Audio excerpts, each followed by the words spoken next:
We're here with EC3, top player in Impact Wrestling. EC3, you have a big match on Sunday against James Storm, a strap match. Have you ever been in a strap match before? Well, actually, I'm not just a top player. I'm the top man in Impact Wrestling. Wrestling has a lot of, quote, top guys nowadays. But there's only one top man, and it is I, EC3, the best guy here, the best guy there, the best guy anywhere. And those are all my catchphrases I'm going to get out.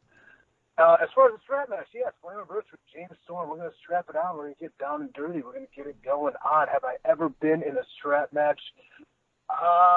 Not in the way you would think, and not in, per se, in a wrestling ring. But this will, this will be the first time, yeah.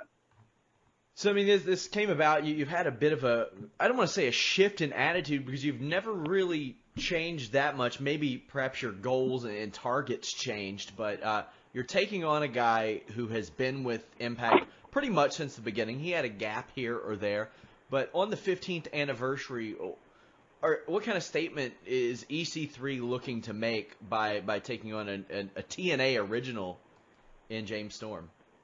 Yeah, I mean, you raise some interesting points about something I actually completely forgot the question already.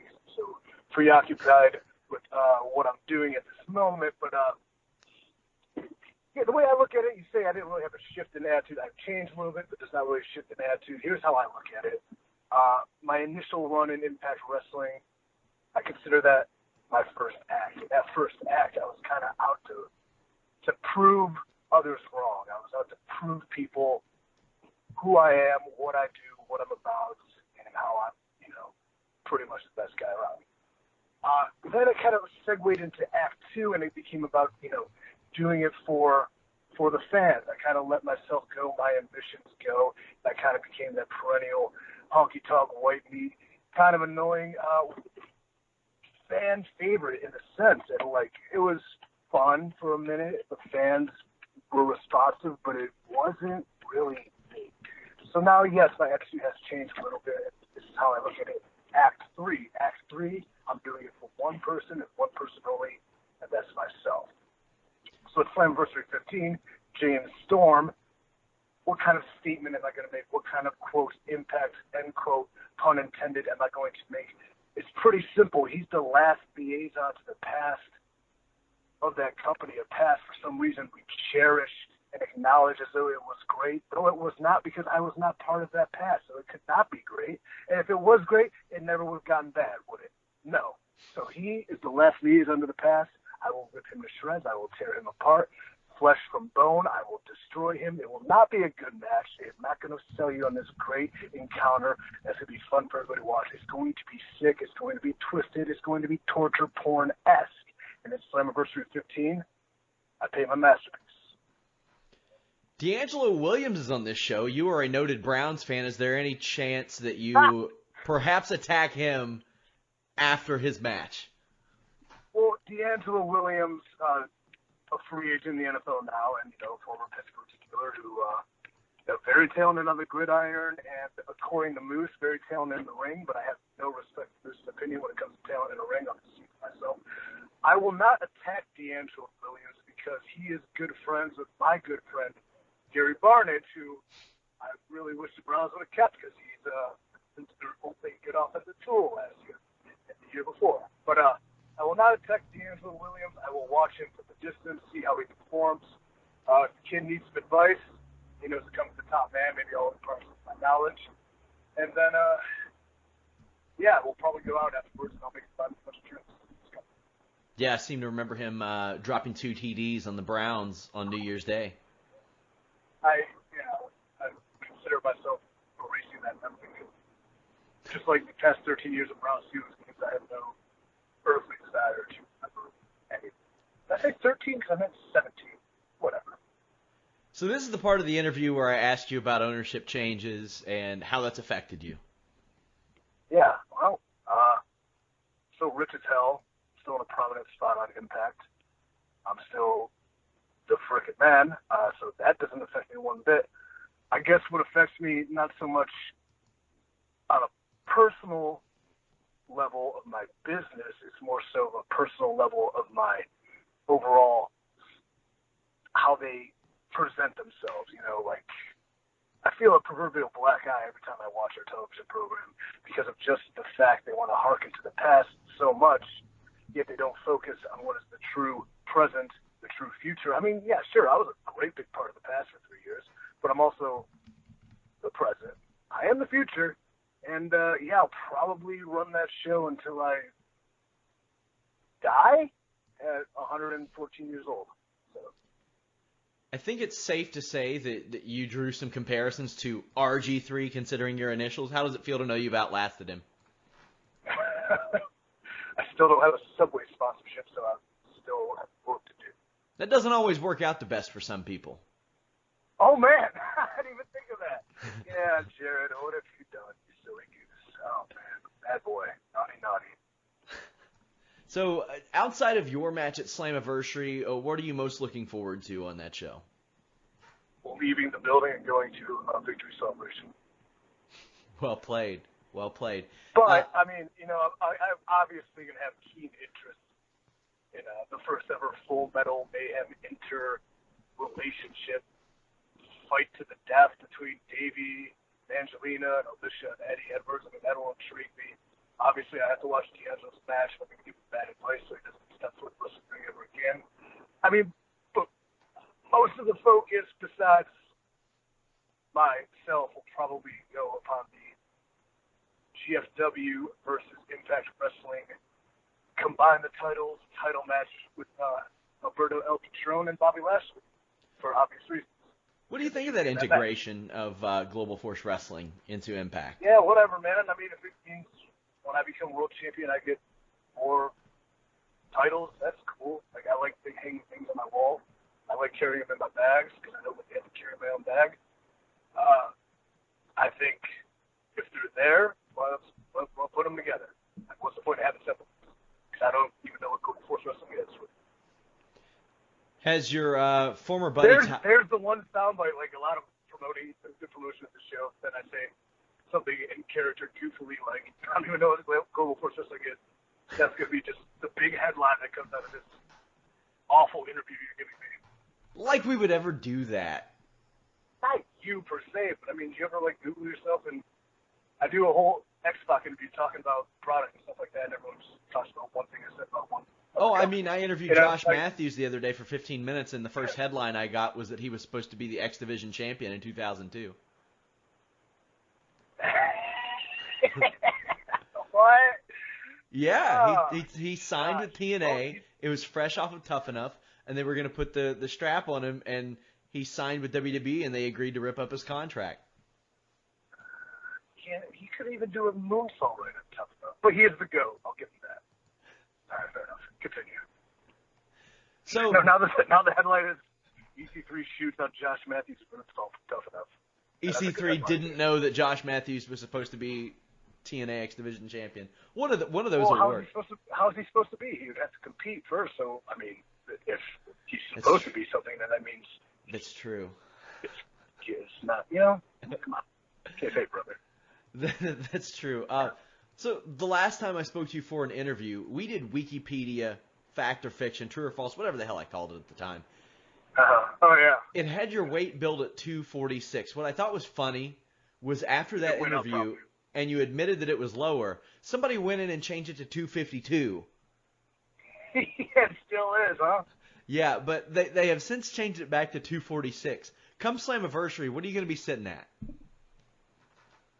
I will be at a shoot legitimate weight of probably 223 pounds and about maybe 6% body weight. I don't know, 5 to 6 range. But as far as like in the wrestling world, what would I bill myself as? Because we inflate our numbers. I never bill myself more than the heaviest I've ever been, which is about 230. So 246 pounds is freaking asinine weight. If I was 246 pounds, I wouldn't be able to move my arms or my legs. I would be the most insanely, awkwardly jacked 6 foot, 1.5 guy in the world. I mean, I would be huge and very powerful, but I'm already huge and very powerful and look and move like an athlete. So that's what. Well, Slammiversary this Sunday. We got you versus James Storm in a strap match. Lashley versus Del Rio. or El Patron rather, sorry about that, in a unification bout. We will be at Fightful.com. We'll have a live post-show podcast. What I want to ask you is, you all are kind of going up against, on the weekend, kind of as a last question, against New Japan's debut in the U.S. What do you make of that? I had no idea they were debuting in the U.S. on that weekend. I mean, was that on Sundays, on a Saturday? They're debuting in the U.S. on Saturday. They're running a show on Access. Then on Sunday, they are going to be on New Japan World, but that show will later air on Access too. And also, I get the EC3 didn't know New Japan was moving to the U.S. headline out of this. Thank you. Well, I had an idea that there's something going on, but I don't pay attention to anything that I'm not involved with before because there's just too much integration going on. Would you consider competition? I don't know. It seems like Slammiversary runs from 8 to 11 Eastern Standard Time. It seems like unless you're going to be live in New Japan, you can catch it on Access at any point in the future. I think, hey, there's more wrestling for us. If you want to see, fighting spirit spots, hop on over to New Japan show. If you want to see me tell a story, kick out Slammiversary. It's flavors of ice cream, man. Different shows from different folks. Whatever. Well, I want to thank you so much for joining me. Everything about Cleveland is terrible. Yep. That's really the extent. That's really the end of the conversation. Like, everything in Cleveland is horrible. You'll never overcome Golden State. True. That's. Whoa, hold on. We beat them once, and then they had to go get the second best player in the world to beat us. And granted, we lost, and they deserved to win. You gotta kind of feel it somewhat tainted in the sense that they had to hire a mercenary to do it. But also, we need to play defense, so we deserve to lose this series the way we played defense, and we got cold at the wrong times. So do the Cavs get Paul George? I don't know. What do we like? Maybe. I feel like the Celtics are going to somehow wind up with him and like 7 draft picks. We need to be better at defense, and we also need I don't want to miss Kevin Love stretching the floor and getting rebounds, but he also gets exposed on pick and rolls every single time. So that's how Golden State beat us, maybe. Well, it's a good thing you all have a great GM to control all that. We absolutely have. We have the best GM in the game. His name's LeBron James. EC3, thank you so much for joining me. Slammiversary Sunday, July 2nd, live on pay-per-view. Thank you very much. Yeah, whatever. What's up, you guys? Sean Ross Sapp, Fightful.com, here with a name you know, but you only know him as Honcho. Yeah. EC3, how you doing, man? I'm just haunching it up, baby. I'm on the set I hand-built, Magic City Live set here in my Dungeon of Pleasure and Toys, and we're off to a great start. But yeah, I'm just here to hang out, shoot the breeze with you a little bit about a couple things that are important to me, and I'm sure you have a litany of questions I will vaguely duck and dodge. So is that honest to God? Did you really build that set? Yes. That's pretty impressive. And by I built it, I mean I hired minions to do the work. But okay. I don't know if you ever read the 48 Laws of Power or whatever it is, but one of the laws of power is to let someone else do the work, and then you claim all the credit. That's pretty good. That's the story of my life. So yeah, hand built.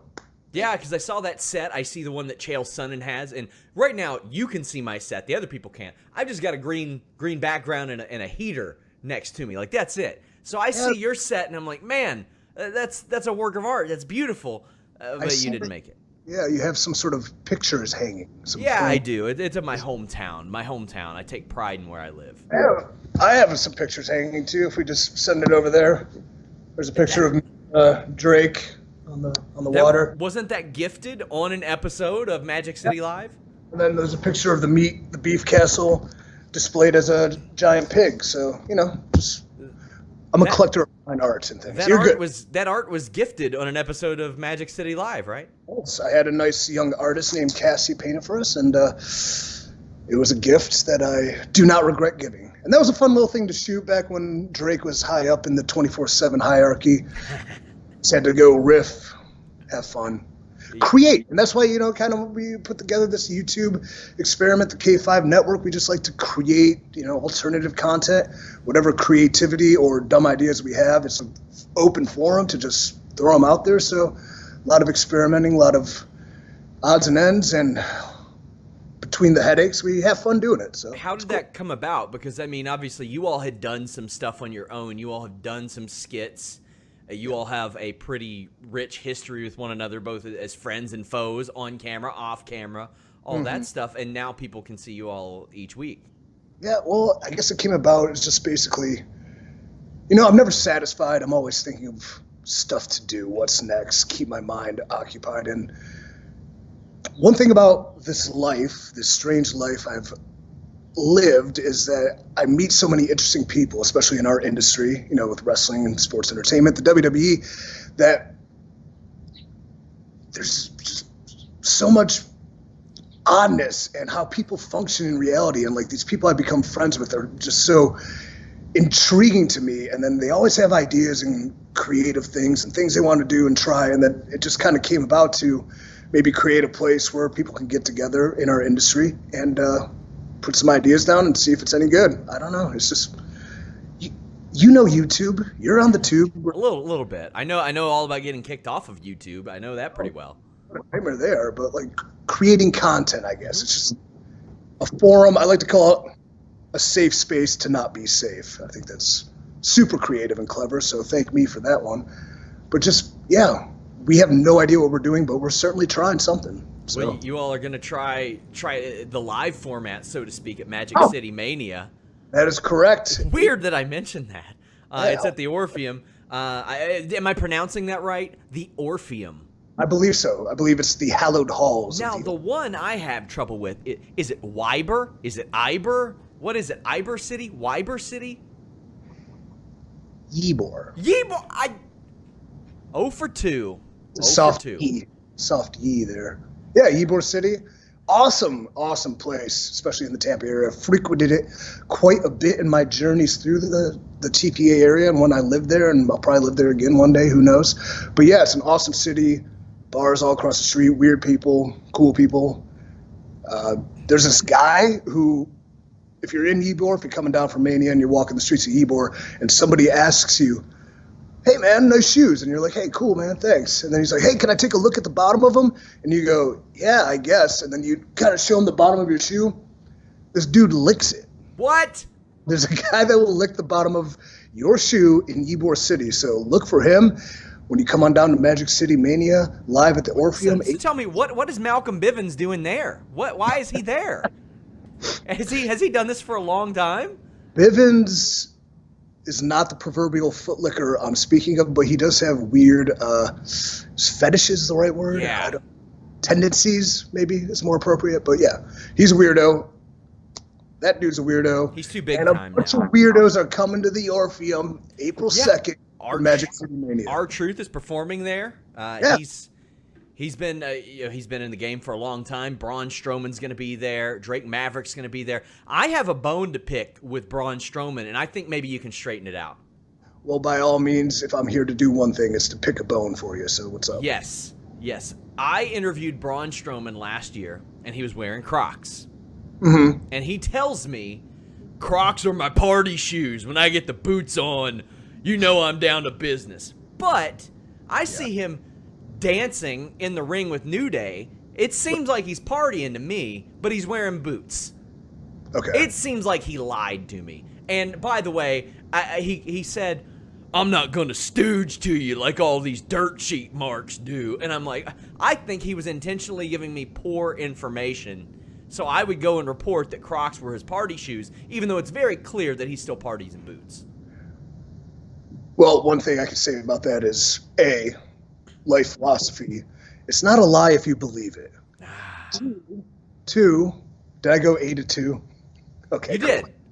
2, you could party in both boots and Crocs. The scenario set was he was in the ring after a match, I believe, with the New Day that he should change. Was dancing. When you're on the spot and you're wearing boots and it's time to dance, you just got to dance. Dance like no one's watching, even though the entire world is watching SmackDown on Fox. Him dancing. You know who was watching that too? It was my mother. Really? I was home with her for the holidays, and she was thoroughly entertained. So I mean, I was too. it crossed over to the mainstream of 65-year-old women. So, you know. At Magic City Mania, if you were to predict, will Braun Strowman be wearing Crocs? Oh, what do you think, Phil? Well, since we'll be coming from the Hall of Fame, he might have dress shoes on. I don't know if they'll be for a proper Crocs switch. I guarantee he will be wearing Crocs at some point during WrestleMania weekend, and I guarantee if the shoe licker sees him, he's going to be pleasantly destroyed. Yeah, that's like the Mona Lisa of shoe lickings, right? Like that's what you got to do. You get that tug on the Beef King's bottom of his croc, man. That's a scalp you'd like to collect. Plus, I mean, fashion has evolved. I mean, people wear sneakers, fashion sneakers with suits all the time. I'm pretty sure with his high-level income and his new contract, he could probably orchestrate some sort of classy croc, right? Well, I believe him and Croc are in talks on some secret projects, so I don't want to say anymore. But, if they come on to be sponsors of Magic City Live or Magic City Mania or just him in general, I think the world would be a better place. But speaking of making the world a better place, here's where I segued before we get off track. Magic City Mania is happily partnered with the Apple a Day Foundation. So when you buy tickets to Magic City Mania, whether it's a VIP, whether it's general admission, first off, you're going to have an awesome time. It's going to be the party of Mania weekend. Secondly, that money is going directly to the Apple a Day Foundation, which is this awesome charity based in Tampa and New York. But their purpose is to give children fighting the ultimate battle, pediatric cancer, iPads, devices, iTunes gift cards, anything that keeps them connected to the outside world as they undergo, the solitude of treatment. So it's actually a project that's, I get a little misty talking about it. It's become dear to us, and we really want to help them out and give them a good amount of gifts. But at the same time, we get the chance to hand deliver these too. So, as a degenerate scumbag in real life, there's very few things that make me truly happy, but that's one of them. So if you guys come check out Magic City Live, know that it's going to a very great cause, and we hope you do, and we guarantee you a good time. So, sales. How did you first find out about the Apple a Day Foundation? I found out, I went to begin promoting this over in Tampa, and I went on 102.5 The Bone with Drew Garabo, and the almost Sister Abigail, Micah Rotunda, is a part of the show, so she hooked us up, and I visited them a couple times. But we were definitely looking for a charity that was local, and I asked him just because he has his hands in all sorts of different things, and he said Apple a Day, and then I did my research on him, and I talked to the people there, and yeah, it just seemed right, fit, and we're full steam ahead with them. So doing good feels good. It says a lot. I mean, you all are having good success with K5 and all of that you all are giving back for this situation.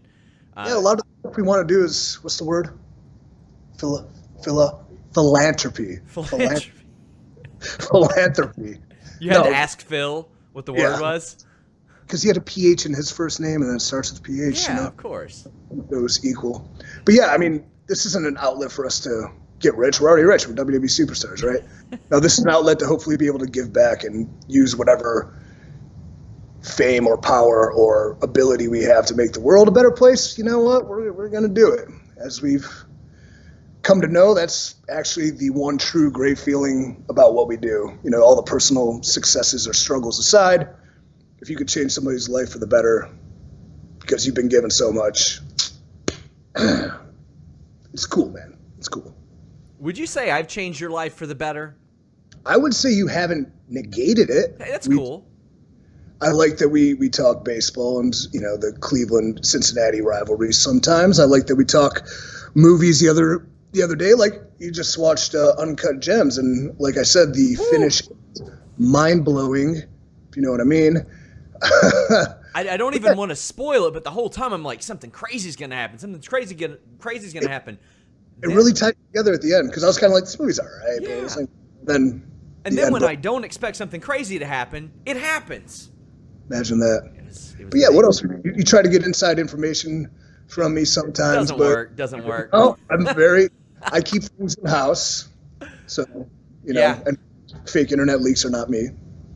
Fake internet leaks. All my internet leaks are real. They just you seem to have you do reporting when. Hey, there we go. Yeah, you're very good at it. Like you vet things and you seek truth and then you verify them. So you're one of the very, very, very few that I think do it the right way. But yeah, I report good news. It just unfortunately doesn't come from you or Shane Helms or Matt Riddle or virtually anybody that people have actually seen me on screen with, because But I mean, I don't know if you've watched this FCW documentary. Have you seen this one that just dropped? I haven't yet. No. Oh, there's a picture of you in there. Yeah. Well, I mean, I probably should have been interviewed because I was there for 4 years and champions. And why do you think you weren't? I think because they filmed it while people were on the road and they had to turn it around quickly. So, and I was out at the time they were filming it. So, but I would have loved to have been a part of it because it was a huge part of my life. It was really such an awesome time. But at least I got a picture on there, and I think there's a bump and feed I was doing in there too, maybe some. But yeah, if it's good, I'll check it out. Yeah, that's the thing. It's pretty good, and I think it feels like it was very much a test the waters type of thing. I've always mentioned WWE romanticizes that Attitude Era and all that stuff, but now they're romanticizing more of the Ruthless Aggression Era and the FCW type of stuff. And, I mean, half their stars came from there. Yeah. Do you think that if it's a success, we'll see more of that? Kind of like we did. I mean, Monday Night War content was very good. We saw a ton more produced. We're seeing Ruthless Aggression series just pop up out of nowhere. I think they do a great job with that kind of content. So the more is the better. I mean, I think it definitely take in-depth looks at, I mean, OVW would be cool. They're doing that for Ruthless Aggression Season 2. Yeah.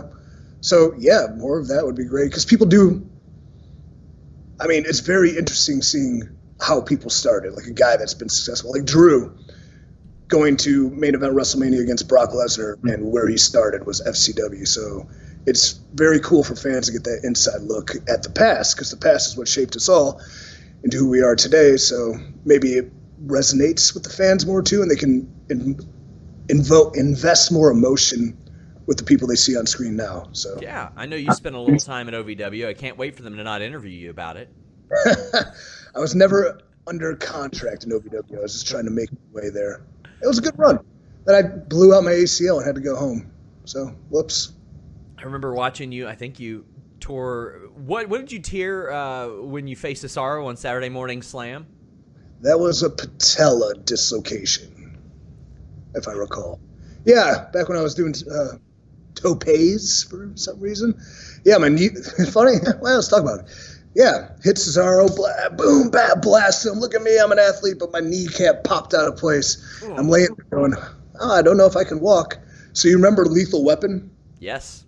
2? Was it 2? Where Mel Gibson had to dislocate his shoulder, then he had to pop it back in place. Yeah. It's like my kneecap was dislocated, so I just started grinding it to hopefully give it some sort of stability to finish the match. And then I think I pulled him in, went up for a crossbody. Damn shame my knee was dislocated, missed, and then Cesaro got the better of me on that. But, yeah, that sucked. How weird was it wrestling on that show? Because I remember that there were a lot of odd rules with Saturday Morning Slam. Like you couldn't punch people in the face. You couldn't do head or neck moves. There were a lot of weird things. And I know for a while they just edited around it. Yeah. I had a great time. First off, I was working Cesaro, and he's one of the best to do it. But, you know, there's nothing wrong with having a match that challenges you to not do the things you're used to doing. Like, I think even in the FCW days, we were prepped for it, not because it was ever the intention that it would go like this, but we would have matches. All right, this match, you can't use the ropes. This match, no strikes. This match, do that. And it just challenged you to do different things and be better. And there's nothing wrong with a challenge and accepting it. Like, if you can't do something as simple as what they instilled on Saturday Morning Slam, then why are you doing this? Like, we're the best in the world, right? We can pull off anything and change anything and hopefully do it on the fly. So I enjoyed the challenge. I thought it was cool. Do you remember where Kai and Tai challenged the APA to a technical wrestling match? No punches or kicks allowed. It lasted about a minute and a half. Well, I mean, You win some, you lose some. So you've not been on TV in a while. I think it's been reported that you've dealt with some concussion issues. How you feeling? You training? How's that going? I'm always training. I train twice a day. I'm jacked. I'm tan, lean as hell. I look great. I feel fantastic. As far as whatever kept me out, this is the thing about the media that I was talking about is who reported that? Nobody asked me. Oh, you did, and I didn't tell you why I was out. That's true. That's fair. I was out, and then something reported why I was out, and it kind of upset me because that's, like it's a HIPAA violation, isn't it? But then the person that reported it never verified it. Like, I'm very easy to find on Instagram or Twitter or email or anyway. K5 Network. Yeah, well, that wasn't at the time. They could ask you at Magic City Mania at the Orpheum, April 2nd. Maybe that's what spurred this whole entire thing. But, nobody ever reached out to verify, so that upsets me. But yeah, I was out. I was injured. I'm not going to talk about it per se. I will say that out of all the physical ailments I've had in my career, whether it's like torn bicep, torn ACLs, torn dislocated patella, herniated discs, coming back from this one was one of the hardest things I had to do. So read into that what you will, but I have gotten through it, and I feel good right now. So we'll see what the future holds. You feel good despite the fact that you're hanging out with Drake Maverick and Braun Strowman every week. We've seen this relationship blossom with Drake Maverick on skits and all that stuff. I constantly use the quote from when you had Rockstar Spud hanging upside down in TNA. Where's your mom? Where's she sitting? So you all have been through some stuff, right? I was in there. She was sitting. I was actually. Yeah, I know. It was one of my favorite moments in TNA history. It was magical, and I'm so good. Yeah, I mean, I'm so good. It's ironic. It's magical. Now you all are making magic every Wednesday. You're gonna make magic April 2nd at the Orpheum. I mean, is that where you all met? I assume TNA wrestling. Yeah, and before I went to TNA, I was watching it time with my girlfriend, and we were watching it. And, when you're inside the industry, you look at it from a different perspective. But I was watching, and I was like, oh, I think Trent was wrestling. Oh, Trent's on the show. Check it out. And then I saw Rockstar Spud, and I hated him. And this professional who understands the deal, kind of, and I look at it through different eyes, but I just saw him. I was like, God, he upsets me. I do not like him one bit. He really is enraging me. I don't like him. Then I go there, and we wound up paired together, and now we're best friends. So I stood with him at his wedding. I hold his hand constantly. I deal with any of his issues and transgressions, and he deals with mine. So, yeah, he's my best friend. He's cool. Hate his guts. He got signed a few months before you did, actually. I think it was late 2017. So, what was that? I have no concept of time. Same. Thank you, Wikipedia, which, as we have learned, is incredibly accurate. But, I mean, he gets signed. Were you all that close by then? By the time that he had signed with WWE, had you all already developed that friendship? Because you all had a storied history together in that other company. Yeah.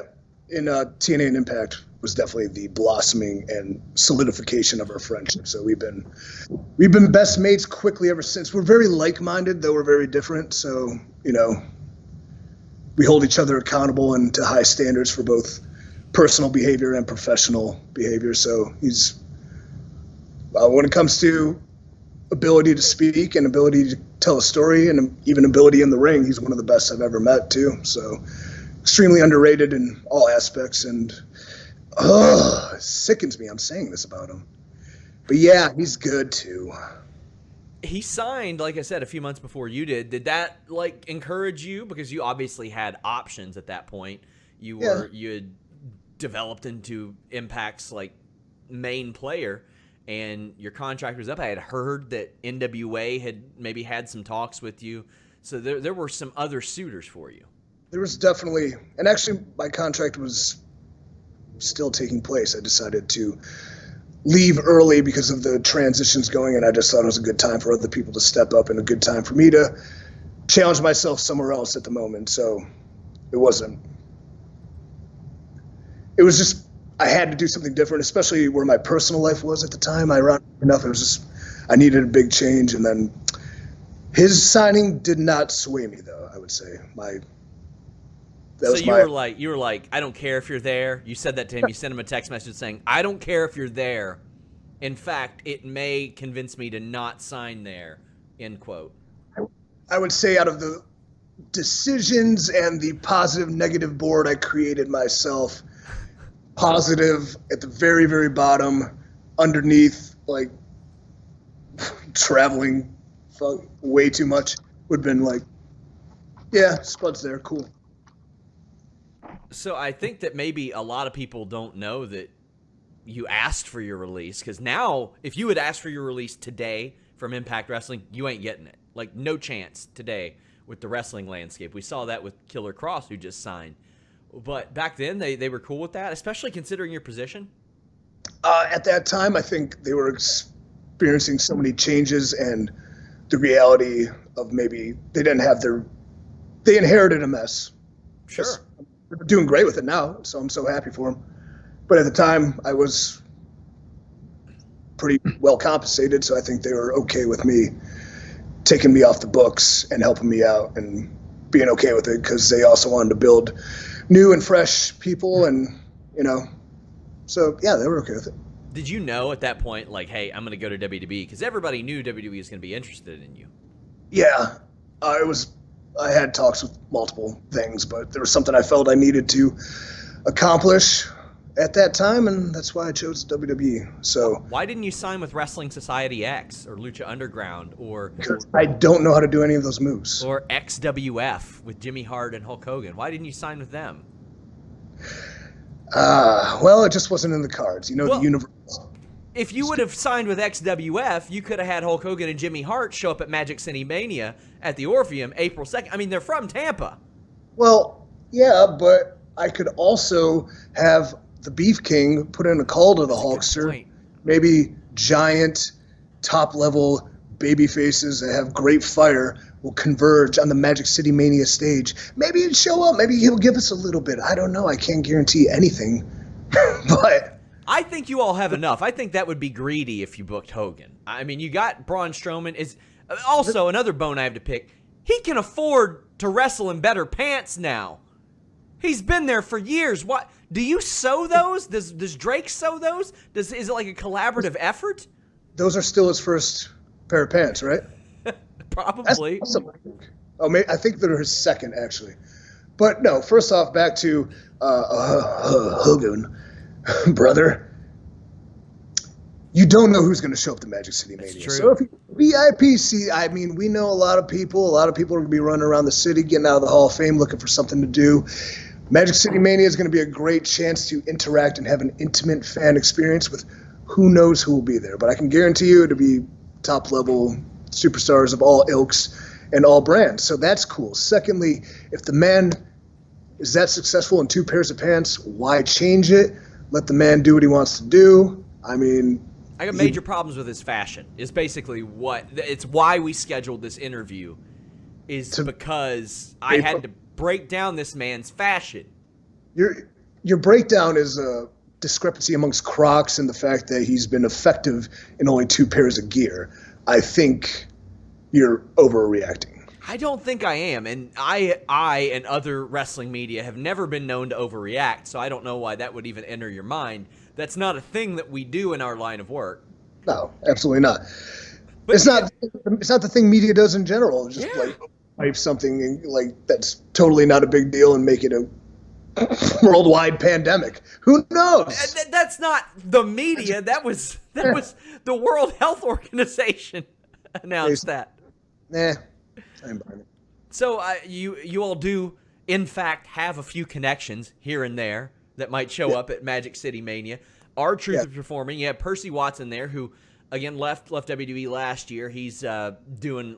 I know he was looking to get involved in some other aspects of entertainment.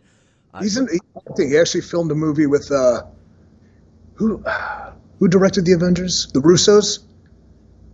The Russo brothers made a movie in Cleveland. Yeah, the Russos made I think Tom Holland's in it, and I believe Percy, aka Nicky J, is a drill instructor in the movie because he filmed in Cleveland. And as you know, I'm from Cleveland, and as you know, he went and slept in my childhood bed a few of the days he's up there filming. Wow. So that's how close we are. I have great friends. They're awesome.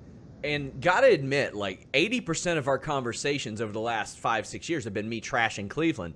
I visited Cleveland 2 months ago in the dead of winter, and I gotta admit, didn't suck. I actually kind of like the city. In the dead of winter. No, the city's really turned around, especially like the Mistake on the Lake days are long gone. A lot of cool stuff going on in Cleveland. I mean, same thing with Cincinnati. I can just go rage on it and how it should be part of West Virginia, and it sucks. But when I go there, it's a great town, and Skyline Chili is amazing. So keep it in the family, man. OH, IO, we're all in it together. I mean, I'm from about an hour south of Cincinnati. I'm more of a Lexington guy. I mean, Cincinnati can eat a fat one for all I care. But fair enough. The Bluegrass State is great too. I love Kentucky. But yeah, I rather like Cleveland after railing on it for years. I was at Playhouse Square. It was a very nice place. I went to the AIW training facility, which I mean I know you're familiar with AIW. I am. I founded that place. Yeah, a little interesting tidbit there. Yeah, we actually talked about it. I talked to Josh. You did ask what the school was. Yeah. Where was that? And you said it's in the back of this gym. And I'm like, man, I should go up there and check it out when I go home. It's very nice. And as we kind of wrap up before a final plug, you are one of many like talent to emerge from that area. And I heard a lot of theories. I think Josh Prohibition said, well, you develop a tough mentality when you're from Cleveland, whether it be the weather or the sports teams or whatever it is, and people like that tend to thrive. I mean, it's not just people of your style. It's not people of your size. You see people of all shapes, colors, styles emerge from Cleveland and become big wrestling stars. What do you contribute that to? I think Josh really said it great because a lot of success in wrestling is dependent on being able to weather the storm or being able to accept disappointment or anger or angst and use that to channel it to the next aspect of it. So, I mean, growing up an Indians, Cavs, a Browns fan teaches you disappointment after disappointment after disappointment, but then maybe get that taste of victory after victory after victory, but then it's met with disappointment and disappointment. And then besides 2016, it's always been a disappointing conclusion, but Cleveland breeds tough people, as Josh said, and unique people. I think there's a certain sense of humor that comes from being from Cleveland too, that it's Midwest, it's hardworking town, it's blue collar, a lot of aspects go into that. And I think, if we had like a Survivor Series style tournament of like city representatives, I think Cleveland would fare very well. I mean, a little bit of everything there. Now, everybody can catch you guys on the K5 network every Wednesday, I believe it is. Thursday. That's a long story. And hey, any young up-and-coming video editors that want to get involved on a ground-level project, hit me up. There you go. Creators, we need people. We want to build something really huge and really big. It pays awful, almost nothing.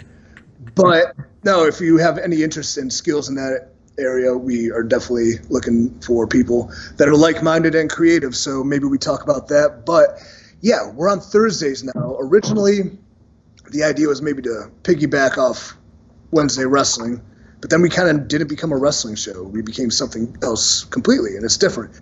We are figuring it all out each and every week. Then we moved over to Thursday to ease times, but now we're realizing apparently the big YouTubers drop videos during the day. Yes.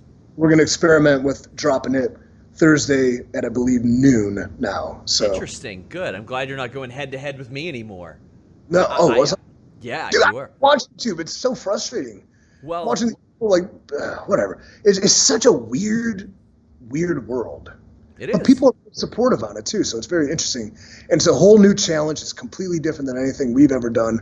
I mean, besides the being on camera part, it's easy. It's the algorithms, it's editing, it's the audio, it's all this other stuff that goes into it that I've never experienced before. But it's fun because the challenge is fun. If you're not challenging yourself, you're not trying to better yourself, whatever, man. Yeah, the algorithm, once you get a part of that, it's gravy from there. But we're still trying. Yeah. My favorite segment of the early ones, no surprise, shovel talk. I mean, because I try to get people to bury everybody. I mean, that's what I do. But dare I say that A shovel right here. I contest, and I've said we're going to wrap up multiple times, but I contest your, I don't know, theory that Jenny from Forrest Gump is the worst person. I think it might be Kevin McAllister from Home Alone. Whoa! What? Kevin McAllister from Home Alone.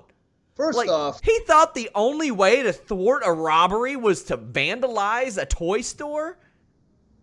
Like, he threw a rock through a window. He stole toothbrushes. Now, here's the big one. you got to survive. Who saved his life there? That old homeless lady that somehow gets into the top Well, of... he was a man, but whatever. Yeah, he had a shovel. No. That was Home Alone 1. Home Alone 2.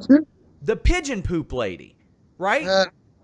Now, Man, I never pay attention to sequels. she's living in squalor. Has pigeon crap all over her. And what does he bring her at the end of the movie? 2 turtle doves? The kid just racked up $1,000 in a room service bill. I bet she was hungry. Yeah. And he brings her turtle doves. She loved those doves, though. I bet you she went and pawned those things off and got a burger. Hey, I'll tell you what. You want to take this up with the people? Yeah. You want a hand on this shovel? Mm-hmm. You want to do a little shovel talk? I do. Why don't you come by Magic City Mania, April 2nd, Thursday, the Tampa Orpheum, and we will give Sean Ross Sapp one chance, one opportunity. Ooh. This shovel and bury Kevin McAllister. And then maybe it'll become a t-shirt like the Jenny Gum t-shirt here. Oh, my God. Which is available at www.k5network.com, where you can also find tickets to Magic City Mania, where Sean Ross Sapp may or may not show up, shovel in hand, to bury Kevin McAllister. Guys, K5 Network, check it out. Get your tickets. Check out the show. EC3, I want to thank you so much. That was fun, and I think it was safe. And we are supporting a great cause, so I appreciate you helping me get word out to help Apple a Day Foundation so we can help as many children as possible, and then we can also have fun. Hey, I'd even mention the fact at the end of the evening we're having Meat Castle karaoke. Mm-hmm. So even if you don't want to see us talk live, it'll only be like an hour and a half. Like, you're going to have the chance to do karaoke with wrestling stars and just chill, intimate fan engagement, fan interaction. A lot of weird stuff planned. I'm hoping it comes through. So let's just say, keep it real, Tampa. Don't cancel our show. Okay. What's up, you guys? Sean Ross Sapp. This is Fightful.com, here with a name you know, and you probably know him because we interviewed him about 5 months ago for something that never happened, but this is happening, and it's here. EC3, how you doing? SRS, hello. The 252-pound EC3, according to Wikipedia. According to Wikipedia, the thing you cannot source for a college paper because it's full of shit. Well, here's the thing. Sounds like the internet. You can source it. It just won't go really well when you do. Fair enough. Also, Wikipedia currently lists you at 231 pounds. What is your weight right now? Okay. My build weight, if I was performing on a wrestling exhibition show where I inflate my numbers, or my legitimate, where I stand right at this moment, weight. What do you think it is? I'm going to say 225. You would think. I'm like 210. Really? And I'm more jacked than I've ever been. I'm leaner than I've ever been. I eat a lot. Like my weight, I feel it's twofold. One, I mean, I'm super lean. Like I'm spaghetti. Like I'm like disgusting, just dried out, fucking hot dog skin, rippling muscle, lean. But also, when I was younger, I had a surgery, so I have like intestines missing, like Wow. 30% maybe of my small intestines, or something like that. So I wonder if my weight doesn't carry over because I'm missing some organs. Did you ever watch The Adventures of Pete and Pete? Yeah, but not. Me neither. But I remembered one episode where this kid was torturing one of them and took his spleen out to make weight for a wrestling tournament just so he could wrestle one of them. This is what, I mean, you were a spleen maybe away from 205 Live. Nah. Okay. Nah. I mean, I probably don't have a spleen either. I think they took that out when they were down there. Like, I just need this appendix. Not if you want to keep your spleen. See ya. I don't know, maybe. well, I know one thing you still All right, still it's been do great. have. See you, man. Thanks for that. Yeah, that was it. It was to find out EC3's weight, the new trusted voice in wrestling media. I found it out. That's all I needed. But Did we talk about that? We didn't talk about that on the air, so let me clue up your viewers. I had a God, I don't want to say this. I had a friend in town, and I was telling him I'm doing Sean Ross Sapp show, and he said, "Oh, Sean Ross Sapp?" I said, "Yeah." He's like, "Oh, he's the new guy. He's the new trusted source in wrestling media. Not insert blank here because of that, or insert whatever because of this." It's like, "Oh, cool. I don't care." I can tell you that you don't care. If you did, you would have been a stooge for all these years. But unfortunately, you weren't. No. The thing about it is, some people, if someone's livelihood depends on things, Sure. I don't want to be the one. Like I don't believe in and this is a terrible thing in wrestling, but like the high school mentality of just like talking behind people's backs and all that stuff. It doesn't interest me. It's disgusting. And like there's two sides to every story too. So if I tell you what my side is, it's from a flawed perspective as opposed to someone else's version, then like you meet in the middle somewhere, and that's probably where the truth lies. But yeah, like I never felt an obligation to. Yeah. So yeah, you never got info from me. That's often how I present it. Maybe one thing. That's often how I would present stuff like that, though. I'd be like, okay, that's from a specific person, even though I couldn't often name them because WWE doesn't want me to talk to their people. But which is probably why I went directly to you for an interview instead of through them for an interview, because it wasn't going to happen otherwise. I too do respect that you source multiple things that you report, which I don't think anybody does, but you, maybe I'm the only one. Nobody should go anywhere else. Yeah, Just but you verify something before it's posted, and that's a huge amount of respect for that.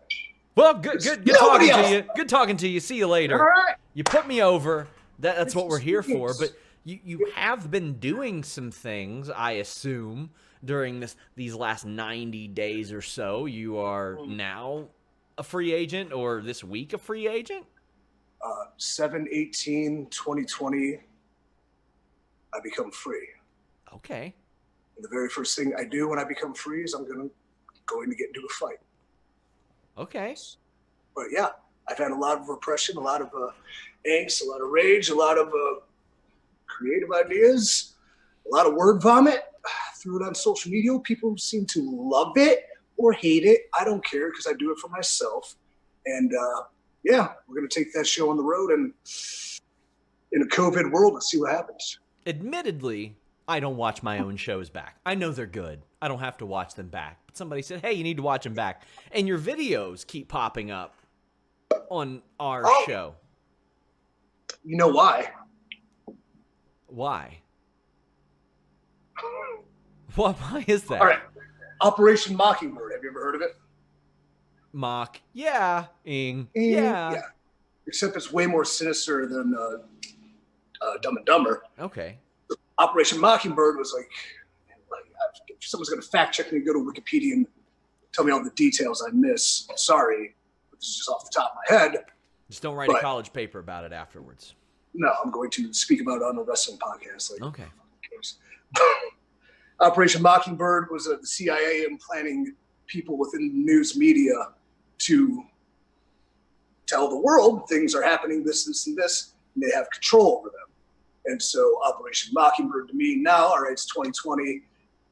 It's a shit sandwich. It's a disaster. Everyone's dividing you and everything's screaming at you. And this is this and this and this and this is happening. And like, I was like, what happens if I infiltrate wrestling media with a little bit of my high resolution propaganda videos? So they show up. No rhyme, no reason. You like them, cool. You don't, I don't care. They're there though. People did like them. People did like them. One popped up when somebody said, "What do you think of EC3's videos?" And I said, "I don't know." And one popped up. It's kind of interesting there, and they have drawn comparisons to some stuff that we have seen on certain wrestling programs. Example. Impact Wrestling Tuesdays. Oh. Huh. Well, I don't know if you saw my retort to Impact Wrestling's. I don't teasing similar to mine. I don't follow wrestling news, so I didn't. Okay. All right. Well, let me lay it out for you. All right. So my gray wall of truth that lies over there, where I do most of my venting, my ranting, my raving. Mm-hmm. I had their video airing on the wall of truth as I dissected it, and I am dressed similarly to the masked figure, hooded, figure in their video, and they're drinking whiskey. So I poured a glass of whiskey for myself, and I sipped to it, watched the video, had to rehash the past, which I'm so sick of the past. It's all just dead. Whatever. Yeah. Oh, someone's coming back. Blah blah blah blah blah. And I just got a little fed up, so I took the bottle of whiskey. I'm just like, you know what? I like to break shit now because I'm an angry dude. And I threw it against the wall. Bam. Then my new logo popped up. And I stared at the camera, like a dead-eyed badass. And I said, "Did I say anything in that one? I don't think I said anything." You've been warned. You have been warned. I might have said that. It's the catchphrase. But yeah, then what my video editor missed is I spit. So was that really me Impact Wrestling was portraying, or was that a shoddy imitation? Spit on the opportunity. Spit on the opportunity. Interesting. Coercing me with some video? Quite frankly, there are still a lot of people that will hit me up and they'll say, "Can EC3 wrestle right now? Is he okay? Because we've not seen you wrestle since the end of September." Now, I've known about your physical status for a while, but you hadn't popped up. I mean, you say you want to get into a fight. Are you, like, physically cleared to get into a fight? As physically cleared as I'll ever be, I guess you could say. Yes, I had to. It's actually a career marred by injuries. Herniated discs in my back, 4 or 5 knee surgeries, torn bicep, tore my pec, just taped it back together. A lot of wear and tear from doing what we do and dropping our heads and things. That was the hardest injury I've ever had to come back from. So.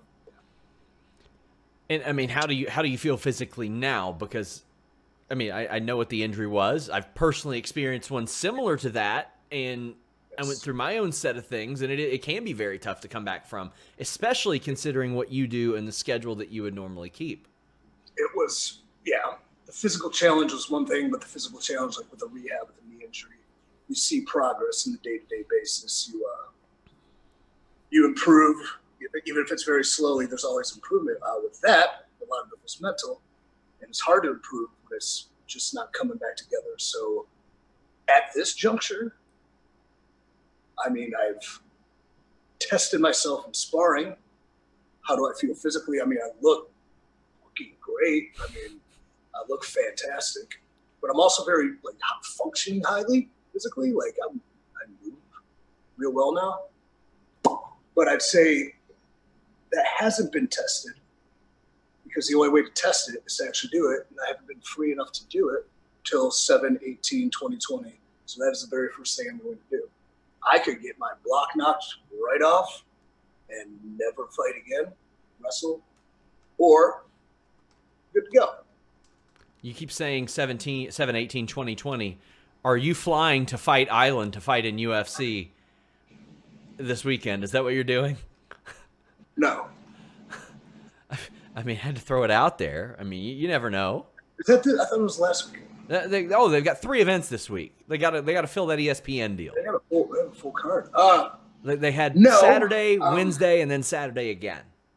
Though I think out of any pro wrestler that just jumped into the UFC at first, I do moderately okay. No, I am not fighting on the UFC card. I'm more, Yourself. yeah, like I'm not going to fight. Yes. I've been fighting for others for so long, right? Fighting for suits. Been fighting for corporate people. I've been fighting for suits. I've been fighting for fans. But I've never fought for myself.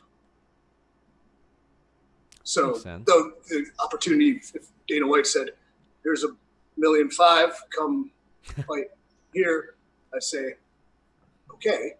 But then again, I'm fighting for somebody else. I'm fighting for monetary gain. One thing I've never fought is for myself.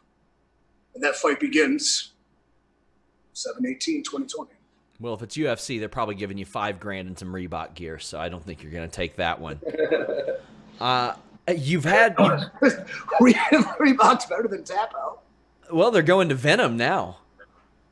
Which, I mean, at least they're in the business of MMA, but you've got plenty of fuel for motivation, so to speak. Where did your injury play into that? Because, I mean, there's plenty of things from you, from the way that you did or didn't appear on WWE programming to your injury to the release. There's a lot of stuff that you can use as fuel for motivation. I don't necessarily want you to put a percentage on it, but put a percentage on it. Like, what motivates you to what degree? It would be very easy to put a percentage on it, but I think that's an old mentality. So a lot of what I'm preaching now is controlling your narrative, fighting for myself, becoming free. And I think when you harp on the past, when you look to the past, when you use the past, I mean, there was this one time WWE fired me, and I was so just livid. I'm like, I'm going to make myself the biggest possible star I possibly can in the shortest amount of time, and they're going to call me and come back. And they did. Right. So, like, I look at it this time, in addition to the injury, I was not a happy person. Very, not mad, sad, constantly. I did not like day-to-days. The injury had a big part of it, especially the mental aspect. Like, it was not easy. But, I mean, okay, so I got a raw deal. Who hasn't? Like, I had all the opportunity. I could have done all this, but who cares? Like, it's the past. Fuck the past. Fuck nostalgia. It's enough of that shit. All right? I could use it as motivation to go forward and make myself an even bigger star, which I will do. Or I can forget it, and I can finally do something for myself, which I have yet to do, not only in my career, but in my life. So you said that it wasn't... Do you beat me? I was just in the moment. I don't know the cuss. Do you beat me? Did I beat you? No, beep.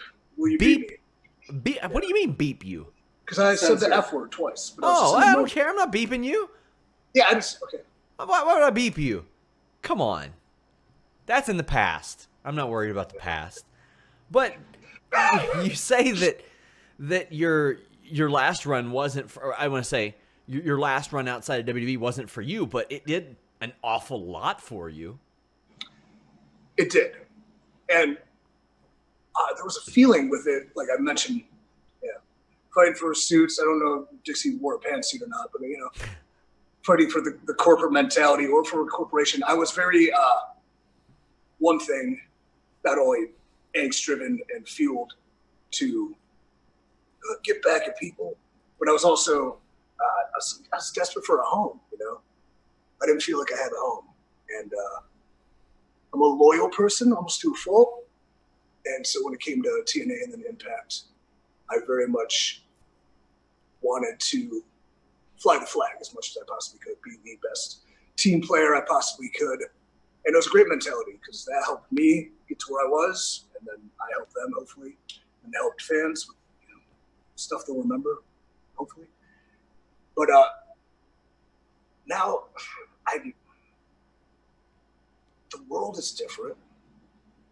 We've changed. We've all changed. 2020. If you are the same as when this year started, you have failed yourself because so much has happened and so much realization. Whether it doesn't matter what you believe, everything is different, and you realize that now. And you're not in control, no matter what.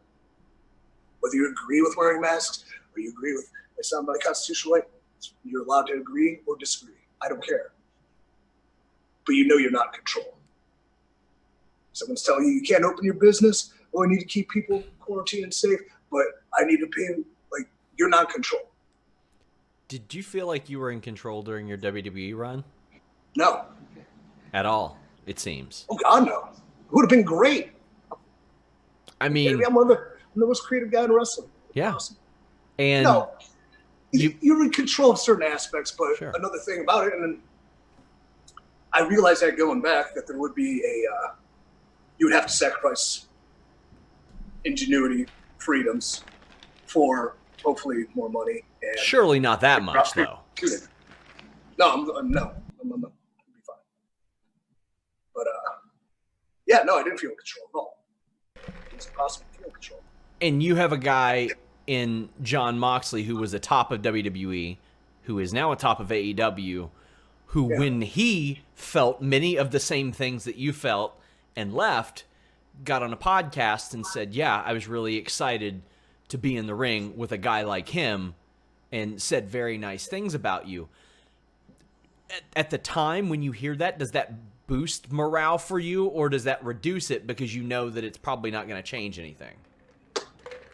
I would say, because I have such a high amount of respect and admiration for him as a performer and a person, that it would boost morale. Honestly, it was just a wrestling match. It wasn't a fight. There was a victory within it, because no matter who heard that, at least people who may have believed in me and why it was going so bad, at least it made sense. Because I am not the person to voice complaints loudly on the internet. I'm not one of the many people on the roster who just bitch on social media, misspelled Instagram posts. Like, that's cool if you want to do it. I never would do that. Because A, I think it's a terrible look. And then B, I think you're an idiot. Because do better. So at least for one aspect I could say, at least some people know something was up that day.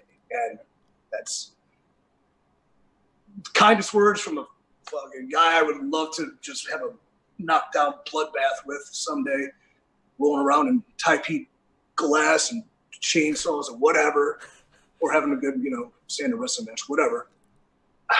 But a compliment for him, and then at least some people are like, so you mentioned, but it doesn't matter. It didn't change anything. It didn't change anything. I mean, but about it gave me, about once a year, you hear conversation. Well, not once a year, but I mean, there have been some pretty momentous ones. CM Punk speaking out, Jon Moxley speaking out, because those were guys that weren't always viewed as not given opportunities, not being in control.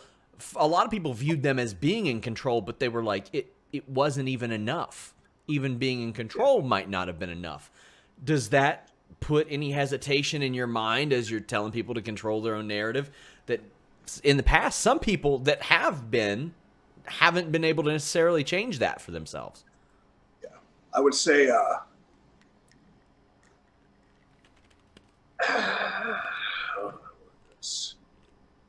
I mean, those are two high-level performers at like the highest level, and they weren't handed anything. Those are two guys that earned it from the bottom to the top.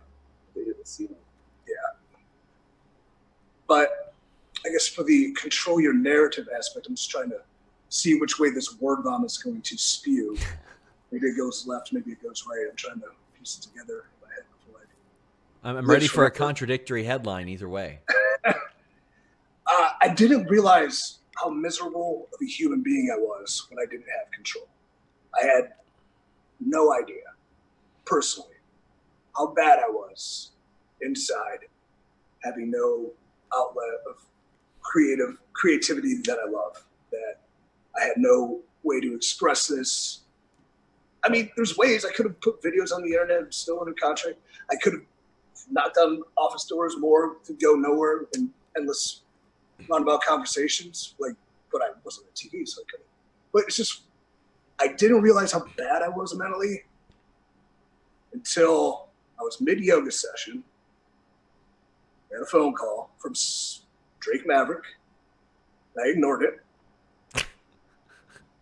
And then the second after I ignored that call, I got a call from WWE office. I'm like, oh, he got fired and so am I.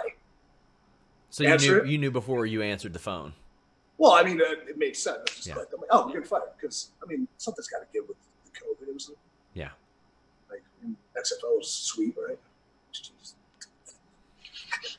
It was pretty sweet. It was. I loved it. Pretty sweet. I liked it too. I actually really enjoyed it. Really enjoyed it. It was never had the chance to even show what it can do. But I was like, oh yeah, of course, I'm very easy to explain. I'm making good money and I don't do anything. But I have the conversation, and I'm fairly close with who had to fire me. And he was like bent out of shape. He's probably having the worst day ever because he's got to just chop all these heads and like it's fine. It's okay. All right. Thank you. Because in theory, I probably would have, if there wasn't a quarantine and a pandemic, I would have not been the guy to post on social media, all the risk for my release and do it.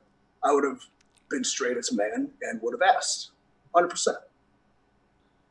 But then there's a pandemic, so I'm like, well, I mean, my parents have a business that's probably going to go belly up because of them shutting down the economy. So maybe I need to stick it out a little bit longer while I'm getting this money.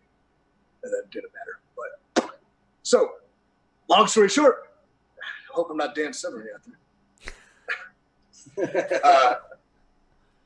Did you win an NCAA title in the 60s too?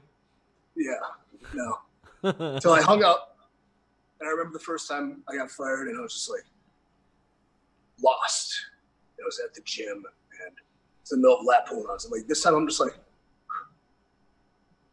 finished yoga, just went right back to it, and that's not like a workout where you can be intense. Yes. Like, I was just like, my mind was calm, and I was like, feel pretty good.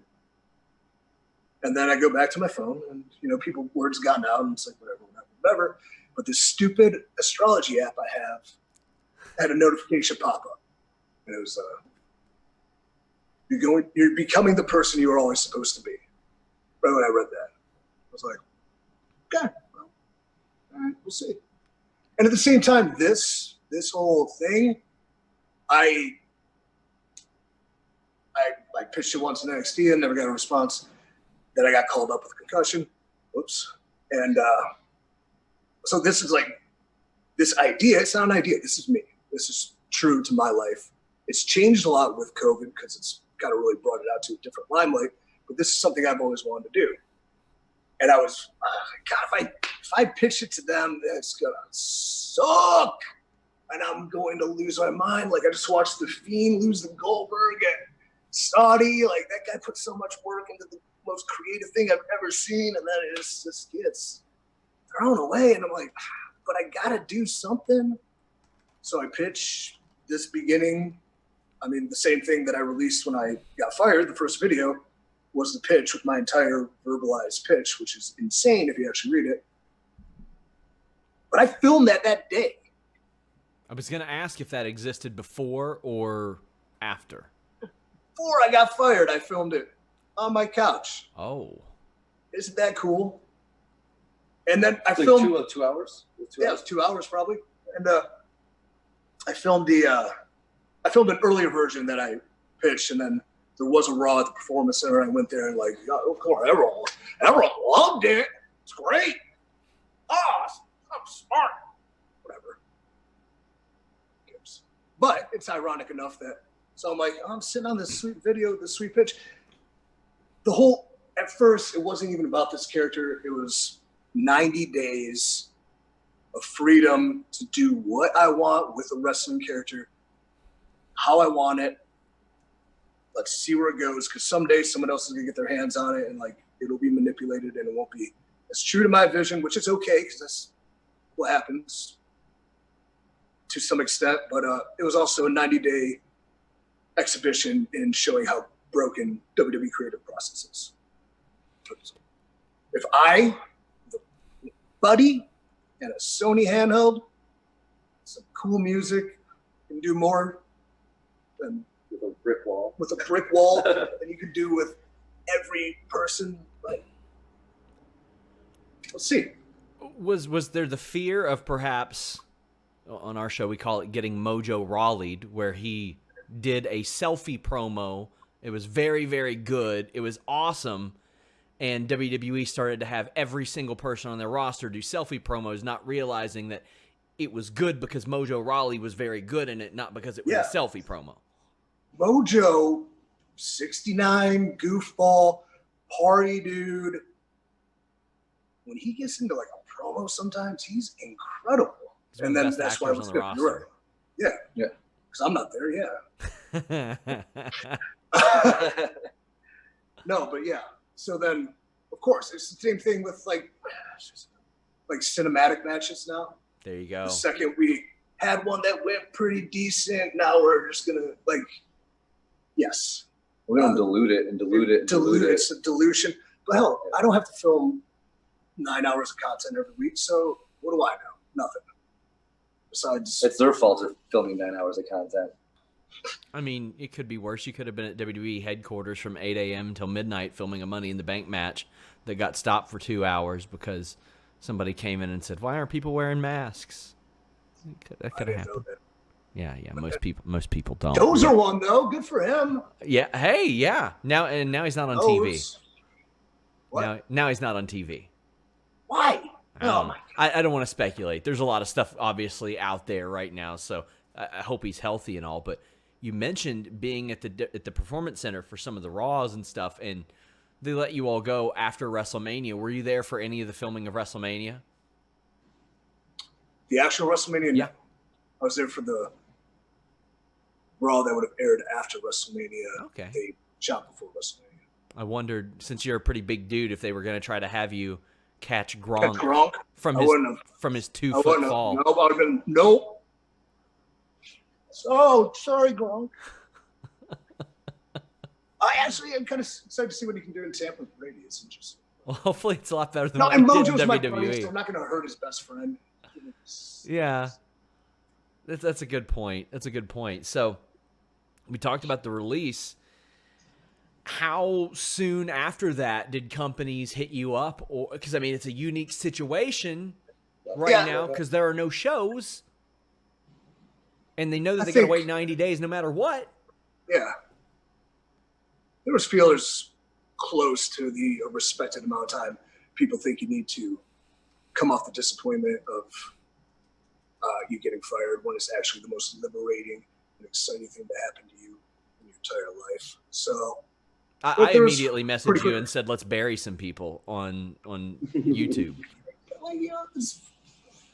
Who? I buried him and put him over. Who? Why? Well, here's the thing. Let me just specify. I don't care who you bury as long as it's somebody. Let's bury Shira. Let's bury Mahabali Shira, who... No. He's real bad. Were you around when they had everybody do that goddamn Shira shake backstage at TNA? Oh, it's terrible. I saw it live. It was miserable. Terrible. Funny story. Sure Impact days, back when I was running Roughshod King of the Jungle, swinging the D around. We had a show that was on my birthday, and I was in the last match, and we were winding down, and then big surprise party. Like, the boys came out, so hey, who's coming out of their spud? Everyone's coming out. James Storm latched on for some reason because he knew it was going to get over or whatever. And then they put me in a chair, and then they all just look, because they know how much this would excite me. They all look at the entrance and they point, and then out comes Shearer doing the shake. And I'm just like, you little rascals, you got me. You got me. And then he's shaking it, and I'm shaking it, and then it was fun. So, God, wrestling was fun. He is allegedly Was that the Stunner Party where the ring crew carried you in the back? No, because I was a good guy. Oh, okay. Stunner Party was before I was. He is allegedly only 29 years old, and I don't know if I believe it. I didn't hear that one. I said he is supposedly only 29 years old, but I think it's one of those Danny Almonte Little League World Series situations where he's actually 42. Our time's limited. Do you want to waste another year? I mean, okay, good point. So I was telling you something, too, before we jumped in there about other companies. Oh, sure. Yeah. Oh, holy hell. Who knew what the world's going to be like? COVID. Yes. No fans. Like, it's hard to make, even from a perspective, like, I don't want to.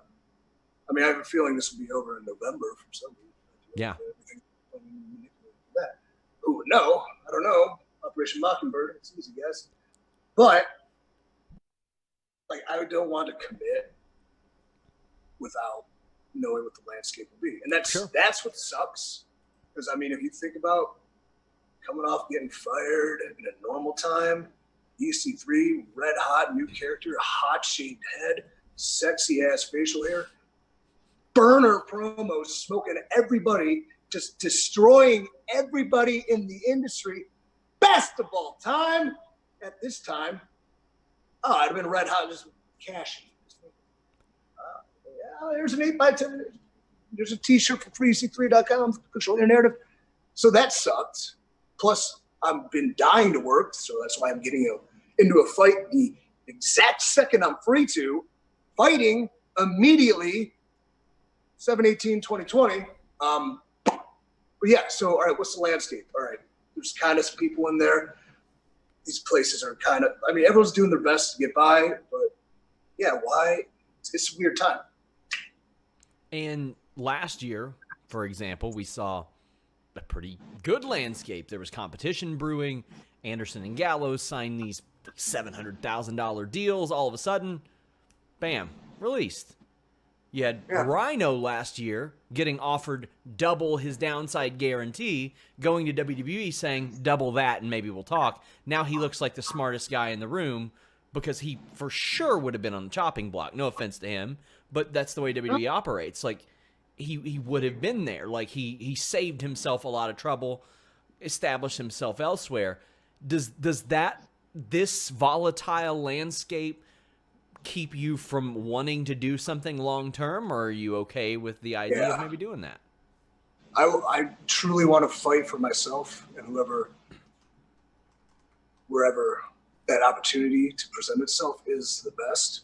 I want to bend the rules. I want to break them. I don't want anything standard. I don't want to conform into anything. I want to be a completely different entity than anything that's going on. Like, I love what everyone does. Everyone's great. Everyone's talented. I want to be different. And a long-term deal maybe is comforting, knowing, hey, you have a paycheck coming every week, but it's not satisfactory to what I want to do. So, having said that, I can't do what I intend to do getting engaged or married right now. I need to. Makes a lot of sense. So you'd mentioned the past being the past. I kind of want to. Nostalgia's dead. Nostalgia is a crutch. Nostalgia is a curse. I'm sick of that shit. I want to put a bow on your past. So never talk about your past again in interviews, please. But there are a few names that I want to mention and kind of get your feelings on them.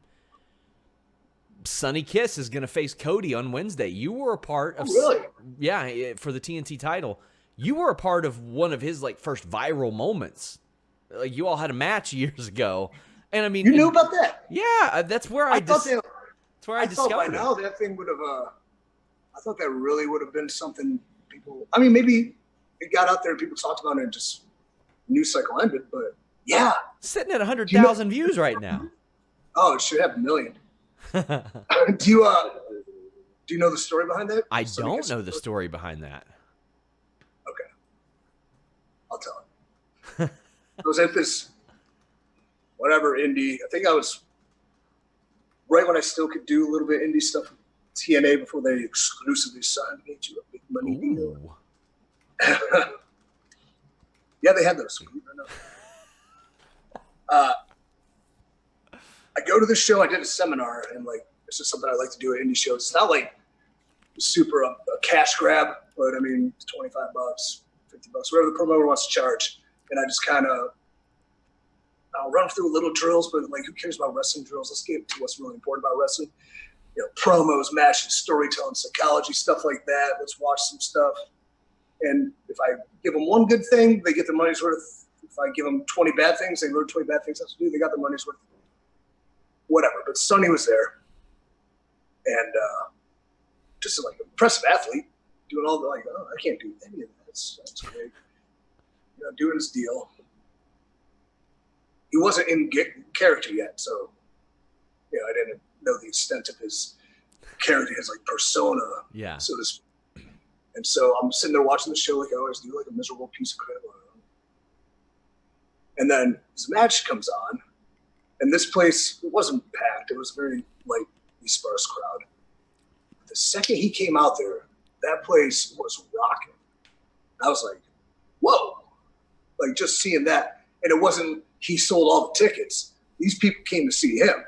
And he had to, if they didn't come to see him, they were coming back to see him. Because he just came out doing his thing. I'm like, holy hell, this dude's got something. Wow. He's real cool. All right. So I watched the match, pretty good. Show goes to intermission. I'm putting together whatever I'm doing in the main event. But like whatever we were doing, it was going to leave the fans. Felt flat. They just didn't feel like that's not the end of a show. I'm like, all right. After this match, send Sonny Kiss out there and tell him to just listen to me. Okay. So I'm doing the match, and then we're done. Flat. I start ranting and raving. Somebody in the back, whatever. I don't remember how it went down. You know, because comes Sonny Kiss, and he doesn't know why. He's not really. Comes out there, and I don't remember verbatimly what I did, but I kind of get close to him.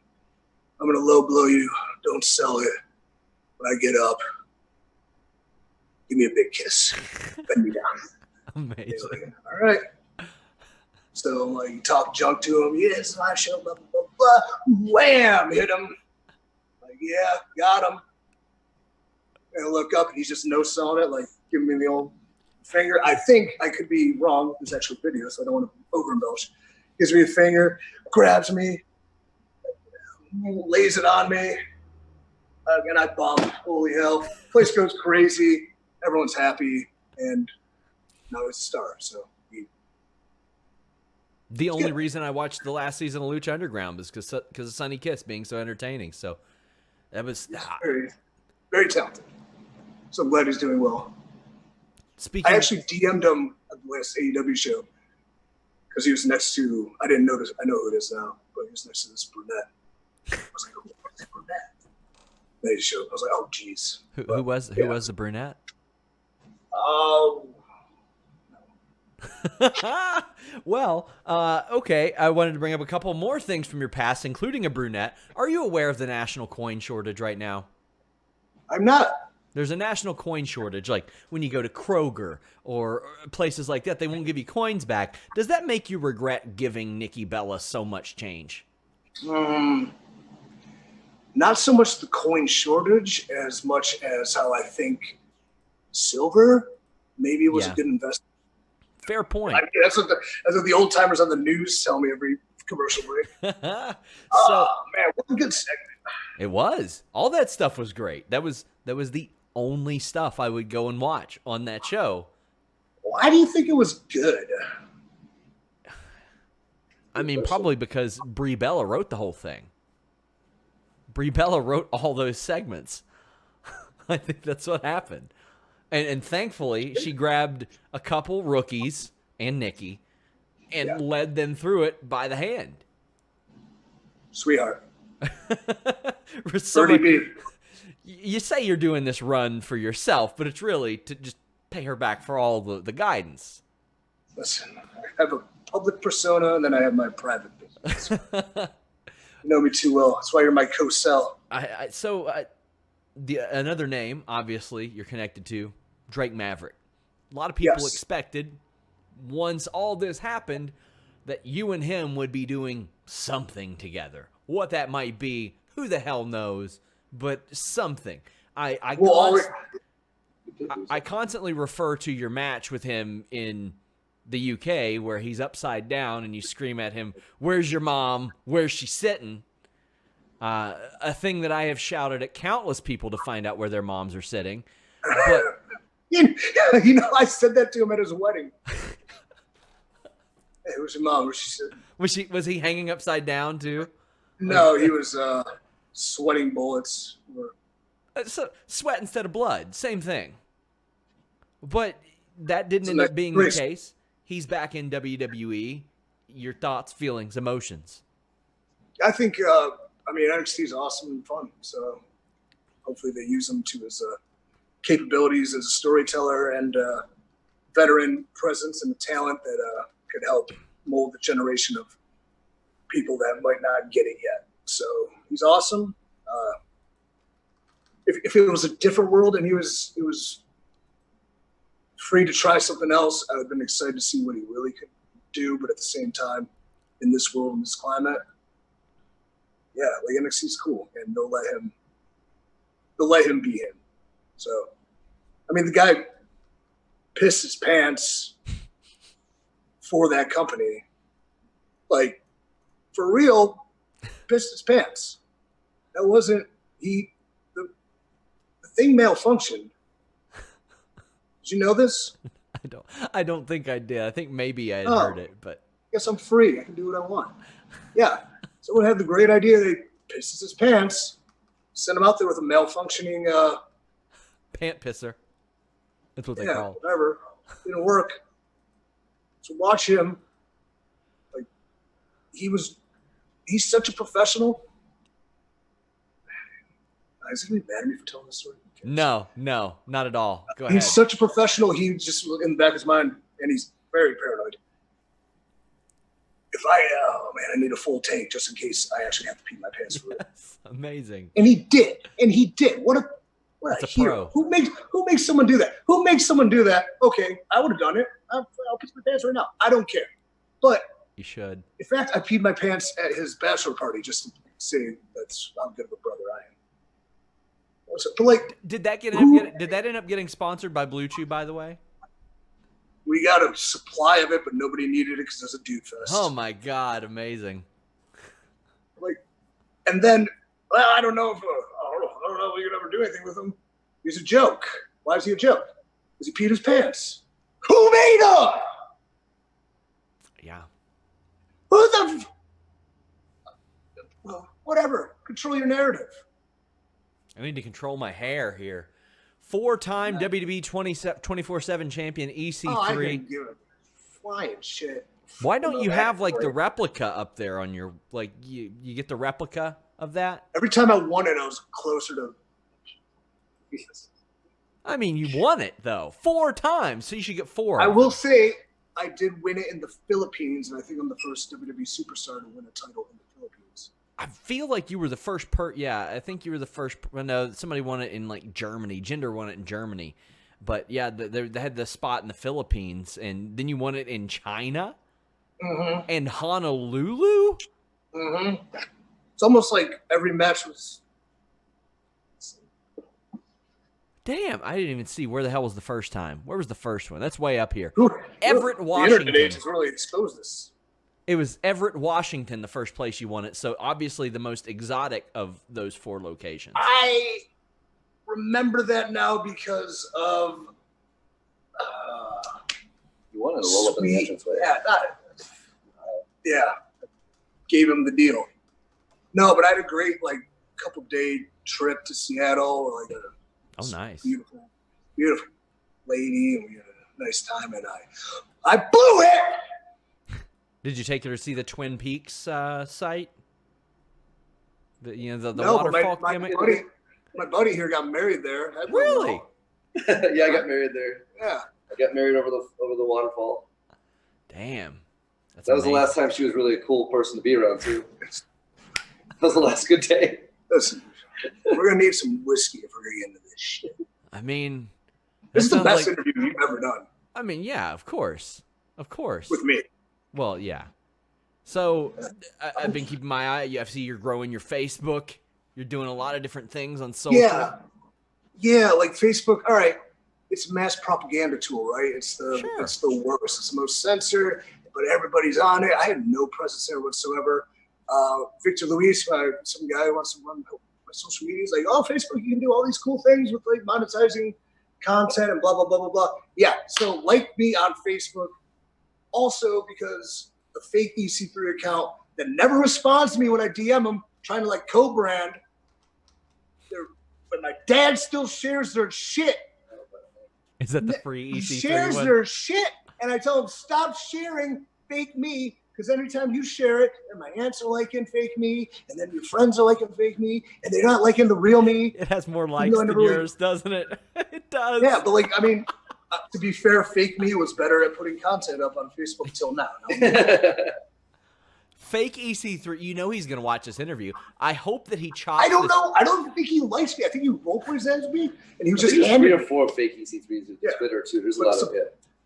It's the black picture. Yeah. So, man. Yeah. I think he just inherited me in a role play game. Yeah. And doesn't even know who the hell I am. And must be very good at it, apparently. No. He tries to write it like how I write it. It's hilarious. It's so see-through. So it's like, I know what a thesaurus everybody is. Get a handle on your narrative. You what? Handle on your narrative. It's got a real handle on my narrative. You can't control your own narrative. That's your whole thing. Oh, man. So anything else you want to let the people know before we wrap up? No, I think I gave them 3 excellent behind-the-scenes stories. I think I gave them enough information that they can pick apart and speculate wildly, and at the same time, quote their theories as facts, because that's what people tend to do. Yeah. No, I don't it was honest. It was forthright. I think we had a good talk. I'm really, freedom, 7/18/2020. I can't stress this enough. I'm going to get into a fight. I am going to get into a fight immediately upon becoming free. Because only through fighting can you free yourself. Because only can you destroy your past by defeating your ultimate enemy, which is yourself. How you deal with disappointment, defeat, disaster, that's what defines you as a person. Well, we've all been through it. We're all going through it now. Join me, this COVID anti-hero, on this journey to freeing yourself. It's not about freeing EC3. It's about freeing insert your name. I'm just doing it my way. You've been lied to your whole life. Corporations, media, politicians, religions, love. Am I wrong? No more authority. No, you know I'm right. I don't lie to There's people. no authority. Yeah. That's a good point. You have been warned. God, the catchphrase is good. Right. You know how much I write this shit? Genius. Edgar Allan Poe over here. No, but all right, yeah. It's good stuff.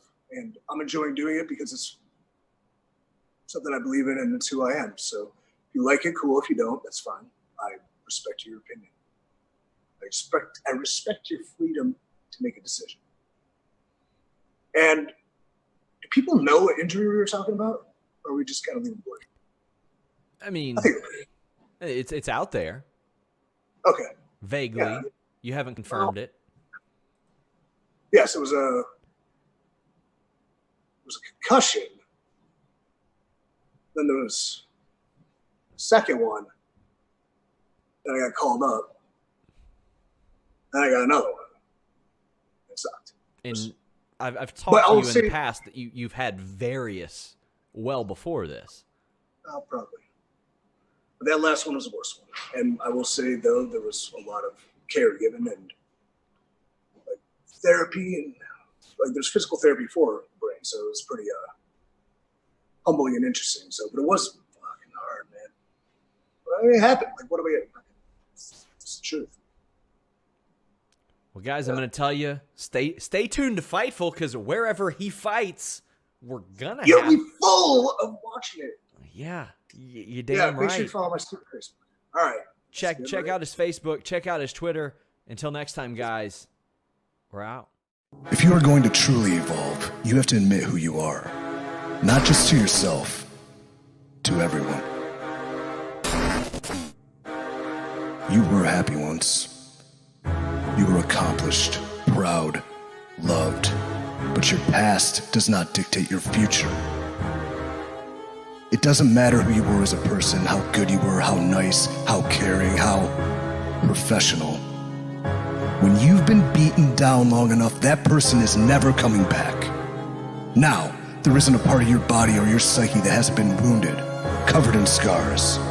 You must break every attachment to your past to liberate your future, because only after your destruction can you be resurrected. Become the person you were always supposed to be. Without pain, without regret, without betrayal, without sacrifice, you have nothing. And you've sacrificed your body, your soul, your mind, twice. You had to perish in your previous form to be reborn, something transcendent.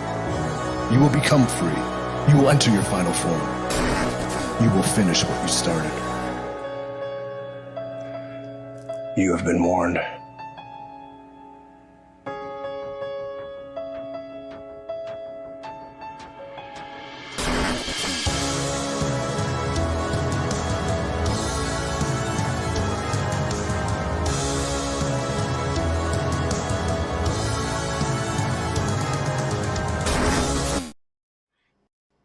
You're real proud of yourself, aren't you?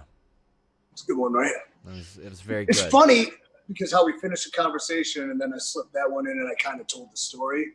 I don't know if you know this, but we're making movies, pal. Telling stories, brother. Okay? And that is the story of NXT. Yeah, that's the 1% D story. Think about that. Every little dumb word said from my heart. I wrote it. I'm more than just a jacked up genius sicko. I'm like a savant. The narrator crafted perfect storytelling. And he also, I don't know if you hear the music in the background. Mm-hmm. We have pretty much a Hans Zimmer level composer scoring our shit. Who the hell is Hans Zimmer? That's top 1%. That's top 1%. The top 1% was still alive. Had to look up Hans Zimmer. You see, Hans Zimmer's still alive. Just saying. Sacrifice your body, your mind. You're supposed to. You sacrifice your body, your soul, your mind twice. You understand?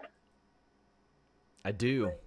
Wow. I do. I'm a little pissed off Ooh, that you pulled that off, but finish what you started. I hate doing something and not finishing it. It drives me.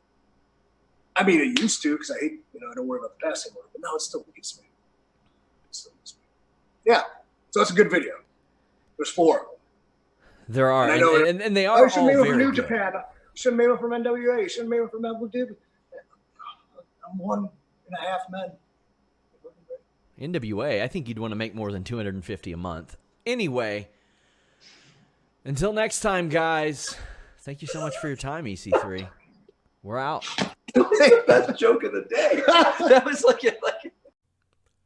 What's up, you guys? Sean Ross Sapp, Fightful.com, here with a name you know. Because you've seen him on Fightful 3 times this year. 3 times? I got to interview you 0 times in 2019. I interviewed you 0 times in 2018. And now I'm getting the 3 in EC3. It happened. That's interesting considering we've been close for at least, we've talked for many years. And, I guess because I had a job that didn't let me interview with you. And then I did one interview kind of off the radar. And then I was fired during a pandemic. And I've been able to now do 2 more interviews, this being the 3rd. I feel like we should specify, I don't believe the 2 are connected. I don't think that WWE looked and said, you know what? He spoke with Sean Ross Sapp. let's fire him. No, I don't think so at all. They gave me I don't Kofi think Kingston this- in the interim, so, and Dana Brooke did one without asking them to, so, and she's still there. No, there was kind of an agreement we could do it because we were trying to promote a charity event that would have been a third party, which obviously would not have flown in this day and age, but that's okay. So whatever. So you got a lot This will going be our on. best one. You got a lot going on. Jay Briscoe, Ring of Honor, Final Battle. You're doing a lot of different stuff. There's a lot of content, EC3 content out there. Content. I was checking out freeec3.com. I saw some of that. I saw the extended cut of the narrative. Yes. How does this come about? And I'm really interested in your take on this because there are some people who don't like to sort of explain how the sauce is made.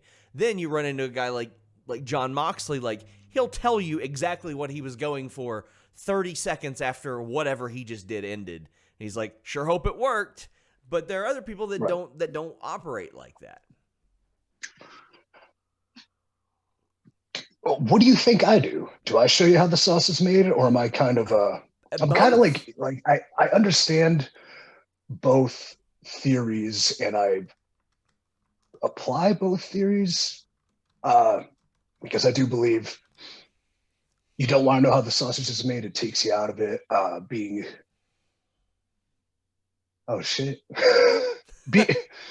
telling everything like immediately after, I think ruins the illusion and maybe the fans' suspension of disbelief. But at the same time, people do want to know from the artist's perspective, the performer's perspective, what they were attempting to do, what they were going for.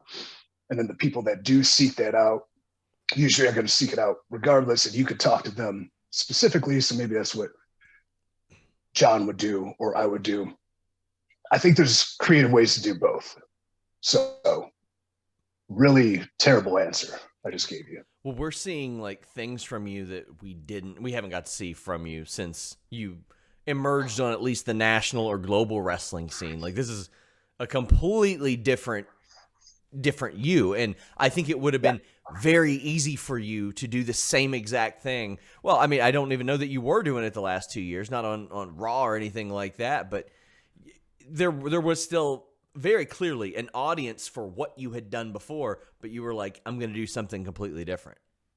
Yes, definitely. I think with the change in the world and the change in entertainment as a whole and the change in my life, I thought it was time to bring to the forefront exactly what I do as a performer and an artist, because why not?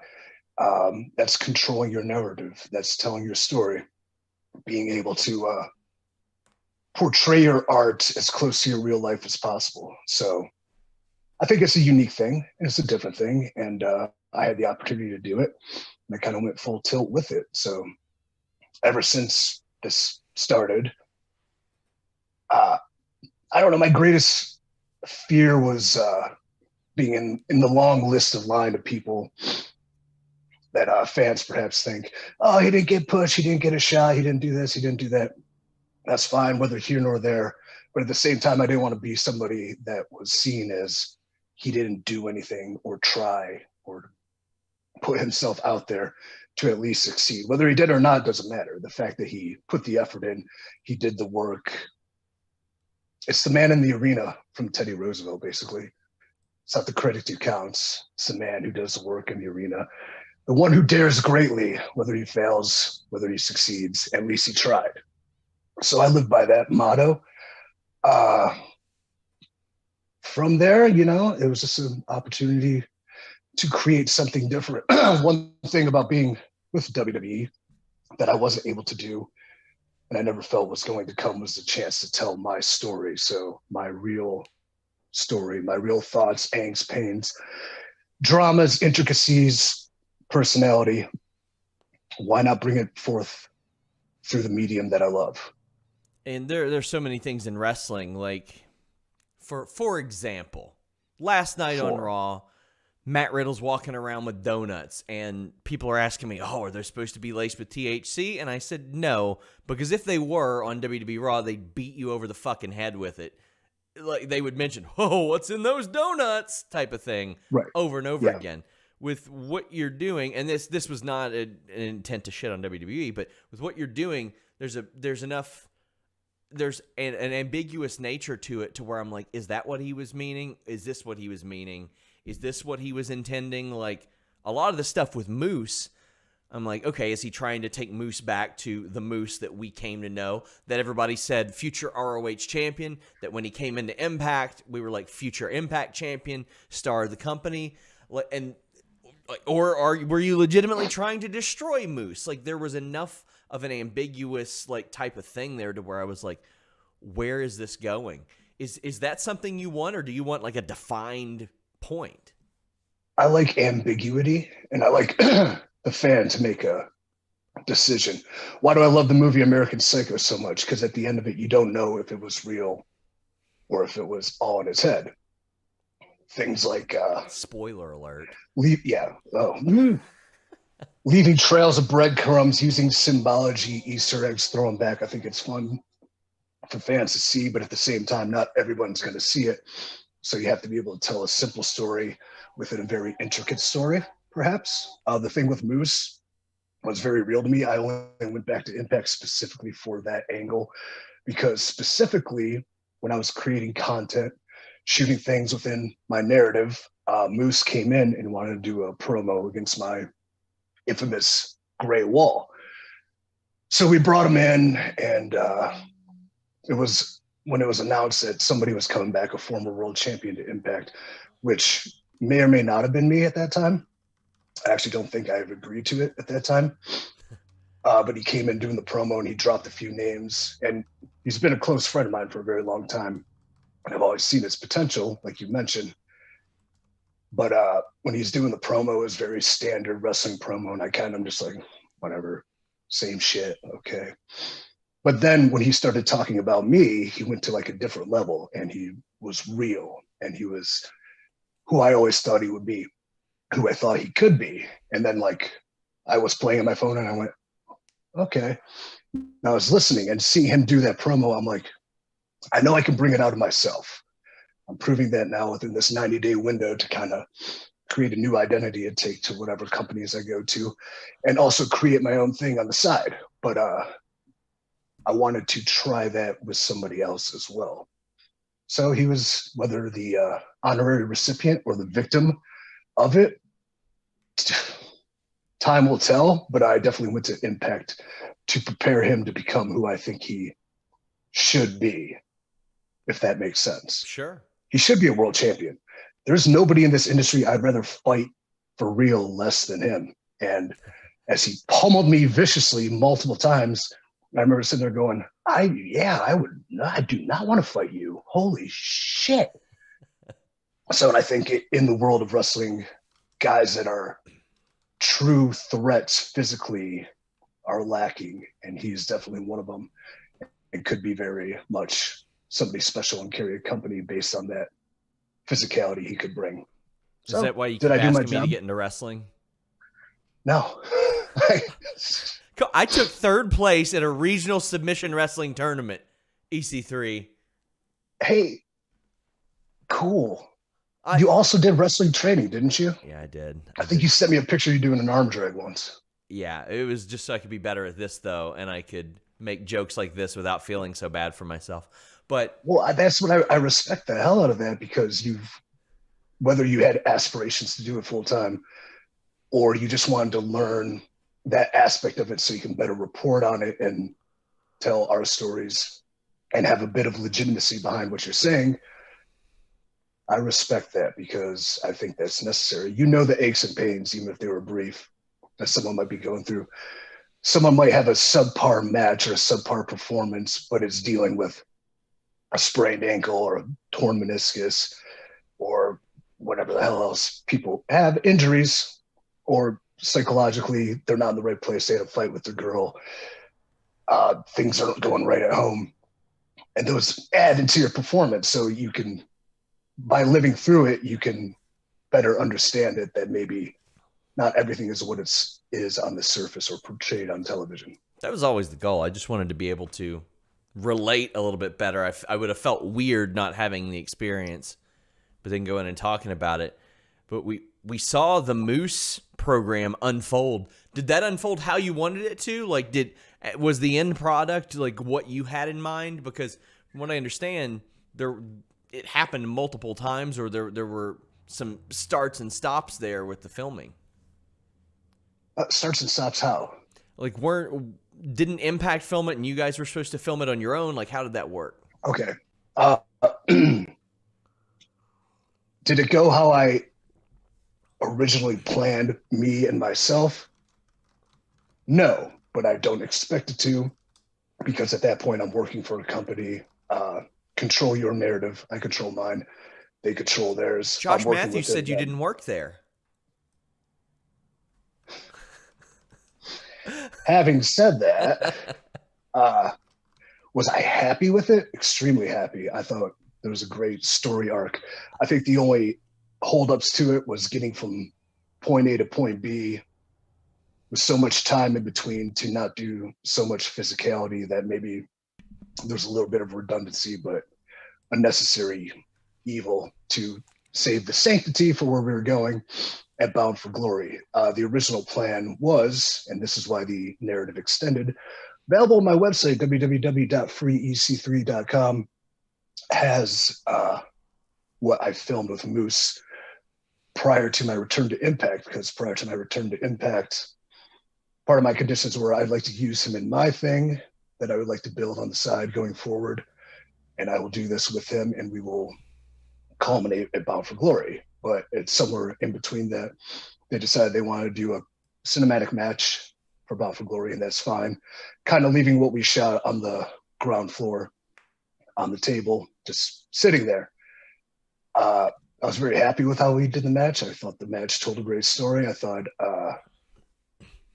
it put Moose into position. I think the last shot of him sitting on the ring apron with that look in his eyes made him. Now, I've done everything I could for him. Let's see where he takes it.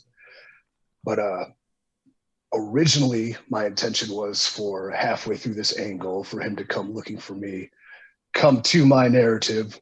We have a fight. It's not a win or a loss fight, but it's a fight that therefore he learns more about himself within it.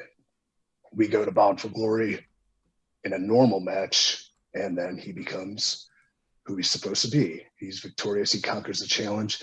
EC3, the character, can go die on his sword, having destroyed his past by allowing himself to be destroyed by whom he deems the person that can control the future of the company, so to speak. So it didn't happen that way. Still very happy with how it came out. And then I'm sitting there with that match with Moose, and I thought it was his best performance, the one I had with him in the extended narrative, that it just seemed like an opportunity. Throw it out there, see what happens. It's cool. The team of Manny Rivera, my cinematographer, and JC, the director, really put a lot of effort into editing that together into some whole extended package. And it's sort of a demo to hopefully maybe take what we create and bring it to a different light on a different forum. It's a demo. Take a look at it. It's cool. It's got relevant stories to the world. It has sweet music. It has good sound. It was a 4 or 5 man operation, so it's very. Is that part of the appeal, wholesome. like that it is close knit too? Because I think there is, like, when I think of that, I'm like, man, that's what I like. Something that's put together by very few people, because you know that there's the creative vision is tight knit as well. And I mean, not that it's going for charm, but always when I'm about to watch something, if I know it's put together by a small group of people, I'm sort of rooting to enjoy it. You know what I mean? Like, I want, yeah.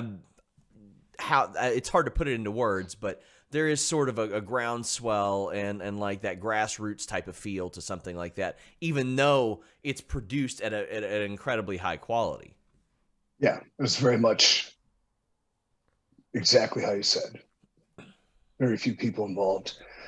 Very much a singular vision shared by a handful of people. Just creating something. Why not? Have fun. Tell a story. Try something different. I think wrestling has fallen into the wayside where people aren't trying different things, whether they fail, whether they succeed, whether they're cool, whether they suck. And I've even told you, hey, will you look at this? And I want an honest feedback. You're like, I can't, to my journalistic integrity, say I like something if I don't like it. And I say, that's exactly what I wanted to hear. Please tell me. So, and as we go forward with that, I appreciate that opinion. So the Impact run happened. So it seems like, based on what you told me, the plan wasn't always to do a cinematic match, but then pretty early on, I guess it became that? Yeah, about halfway through. So when someone wanted to do it, and then that's cool. They also provided me the form when I released the initial version of the narrative, which was kind of my demo of 90 days of creating something on my own. I knew I would never have, it's as simple as I would never have the establish myself as a character get over match, because wherever I went to work, I would already be kind of known. So I kind of needed to do it myself. This is how this character acts. This is how this character fights. This is how their move set, so to speak. Yeah. And then culminate. This is the theme song I want to use. This is how I want the entrance to look. This is all things I want it to be, whether it becomes that or not. Elsewhere, to be determined, but this was my vision. Yeah, but about halfway through, they kind of wanted to try cinematic match. So I am very good at audibling and calling stuff on the fly. So I brought up the Josh Matthews call because I absolutely hated it, and I thought it was. You're allowed to hate it. I thought it was terrible. I really did. I thought it was terrible, and I don't know Josh personally, but I thought it was terrible. But I think a lot of people legitimately thought that you had a contract and you were like there, and you specified, not just to me, publicly, I really don't have a contract. I don't have a contract. And I can't tell you the number of tweets I got that were like, yeah, sure, buddy, sure. Well, it's evident you don't. And then not only... Yeah, I'm talking to people at the tapings. They're like, oh, no, he's not even here. He's not at the tapings following that show. So was there ever a talk of that, or did you know pretty well from the beginning this is going to be short term? And did they try to sign you? Yes, and we're still talking. I think come the new year, when I free myself up, there's talks to be had elsewhere, and they definitely want to do long-term. I'm not ready to do anything long-term until I know who I am and what I'm doing. And then the thing with Ring of Honor is something. Kind of the point. Like, I have a lot of myself to figure out before I jump into something and become, I don't know, like everybody else. If I have that freedom, I can do it now. I'm going to take it and develop something, I guess. And then the opportunity with Ring of Honor came along, and it's a company I've always had a love and respect for that I never had the opportunity to work for. Now I am telling another fantastic story with another talent I highly respect. One of my favorite wrestlers of all time, Jay Briscoe. I do want to see what this takes us and where we go with this. And I've thoroughly enjoyed everything we've done since they've sort of relaunched within the pandemic and the restrictions that are put upon them. I think their shows have been excellent. So I like to keep myself open, brother. Yeah, and were you surprised that so many companies were willing to work on short-term deals? Because I know that I would like talk to Shane Helms, and he said that when he was in Impact, they were always like, got to have a contract.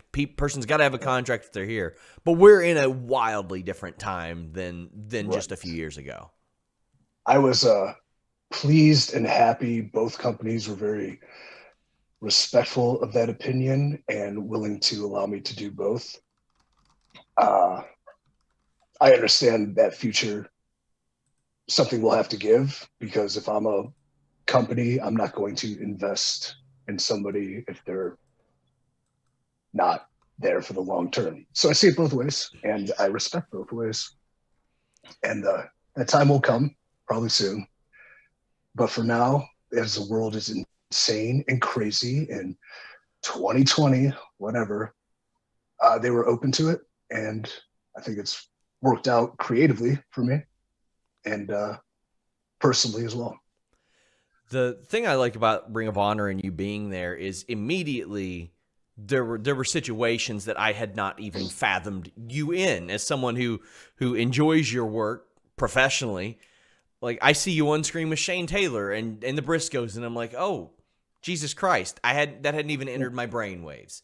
And Shane Taylor is a guy who I've championed for a long time. Think he's really underrated. The Briscoes, one of the best teams of our generation. Ever. Yeah. For sure. I agree.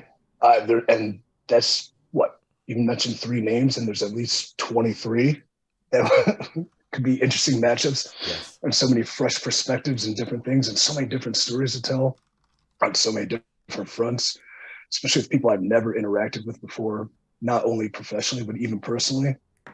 And I think I do some of my best work when it's with somebody I don't know personally, but respect professionally. So, like a Briscoe, perhaps. I mean, we met probably once in 2012 or 13, but I've always been very endeared by their work. I think their loyalty to Ring of Honor is very tremendous. Is that the right word? Yeah. But their work, like their loyalty, means a lot to me, and their ability to, as much as wrestling goes into this social media, talking about yourself or breaking that fourth wall and all that we've talked about, and how people just put themselves out there so much. They're very much, we love to wrestle and we love what we do at home. We have a family. We are who we are. They're very real. And realism to me is important, I think, from a storytelling perspective, because realism fans can resonate with, and realism brings about emotions and moments. Just last week, as we're filming this, we saw Impact doing a bit of a crossover with AEW. We got Don Callis popping up there, Kenny Omega popping up this week on Impact. Did that surprise you? Because for a long time, we'll call it, especially the post-Samoa Joe era, he had contracts, or he was working 2 or 3 different places, and WWE was like, oh, sure, okay. Then he pops up on ROH, and they're like, nope, contract now. And they don't do a lot of that. We're seeing other companies do that a lot more and really lean on each other. Does that surprise you? At this point, no, I don't see why not. Like, with what I'm building, with the narrative, with what is taking place, companies like AEW, Ring of Honor, Impact, MLW, WWE, we're all connected in the wrestling world in some way or some shape or some form. And to act like they don't exist to each other is silly to me, because there's so many intriguing possibilities. Granted, from a business perspective, I'm not on the levels to make any decisions like that or what to do, because there is competition, and you do want to, maximize your profits and beat other people, because it's a competitive market. But at the same time, if the whole industry grows from dabbling within each other, the avenue for stories raise, it's intriguing and it's very cool. And it's like watching crossovers in the Marvel universe, perhaps. Is that a thing that just popped in my head? Yes, I had no intention of saying that. But, I mean, Avengers is going to be the biggest movie of all time for the rest of our lives, especially with movie theaters going on. And that's combined so many different worlds that do exist within the one. Wow, that's awesome. Sweet. Oh, I never thought I'd see these 2 guys interact and have a fight that nobody bleeds in, and then they pummel each other for days, but then everything's fine afterwards and they're best friends. It's cool. It's unique. It draws interest. And then with the fans connected, with the narrative, I view that as just a small little niche I can create that is like supplemental content to whatever's happening in whatever wrestling federations, whether it's independent, whether we use people from other companies or they're allowed to do it, they step in there, they can tell stories within that world and maybe help their characters. Even if a small minority of fans see it, the ones that do understand the characters are watching on the bigger platforms more, or subliminally, they found themselves in some way that they can take that act to the bigger platforms, and fans notice a change within them and they are a better performer because of it. In the narrative, Did any of that makes sense? It sounded great. Yes, it did. It sounded great, especially the Marvel reference. Right. In the narrative, you are, don't want to say candid, but you definitely do mention the fact that you dealt with a debilitating injury, which we now know is a concussion. Yeah. And I mean, you have told me personally that you know that you have suffered a few before, and I don't want to single those people out or anything. You can too if you want to bury them. That's okay. But like, is that something that you had to kind of come to grips with upon your return? Because from what I understand, you were cleared well before you could return or before you were let go. But I mean, this is something that we know a lot more now, even more so than when you were training, and I know that you got a few. Yeah. When I was called up in whatever, I guess it was the end of 2018, maybe early 2019, I suffered a second one within 3 months in NXT, but then there was a mass call up and I was part of that, but I was called up and I had it, and it was kind of, I'm like, oh, I'm getting called up and I'm injured. This sucks. Yeah. But I've always, anytime I've been injured physically, it wasn't how long do I need to rest to be healthy? It was how long do I need to get back? And so with that, it was the same thing. I'm just getting called up. This is all I've ever wanted in my life. This is the opportunity I've been waiting for. There's got to be a purpose to this. I'm going to be ready. I run back. We know how the run goes. It's whatever. But then mid 2019, maybe later, like July, I suffered another one. But I didn't notice I had it until it was kind of too late. Till one day I showed up and I was just not myself, fish white. You know, if I'm not tan, something's wrong. So I'm fish white. I just feel awful. Someone mentions you don't look good, and I kind of tell them that, like, this happened. Hey, do the test. Okay, you're not cleared. But this one took forever to get back because there's such a weird injury. They're so speculative. Plus, having a few, they're harder to recover from. So there was a nice 5 to 6 month period suffering this that as physically debilitating as it was more mentally debilitating. And there was mental changes that were very hard to fathom. They were very hard to overcome. Personal turmoil. It's just like everything sucked, and it was a change in personality, and it wasn't great. So eventually I got over that, finally was able to be cleared, and that was right before March.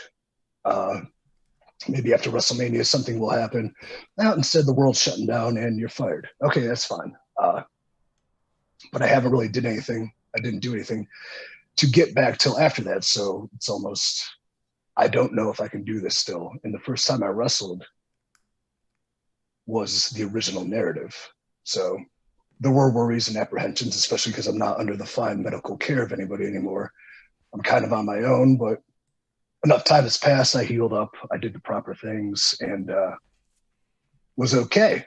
So, Did you see the speculation that I would see in tweets where they were like, oh, well, he's very clearly still got this because that's why he's doing cinematic matches? I saw those everywhere. And then I was like, guys, he worked at Black Label Pro. He worked in at I think Texas. You did a match there that I actually sent you a message about, and you've done some stuff all over the place. Like you've done honest to God wrestling matches.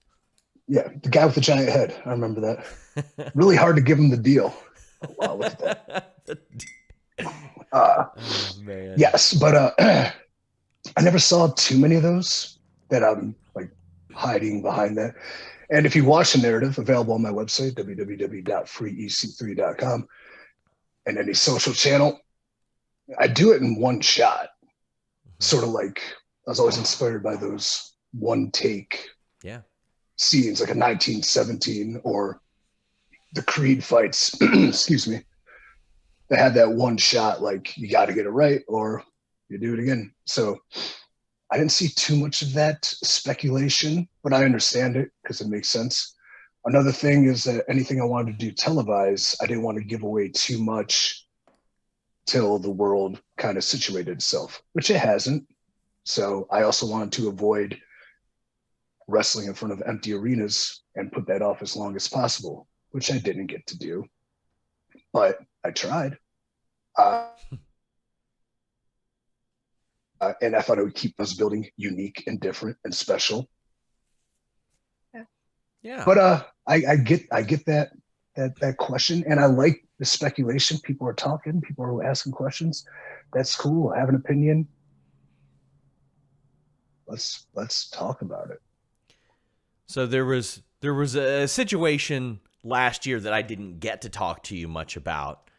Jon Moxley bringing up your name in an interview when you're being, quite frankly, criminally misused, and you did a bit of a hat tip on Twitter. I mean, I don't think anybody expected you to come out and bury the company that you were a part of, but it's one of those things where it's like, let somebody else give you the compliment so you don't have to yourself. And I mean, that's a pretty big friggin' compliment, having a guy who would go on to be AEW World Champion for most of this year saying, I wanted to work with that guy. I think we could have done cool stuff together. And he's sitting there saying, why isn't there more from this? Like, how does that feel for you going through what you were going through? Was that a little bit of validation? Was that like, see, motherfuckers, this is what I've been trying to say, or you guys are using me wrong? Or at that point, were you deflated? No, that helped a lot because I have such a high amount of respect for him and his work. And it was, I guess validation is a good word, that because I'm not going to be the guy that's going to complain on social media. Sure. I'm not going to be the guy that's going to whine, bitch, and moan about anything. Like, I'm going to try to handle it the best I can, or I'm going to do what I think is necessary to get out of it. I'm going to do what I can myself, but that helped. So the people that knew were like, this makes sense. Okay. And the people that, I just don't want people to think I wouldn't try, or that I would relegate myself to being subpar, because I would never do that ever. That's just not who I am.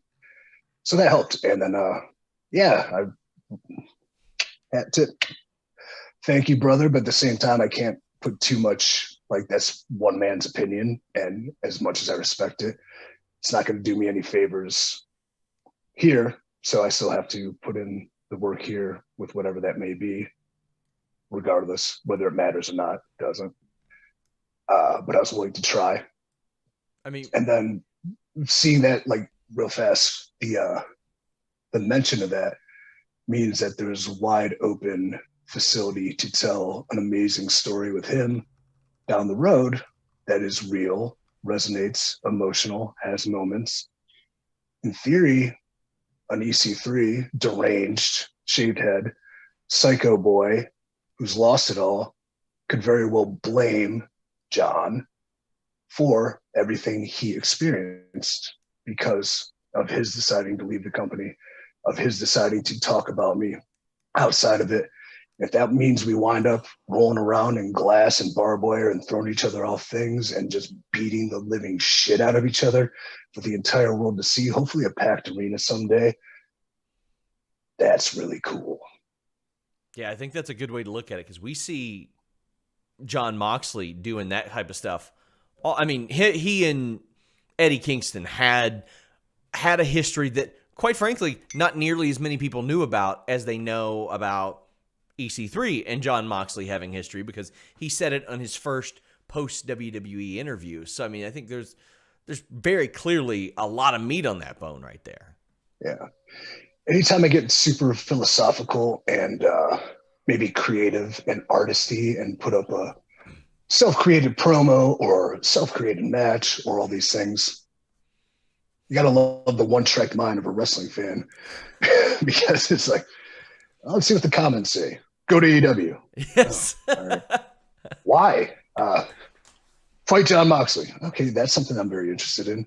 Fight MJF. As opposed to seeing the art and the creation of it and the in-depth stories. You know, you get that sometimes, and it's, I don't know if it's dissuading, maybe a little bit, but at the same time, that's what people want to see, then that means there's box office to be made. When they told you that you were going to win that initial match against Jon Moxley, but it's going to be 2 minutes, are you like, all right, this is happening, some stuff is happening? At first I was like, really? And that was just right after he kind of agreed to, all right, I'm not coming back, I'm not resigning. I'm like, well, I mean, that's fair. You know, you do the favor on the way out, but at the same time, I would like it to mean something. Mm-hmm. And I think down the road, it maybe could have led to something.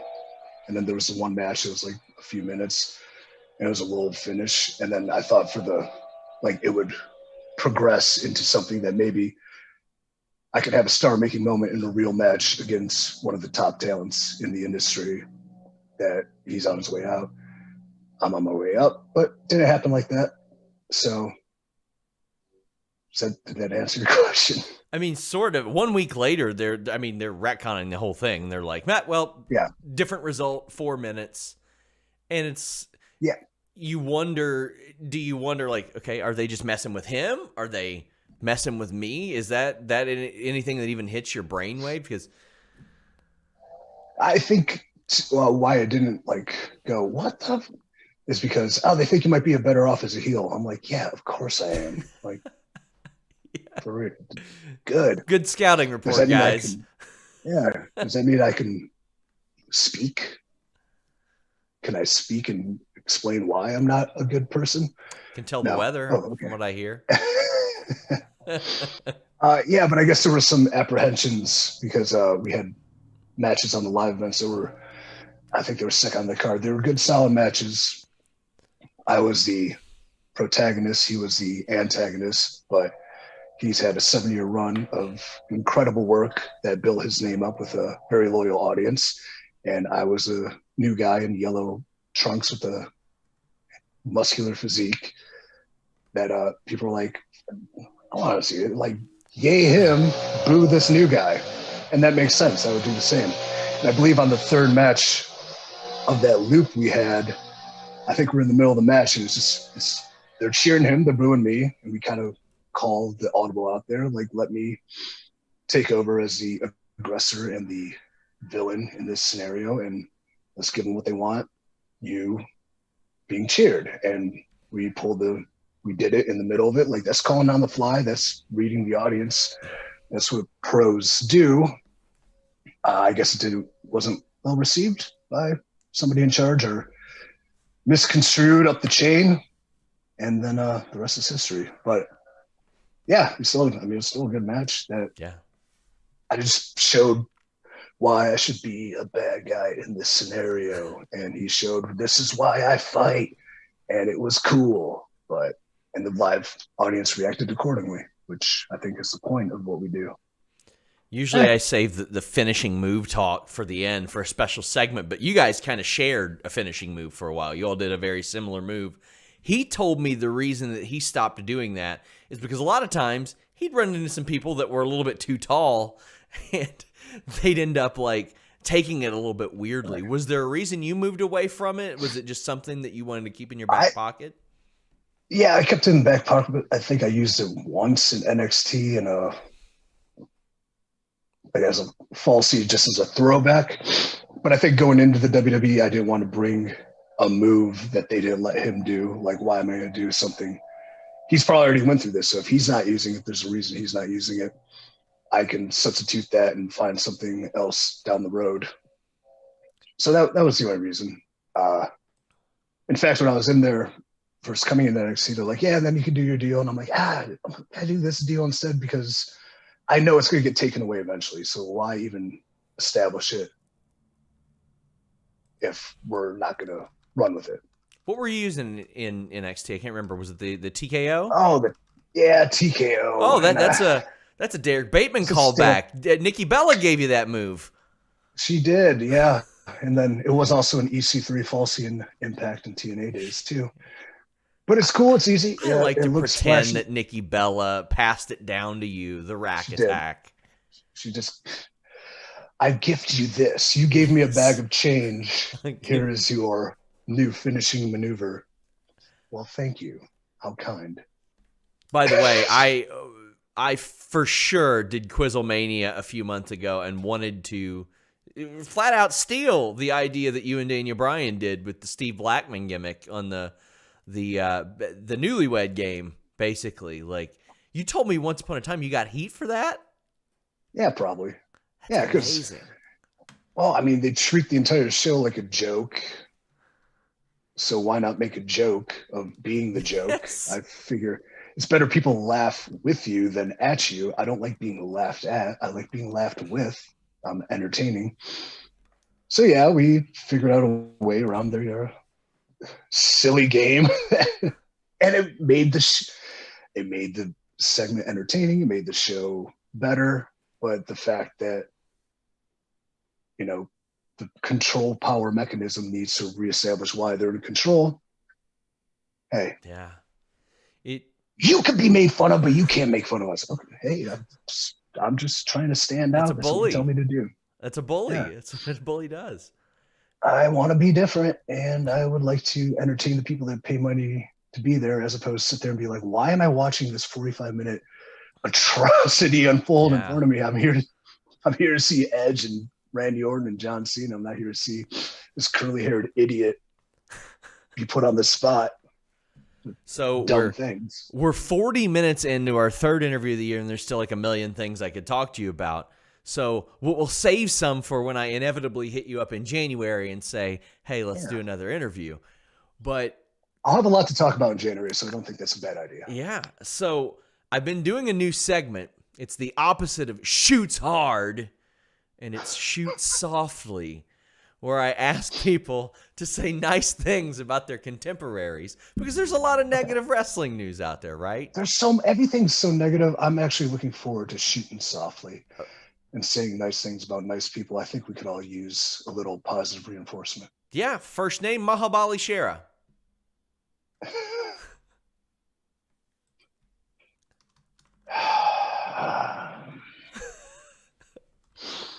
You were excited for this. You were ready for it. He has a nice smile and a good heart. There we go.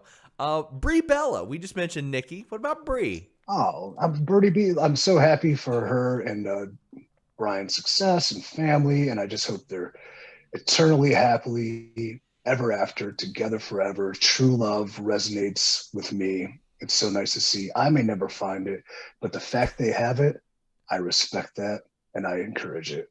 Congratulations, you two, on your lovely family and your lovely life together. And I hope you're happy.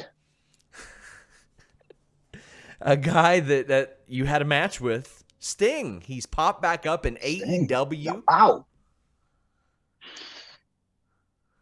I mean, I beat Sting, right? Yeah, you did. You beat Sting in a few minutes, actually. No. Combined, you have beaten Jon Moxley and Sting in about 7 minutes. I should definitely be in a Hall of Fame somewhere based on those record-setting wins themselves. Sting's awesome. I mean, I grew up watching him. Rarely is a chance to get to meet your idols, let alone work with your idols. I had that opportunity. Even if what we did was brief on screen, what he did with me, talking to me in the back, will always stick with me and was very encouraging and positive.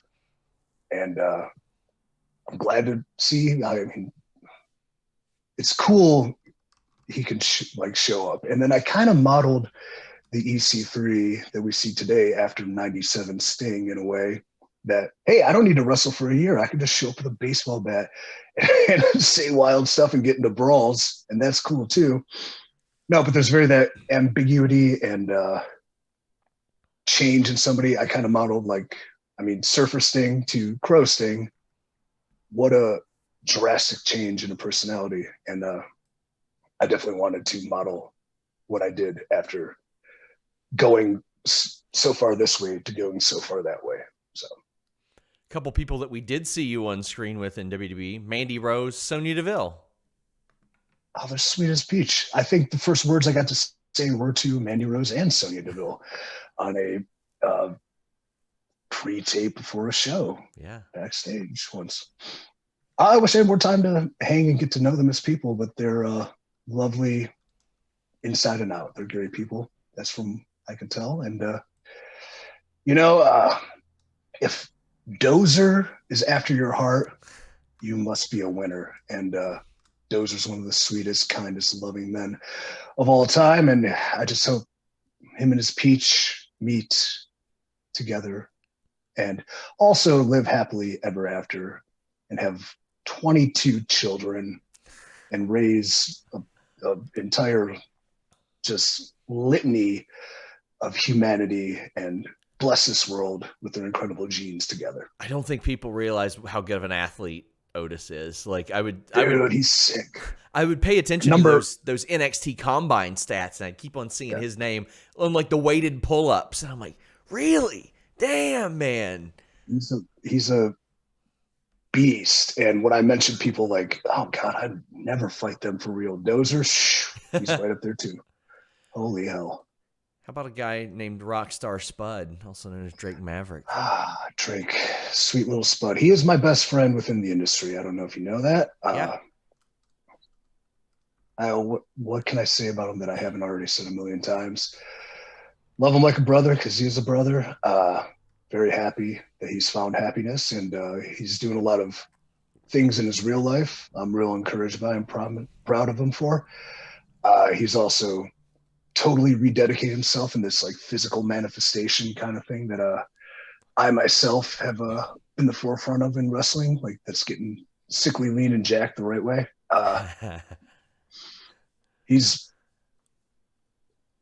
no matter what, he's there for you as a friend and a colleague, and there's great character within him. So his wife doing things too. She just popped up on Impact as well. She did, yeah, good for her. Which was good to see.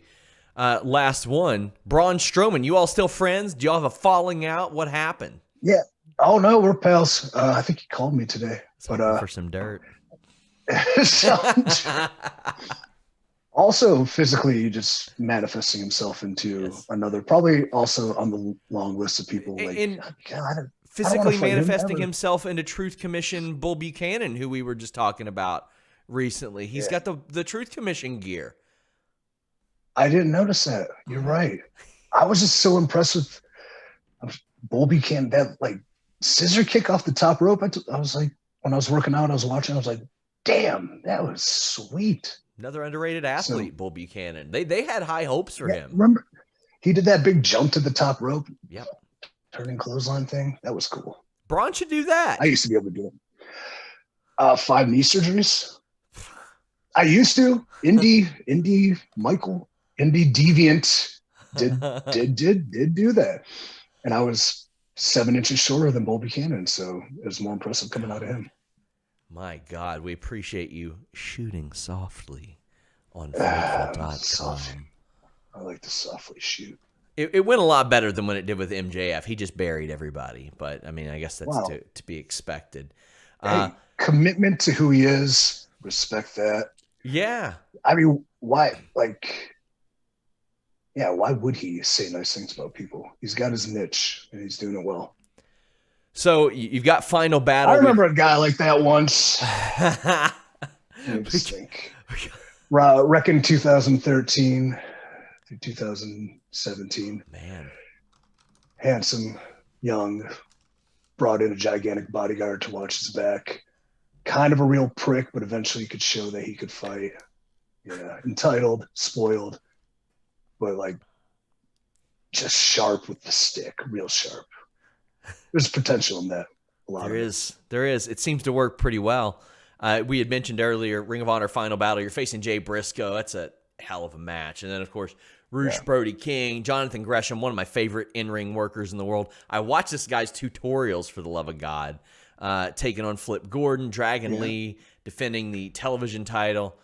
It's going to be a good time. Ring of Honor Final Battle, December 18th. And, of course, I want everybody to check out freeec3.com. If you're interested in a lot of this stuff that he was going in depth about, I mean, freeec3.com seems like the place to learn more, doesn't it? Oh, yeah. I need to get the Google number up. I don't know how to do that because if you Google EC3, it's just like articles of me getting fired. I'm like, I have this sweet-ass website full of great content. I'll figure it out if any social media people can help me with that. But yeah, you go to freeec3.com. You have Wearable Propaganda, which is all the merchandise. Point down. I have the logo below you right now. I have the link below you. There you go. Keep eyes on it. Yes, thank you for that. But also, like all the content I've created independently, plus the majority of the content I've done with Impact and Ring of Honor, are on handy places you can read about them. And then I'm writing possibly my description of this whole narrative story from beginning till about now, as I have time to write. And I sent you some, and maybe hopefully I'm a decent enough writer that I kept your attention.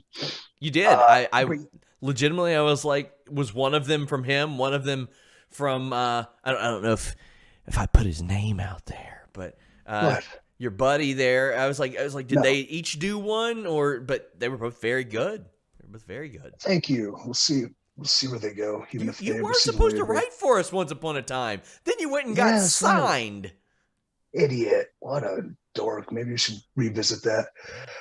But if you go to freec3.com, you have all like independently shot promos and character creation things, and I think too, I get a lot of requests from aspiring pro wrestlers who want to join the narrative perhaps, or ask me for advice. So you might be seeing new people you may know, you may not know, pop up within there. So interesting things could happen.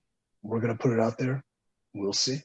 Yeah, I encourage people to check it out. When you go to the website, I happen to see a video down at the bottom of the page, and when you click on it, it's unlisted on YouTube, so you're not going to just scroll through YouTube and find it. You'll go to his website, and you'll see that particular cut. I still can't figure YouTube out, so it's just kind of like a hub to keep the stuff. I don't know what I'm doing. But guys, make sure you check out freeec3.com. EC3, thank you so much. You're always so generous with your time, and hopefully you will be next month too. Yeah, I'll see you in January. What do you think? January 21st or something? Does that sound good? Yeah, January 21st. I don't know why. No reason why. Why? Is that the date of the Royal Rumble? Are you in the Royal Rumble, EC3? Is it the Royal Rumble? I don't know. I don't think they've officially announced it for reasons. But, okay. But, guys, until next time, we're out. What's up, you guys? Sean Ross Sapp, Fightful.com, here with a name you know, and you probably know him because it feels like we have him on here every week now. After 2 or 3 years with no interviews, I've been able to talk to this guy 4 times in a year. What's going on? More like EC4. EC4. The Quattro is here. This is our 4th interview, and I think there'll be a 5th very soon after this because I have so much to talk about. I have so much to say. I am just a cunning linguist when it comes to Fightful. I should I should be on the payroll. You probably should. I mean, some people would accuse you of already being on the payroll. People accuse me of being on people's payroll all the time. No, only one promotion's on one person's payroll in this industry. Yeah. So, I mean, we had done interviews, of course, before WWE. Once you headed over there, it was a little bit more difficult, a lot more red tape, as Xavier Woods would say. But we cut it, though. Yeah, now we're able to talk to you. You got ROH 19th anniversary coming up on Friday, March 26th. You're facing Jay Briscoe. Now, when I spoke to you, I think it was in December when you got COVID, you were like, I want to go back there. I owe it to the fans. I owe it to Jay. I owe it to ROH and myself to go back there and have this match and see this through. You're doing it. Yeah. And you mentioned the red tape, and then people ask me, hey, why Ring of Honor? Why Ring of Honor? And one important selling point of Ring of Honor to me was the word I live by now, freedom. The freedom to think, the freedom to act, the freedom to speak, the freedom to feel, the freedom to do whatever I want to do is one thing. When you were negotiating with Ring of Honor, did they say, I won't let you down, I won't give you up? Was that a part of the freedom talk that they had with you? I think that was casually left out. But that seems like an important thing to tackle. No, but like the thing with my quest to see if honor is real with Jay Briscoe, we got somewhere. We started so strong, and then COVID reared its ugly head. I think you're about to get a vaccine, if I'm not mistaken. You also just had LASIK. I could see you squinting. Listen, if you want me to wear these, I can. You know what I do wear now? I look ridiculous. Blue light glasses at night. Really? Blue light glasses do help. But okay. As I segue into something completely unimportant, yes, my quest to see if honor is real with Jay Briscoe needed to have a conclusion, and at Ring of Honor 19, it has a conclusion. Will I find out if honor is real? That's up to Jay Briscoe. That's not up to me. Go ahead, sorry. My whole rapture of this industry taking place is because it's so degraded. It's so infected, overrun. I need this match. I need to know if what I do has honor behind it, because for the past few years, and this isn't an aside to my former employer at all, this is a straight up watching the degradation of this industry.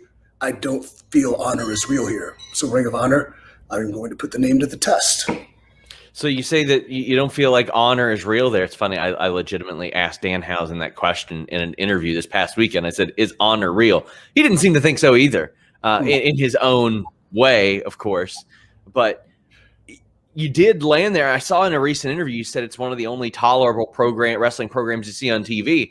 I can't disagree with that. I mean, I watch it every week. I enjoy it every week.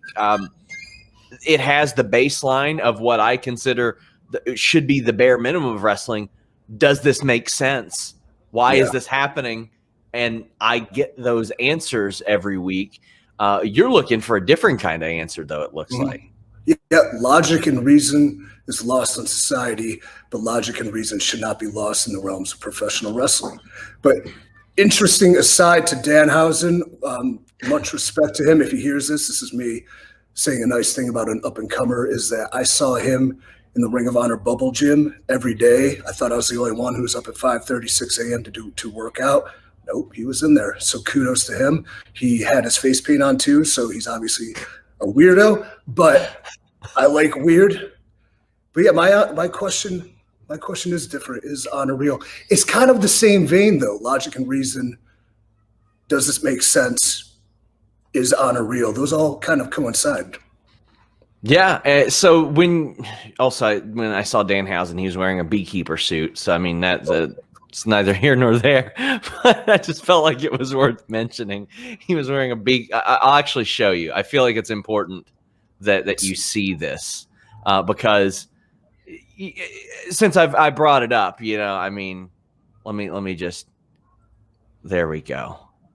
This is 2021 in a nutshell. It is. I'm so excited to get vaccinated in about an hour. But when you have these conversations with the Ring of Honor, clearly you had these conversations when you were doing stuff with Impact Wrestling too, because you had a very unique situation that not a lot of people get the fortune to have, but you were a commodity and these companies wanted to have you involved with them. How does that go? Was there like any posturing between those two? Like, because I know that I'm pretty sure both of them wanted you long term. Yeah, everyone wanted me in a sense, and some wanted to repeat the past. Impact provided me the opportunity to push forward what I'm doing, control your narrative, my new narrative. But at the same time, I have done that, and I have been there. They are a business. They are entitled to take care of their business, and I never was able to commit to them long term. You're putting in eye drops as we speak. But would you rather me do it while I speak? No, but my inability to commit, whether it's a wrestling promotion or a relationship with a female, people had to make decisions to go their ways. And what we did was very cool. It was very unique. The purpose of me going back was, as you can see by his constant progress through social media, his constant progress within the ring, was to bring Moose to the next level. And I accomplished that greatly, teaching him to control his narrative, teaching him to become the man he's supposed to be, teaching him to be the man that I always envisioned he would be. And as a top level threat, an absolute killer, a monster, and a true wrestling god. And a guy whose contract I hear is up in a couple of months. Is that something like maybe he reaches out to you? Maybe Moose, after all of that, he is like, I saw you do the same. I took your advice. Moose doesn't reach out to me. Get this. I am so ingrained in pushing Moose forward to the next level that I packed up my 2 knapsacks full of all the material possessions I have, and I live in his house. Wow. I am there constantly because I sleep there. I don't actually, I live on the road, but I sleep in that house. And part of his success is that he started mimicking everything I do, from my morning routine to my training routine. He takes naps. I don't. I write and produce wrestling promos. He doesn't. He watches cartoons, but at the same time, he's getting there. What cartoons does he watch? He's watching the Justice League cartoon now. Okay, I thought you meant like Ren and Stimpy or Kablam. He plays video games all the time. I do not. You're in a video game coming up, Virtual Basement's wrestling code. Oh, yeah, as a top 1%. So that way you can download the essential character later. That's a financial decision that's very smart on my part. Hey. But yeah, so that's how dedicated to my craft I am and dedicated to pushing people forward is that you might not want me, but I will sleep in your home to push you. Man, that's interesting. And like I said, he almost killed me. He almost killed me for real in the gym because he was just sick of me riding him so hard. Like literally was pulled back by Drake Maverick. Yeah, I would love to see it. From ripping my head off. And I was in a position where, okay, I could fight my friend here. And like I said, he's someone I would choose to never fight for real ever. Or I can let him kick my ass and then I'm a hero again. And plus he'd be very apologetic because he's such a kind soul. So it didn't come to that. I would love to see Drake Maverick physically restraining Moose. It was absurd. That's what we need to see in this world. So, I mean, like I mentioned, Moose's deal is up. How long is your deal with Ring of Honor? My deal has a lot of caveats that provide me freedom, but at the same time, coming off Ring of Honor's bubble, coming off of what we accomplished at television and what I deem one of the only tolerable wrestling products, there was a moment on this last block of filming where every time I came back from a Ring of Honor block of filming, hey, how'd it go? And, I was like, wow, I actually had fun wrestling. I had fun wrestling. But this time, after a certain incident, I came back and I said, I love this again. This is my passion again.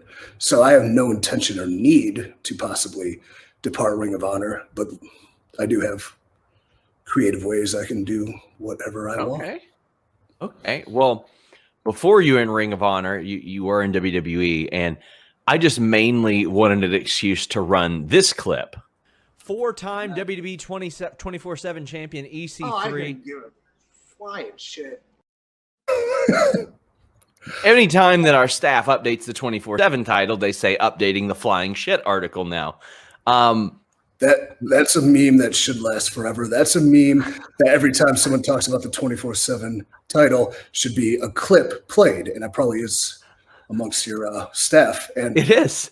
That's one thing where I was going through my Twitter feed after it uploaded, and I actually cracked a smile and laughed. I mean, let's be real. Chris Van Vliet, Louis Dangor, Mike Johnson, they ain't popping you like the Sean Ross Sapp interviews do. No, not one bit. They're too serious. I just wanted an excuse to run that, honestly. But we had mentioned the video game. How did Virtual Basement approach you about being a part of the Wrestling Code? Via email. And how were those conversations? Was it just pretty straightforward? Like, yeah, we're doing this. Yeah, it was pretty straightforward. It intrigued me, and I was, like I said, I have no problem sacrificing and pillaging my past because I've destroyed it and I've burnt it in a trash can barrel fire. So you want access to my past? Sure, take a crack at it. Whatever I get paid from that can continually fund the narrative, fund freethenarrative.com, fund, I don't know, my very strict diet. So seeing how it plays out, do I allow the essential character to be financed and monetized? That's to be determined. I want to see how this goes, but it's pretty straightforward. They seem like adequate gentlemen, and there seems to be a lot of hype behind this game, so that's cool. I didn't know what it was. My last system was a Super Nintendo, so.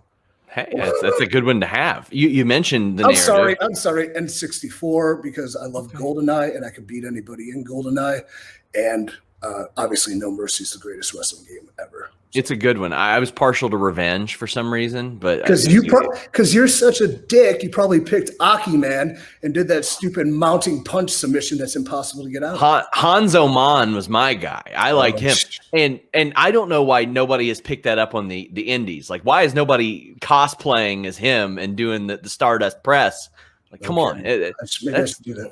You should. Everyone steals my stuff. The only thing I steal are moves, so I can do that. But at the same time, I added the Akiman press with the Akiman punch thing. I call it Psycho Boy with the press. So I combined them both. So you were just criticizing me for using that when you quite literally use it in your matches. What I've never said I'm not a hypocrite, and I've never said I do not project. You mentioned the free the narrative, a lot of stuff like that, and how you've changed and a lot of things have shifted for you, but you're also not afraid of capitalizing on your past successes because you say that it's done, it's ruined, it's changed, it's different. Explain to me, like, when that hit you. Was it the day of the release? I know that some of this stuff was already well in your mind before then. It was before my release.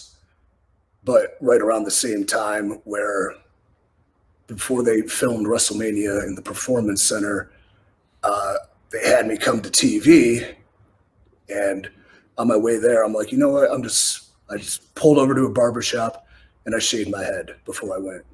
And then I was like, I'm committed to doing something different. I have to now. Never panned out, but the day of my release was the exact same day I filmed the very first promo as the essential character, which I released on the day of my release, and that's what started this all. So, yeah, I would say, but the world has changed. The character became a watered-down version of somebody else's vision who didn't want it because I guess he thought it was his vision. I don't know. It doesn't matter. But who's he? Vince. Oh, okay. I don't know. He's the real top 1%. So I do remember you saying that when you had this idea, you then saw The Fiend get beat by Goldberg, and you were like, "Don't know if that's the type of thing I want to pitch." Yeah, that was. But then what I've learned is you can't hold back. You just have to put it all out there. But yeah, if this ran there, it would already suck and be dumb, and it would blow up, and it wouldn't have mattered. Nothing matters. Nothing there especially matters. It's absurd, but whatever. It's not my problem. It's not my pleasure. I'm fine with that. I'm okay. How have you liked how it has played out since then, whether it be under the auspices of Impact Wrestling, Ring of Honor, or your own? I think because of the trying times that as far as things being normal, they're not. Took the most advantage of it possibly. But at the same time, if this presentation, this character had full legs with a proper TV backing and we're in front of live audiences, I'm very curious to how the interactions would be, how different things would be. And hopefully we find out very soon, audiences in buildings, and see what kind of effect it has. On social media, it's had a great effect. I get very personal messages I never received about people taking control of your narrative to heart, which kind of made me realize there's actually a responsibility to this, and I can't just be insane psycho boy spouting nihilistic craziness. Like, I have to actually take a little bit of responsibility if people are finding something within it. But I'm excited to see what happens with live people. And then I think as far as anybody could have taken anything without television backing or the environment being normal, I did the absolute best I could. Have those personal messages and experiences from other people adjusted anything you've done, or motivated you to do things differently, or just motivated you creatively? Yes, it's motivated me to actually answer back when people tell me, like, I was close to suicide and this stopped. I'm like, they need to hear from me and say, keep going. If that's true, a man came out to his family because of it. And I'm like, that's so important. Like, I have to, congratulations, be the person you are supposed to be. So change it creatively in the aspect that whether it's a protagonist or an antagonist, a good bad guy is justified in his beliefs, right? Like, that's what makes him truly bad, because you could kind of resonate with it. So just making sure I put some truth behind what I'm saying, because I do have feelings of this nature in some way, shape, or form, that being true to myself makes it authentic and people can gravitate towards it. Maybe they see something in themselves with it. I've seen you doing a lot of stuff over at freethenarrative.com talking about your match with Drake Maverick, then Rockstar Spud in, I think it was it London where that was? Yeah. Okay, London. I couldn't remember what city, but my God, what a match, including all kinds of other things like revisiting the narrative. How are you just like jumping full in on content creation like that and your experiences and playing off of that? And how does it feel after you've changed to go and revisit those things? Obviously different points of your career. Yeah, the Rockstar Spud blog came about because one fan posted an image from it, and I was locked in the Ring of Honor bubble. And you know, when you get inspiration, you're a writer. If you just get something inspired, then you just can't shake the feeling, and you got to jot it down. So that just came, and I'm like, I'm a fairly decent writer, and I don't know if I'd ever have enough for a full-fledged book. But if I keep putting blogs out and they garner interest, then it's a great outlet. But then again, I can't do it for others. I have to do it for myself, which I think is where good writing comes from. And if people read them, cool. If people don't, that's fine too. I do feel tentative to always write because I just don't know if our culture has such a short attention span that they can commit to 7 minutes or 10 minutes of writing. We'll see. I don't know the hits, but can't worry about that. Put it out there. People like it. Same thing with content at Free the Narrative. We just released the Narrative Briefs, which is a sort of a test plate for something very large and huge coming down the pipe that I think you'd be very interested in, and I'll probably come back to talk about. But the Narrative Briefs, if you hop over on the website, you can download it for a meager $5 that fund the narrative. It's not like I'm profiting off of it. Or if you buy our Rapture shirt package, you get the link for free. But it's 4 shorts we did, 2 promos of mine, Rapture, which I've released in the past, Scars, which is true to me. The Conscience is spitting in my face, beat poetry, amazing piece that got censored on social media for some reason. And then Really? Lust. Yeah. Somebody complained and like it was about to take off and then it got shadow banned or something.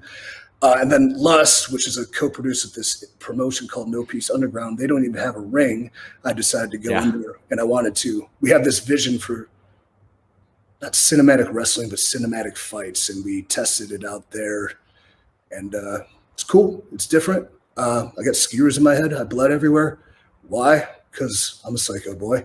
But just 4 little pieces and check it out. I would really appreciate it because it's actually tests for what we're doing down the road. And you know, I don't know, Sean, you know I like you, freethenarrative.com. I feel like debuting something. In the business, they call it a teaser, which means I'm going to show you something that is teases but has absolutely no relevance and you'll have no idea what it is. And I think we should air it now. What do you say?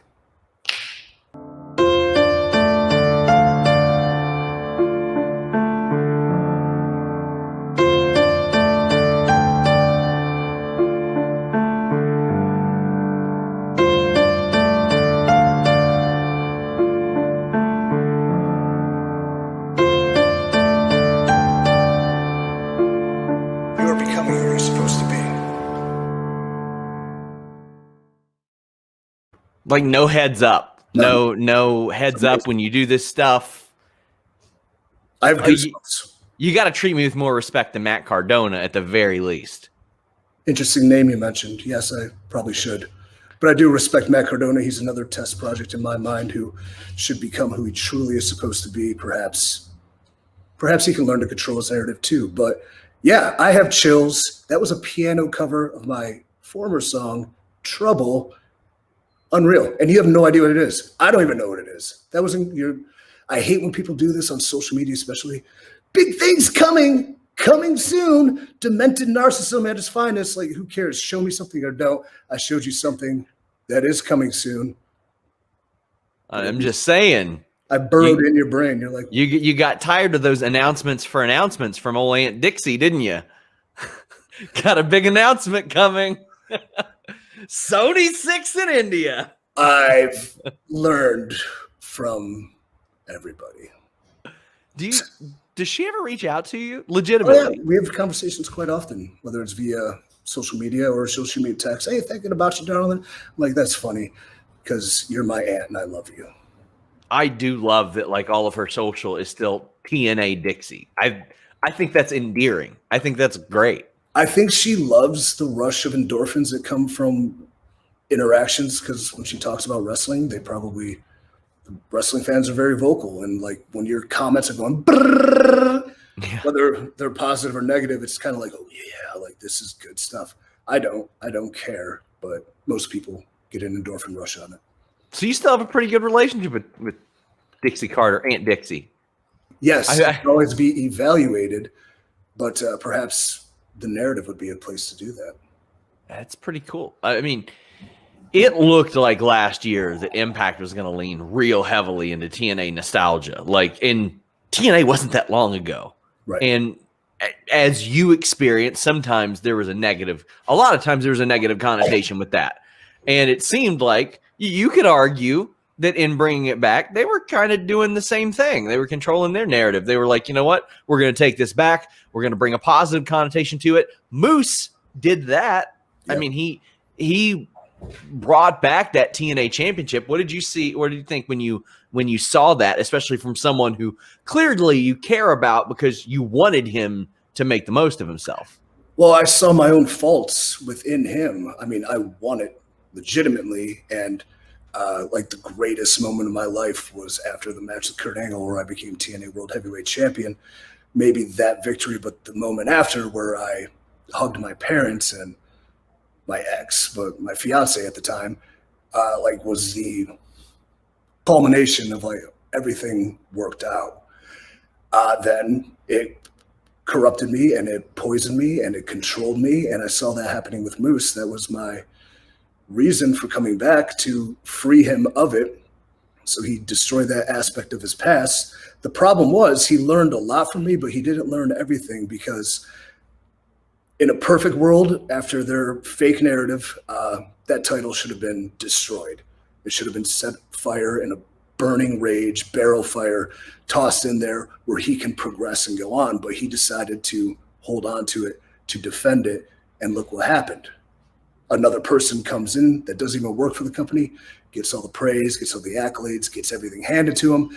He ends up defending it against Rich Swann. He loses it. He disappears. Maybe there's a place for him to finish his training. Maybe there's a place he can truly learn the very last aspect he needs to learn. Maybe it's free the narrative. Who's to say? So, I mean, that does seem like you have, even though pessimistic in your review of him, some optimism for the future of him. Rome wasn't built in a day, and training Moose isn't completed in one wrestling angle. It's completed over a lifetime of persistence. As we filmed this past week, we had an outstanding wrestler, Andrade, get his release from WWE. Yeah, he asked for his release. They gave him his release. He's got some buddies in Ring of Honor, specifically some people that word has emerged that he straight up told, you don't want to go to WWE. You should probably stay in Ring of Honor. You'll like it better there.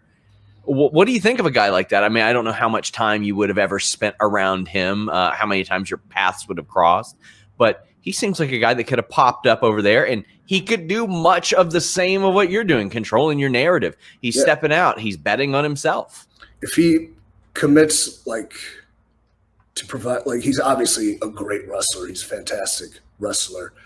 I think to truly control your narrative, you have to destroy the aspects of your past and evolve. And Ring of Honor is a great breeding ground for it. If he comes in the same, it'll be cool and it'll provide really good matches. But I think to be truly transcendent, he's going to have to evaluate himself from a presentation standpoint.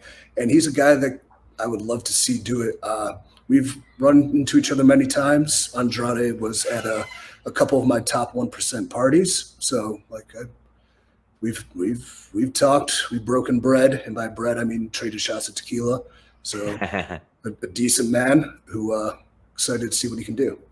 Always worked hard. I remember he came into Toronto and did all the press junkets in English as best he could, like worked his ass off to do that. That's a rare thing, because it's like a lot of entitlement takes place in this industry. Another reason I want to rapture it is wrestlers don't understand the aspect of this game, this part of the game, especially if you're working for a company that's paying you. Like, it's not just what you're doing in the ring, it's what you can present outside of it. He wasn't advertised or obligated to do it either. He just showed up there. He's a smart businessman then.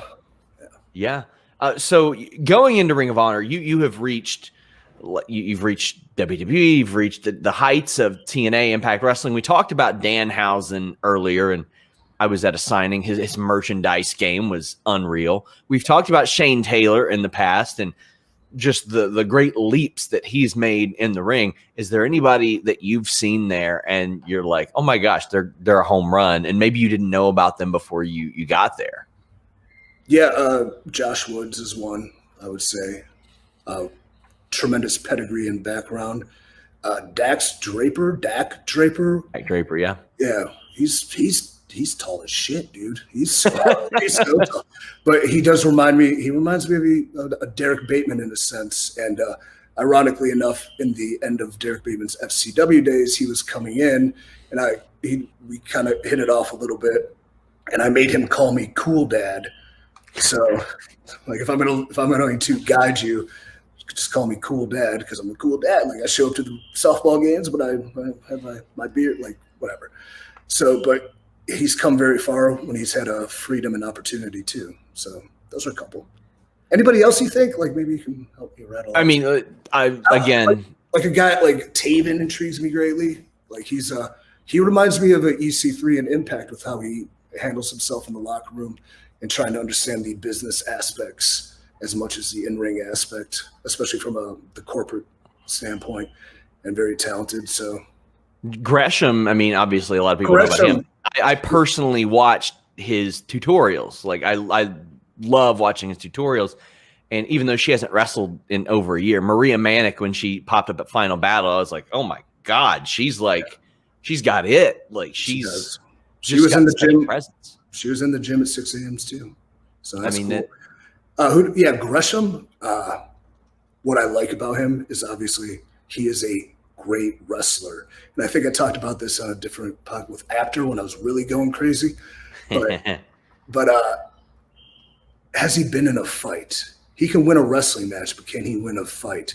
Can he challenge himself to do something deeper, greater, beyond what he knows? That's something for him to answer. And I don't know if he's been over there yet because of the pandemic, but Joe Hendry, my God, that guy, he's just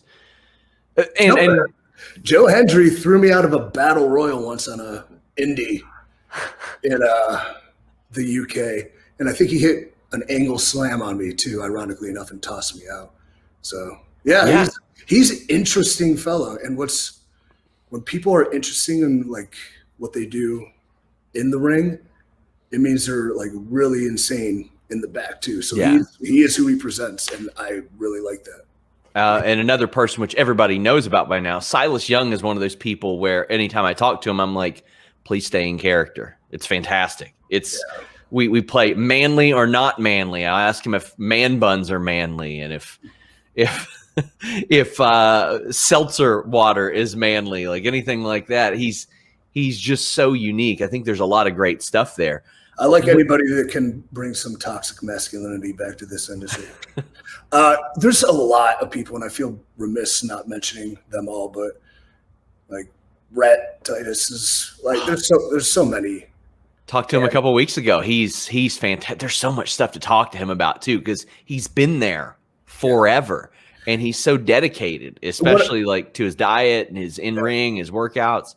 Another guy who was making the 6 a.m. gym call, so you have my respect for that. It's funny talking to the guys that have been there for an extended period of time, how optimistic and how high morale is since coming back with the new presentation from the pandemic too. So everybody's on board, and I like it. I know it deserves. People are desperately seeking an alternative and will defend alternatives till the dying day, whether it's good or bad. And I think Ring of Honor is providing a fantastic alternative and should be talked about and should be put on a pedestal. But the only thing we can do is continue to put out the work and continue to strive, thrive, bring it, and hopefully it finds that niche and then finds great success.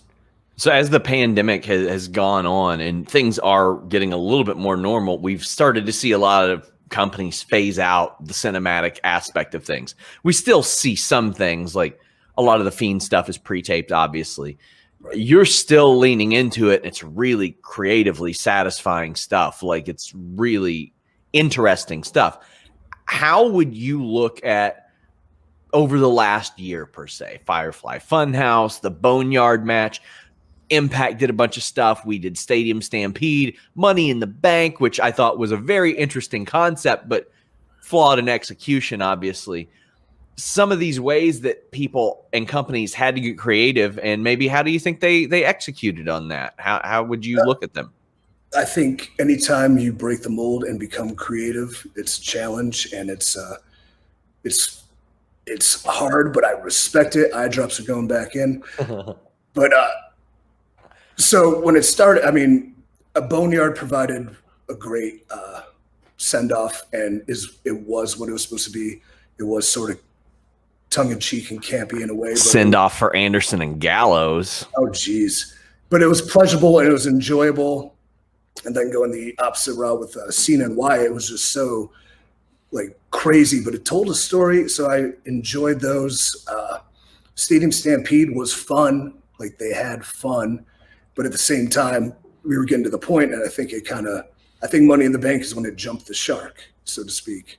And then we're just doing things to do them as opposed to evolving it. And the only way I want to approach it, like, I'm not doing cinematic matches where there's mystical powers and people transcend, transfer or things like that. I just want a cinematic visual of as real as it gets fighting. So I think that's what separates us and keeps our integrity and can keep it flowing as we go forward, pushing this as alternate content to what's taking place in the wrestling world. I looked at the Firefly Funhouse and I'm like, wow, God, if WWE could have used any number of people better, like EC3 would have been good at that. You got the Derek Bateman thing to play off of. You've got the 1%er to play off of. And then by the time that would have rolled around for you, the Psycho Boy stuff, like, I look at what they're doing with Randy Orton. I think the feud's been absolute dog shit. There's a lot of subject matter to cover there with Randy Orton over the last 20 years. They've got their own history that is sometimes romanticized by their own altering of history that gives them a little more slack than what they deserve. But I mean, they also have a great production team. You're doing this very skeleton crew. Like, it's very like, and I think that's part of the attraction of it, is like, it's not going to be WWE funded and all that stuff. Like, you put it out there how all this is working. Yeah, it's definitely a financial loss, but at the same time, it's not about that. I'm the top 1%. I had trust funds, right? But no, I have a partner. That's why you still talk to Dixie. Hey, do you want to fund another wrestling thing? No, I have one partner. His name is JC at Free the Narrator. He's a narrator. He has taken it upon himself to learn the aspects of directing and producing, and is thriving at this. Really, really well. In my conversations with him, like, just the aspects and the angles that he comes in at things. Yeah, he's next level. He's almost too creative, so I got to reel him back sometimes. And he's looking at me as I said that, shaking his head. Yeah, I know. We have a Chilean cinematographer named Manny that we randomly happenstance met, and doesn't speak great English, but he can shoot beautifully, and he's on board. We have a music producer. You heard that cover of Trouble, amazing, like Tommy Schaffner from Cleveland. Like, so it's very much a skeleton crew. We're very much putting art out there, and if it's a niche audience, that's fine with me. If it gets to a vast audience, that's even better. Cool. But again, when you do things like that, you have to do them for yourself. You can't do them with the intentions of financial gain or riches. You have to do it because you love it, and we all love it. So as we start to wrap up, a reminder, guys, Ring of Honor 19th anniversary, March 26th, and of course, freethenarrative.com.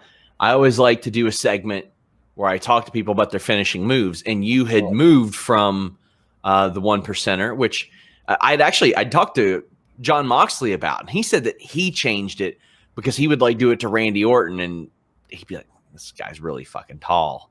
Like, yeah, he's not the easiest to do. He's taller than Dak. He's tall as shit. Yeah, and now you're using like this I don't want to say sit out, but a Cobra clutch from the side. And this is actually a move you and I had talked about a few years ago. I remember looking at it, and such a cool looking move, and not a lot of people were using it. Like, I think maybe I'd seen Caprice Coleman busted out here and there in America, but not really used a lot. What went into developing that hold and using that? Honestly, not just because we talked about it, but I've always like visually played around with it. I'm like, this looks great, but nobody's doing it. Like that visual you would get out of a crossface or Rings of Saturn is always like so cool cinematically, and just you could see both guys' faces. It looks vicious. So just evolving that, kind of setting it up with odes to my past that aren't exactly the derivatives of my past. The old TKO. Now I do it a little bit differently. Drop a brother on his knee. I beat Sting, so I'm going to hit this reverse DDT, but I'm going to lay out like it was the top 1% move. Bam. Differently, and then transitioning into that hold. The only time I've hit it straight was in the narrative against Fodder, the nameless opponent, my first one, and then against Moose when he hopped in the narrative that we released in the extended cut. That was supposed to be released with Impact, but whatever. So yeah, I have not had a television match. I have not had a sanctioned one-on-one match until I have this match with Jay Briscoe, ironically enough. So another reason I did all of this with this character build and things like that is like, I know wherever I go, I'm going to walk into feuds of people that have established names, so I might never have a chance to establish what it is I do differently. So yeah, that was foresight because I haven't done it. People don't know. I remember too, like I dropped Moose with the reverse DDT aspect of it, and I'll probably call that freedom. I mean, control, freedom, purpose. Yeah, I love it. Fits my shit. I just thought of that. Thank you again for helping me with the finish. But I remember dropping Moose with it and uploading that video to Instagram, and people were just, "Don't tell me your finish is a reverse DDT. Like, that's it. That's your like first DDT is awesome. First off, Sting beat everybody with it, so it rules. Yes. But it's not the entirety of it. Guys, relax and stop being move marks, all right? It's not about moves. It's not about stars. It's about stories. It's about emotions. It's about moments. That's what this is to me. The way I look at it, a head kick from me probably isn't going to knock you out. A head kick from Mirko Krokop is going to knock you out. It's about who's delivering the move. True. And who's doing it. And two, like, how many times do people get kicked in the head in wrestling? All the time now. Every move's a freaking kick to the head. Yeah. Let's like kicks to the head. Man, they're bad. Out like you shouldn't. they should finish people off. But whatever. What do I know? One of the things I loved about that Cobra clutch too is like it. Whereas a crossface, ideally, when you get out of that, you're going to try to sit up, sit your hips out, and turn into the person. That Cobra clutch makes that even more difficult because you can kind of shift your weight over to across the body to block that hip off. There's a lot of cool things visually from that. But if they can get to it, you're locked up a little bit more. They can try to roll you into a pin. It's a very versatile move for both, but it looks so good. Yeah, the thing is, once I do it, nobody's ever going to reverse it, ever. It's over. It's done. But you're absolutely right. There's a lot of things to play with there. So that's why I'd love to establish it so we can move on into cool wrestling reversals. But until I establish it for, I don't know, 6 years, maybe 12, nobody's getting out. Nobody's reversing. That's why you need to do the Hanzo Man Stardust press. I'm going to look that up. I mean, it's a Phoenix Splash. That's what it is. Oh, yeah, right. Do it. Do you know I used to control your narrative? Come on. You know I would do a moonsault back in the day, but then I landed on my head once, and now I'll never do it again. And a moonsault's way easier than a Phoenix Splash. Come on, I could do Whisper in the Wind. I probably couldn't do the rotation to the 450 aspect. The going frontwards was okay for me. Going backwards and taking my head like that when I learned to tuck my chin so much was the tough part. Yeah. So Ring of Honor 19th anniversary. Make sure you guys check it out. freethenarrative.com. Make sure you guys check it out. Tell anybody else what you want to get out there. What propaganda do you want to put out there for the world? Well, all my wearable propaganda is available on my indoctrination website, www.freeec3.com, and also www.freethenarrative.com. If you pick up the Rapture Skull shirt, you're getting the narrative briefs for free, complimentary, because I'm just a giver. What else? Yeah, sign up for the email list of www.freethenarrative.com. I will not spam your inbox. I promise you, I don't have the time, but I will keep you up to date. And then as we approach what that trailer truly is, that'll be a good place to get firsthand information, but obviously I'll post it everywhere too. And then hopefully I can indoctrinate some of these high-level media outlets like Fightful.com to help me push it forward too, because I'm censored on social media because I say things that I guess are sensitive, but I mean, I'm just saying my freedom of speech. I don't know. Well, I mean, even though I'm not a real person, even though you completely hack our stuff all the time, I appreciate the time. Obviously, you've been very generous with it over the last year. 4 interviews over the last year, and I love it because there's always something different to talk about. Yeah. There's always something new to talk about, and there's always a lot of good subject matter. These outlets are our media. They're our medium to connect to fans in a different way, especially fans. Like a lot of your fans might not be like, they might not have my notifications turned on to see what I'm posting.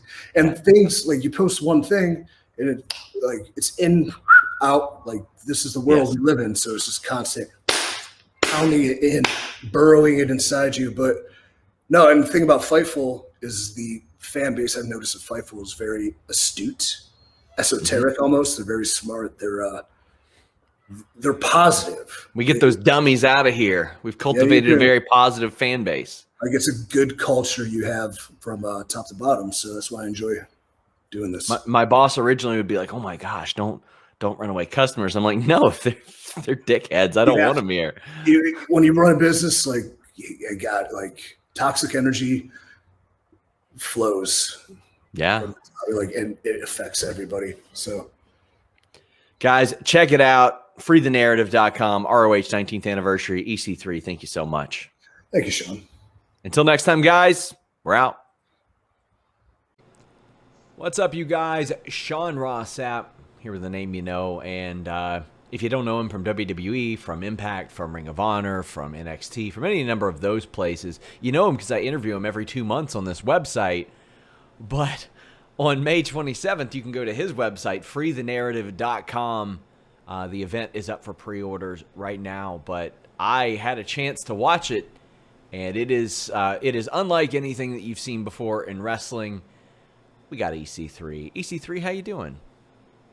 Sean, it's excellent to be back here. I believe this is number 5? Something like just here, like not even including your stuff before WWE, because we did a few then too.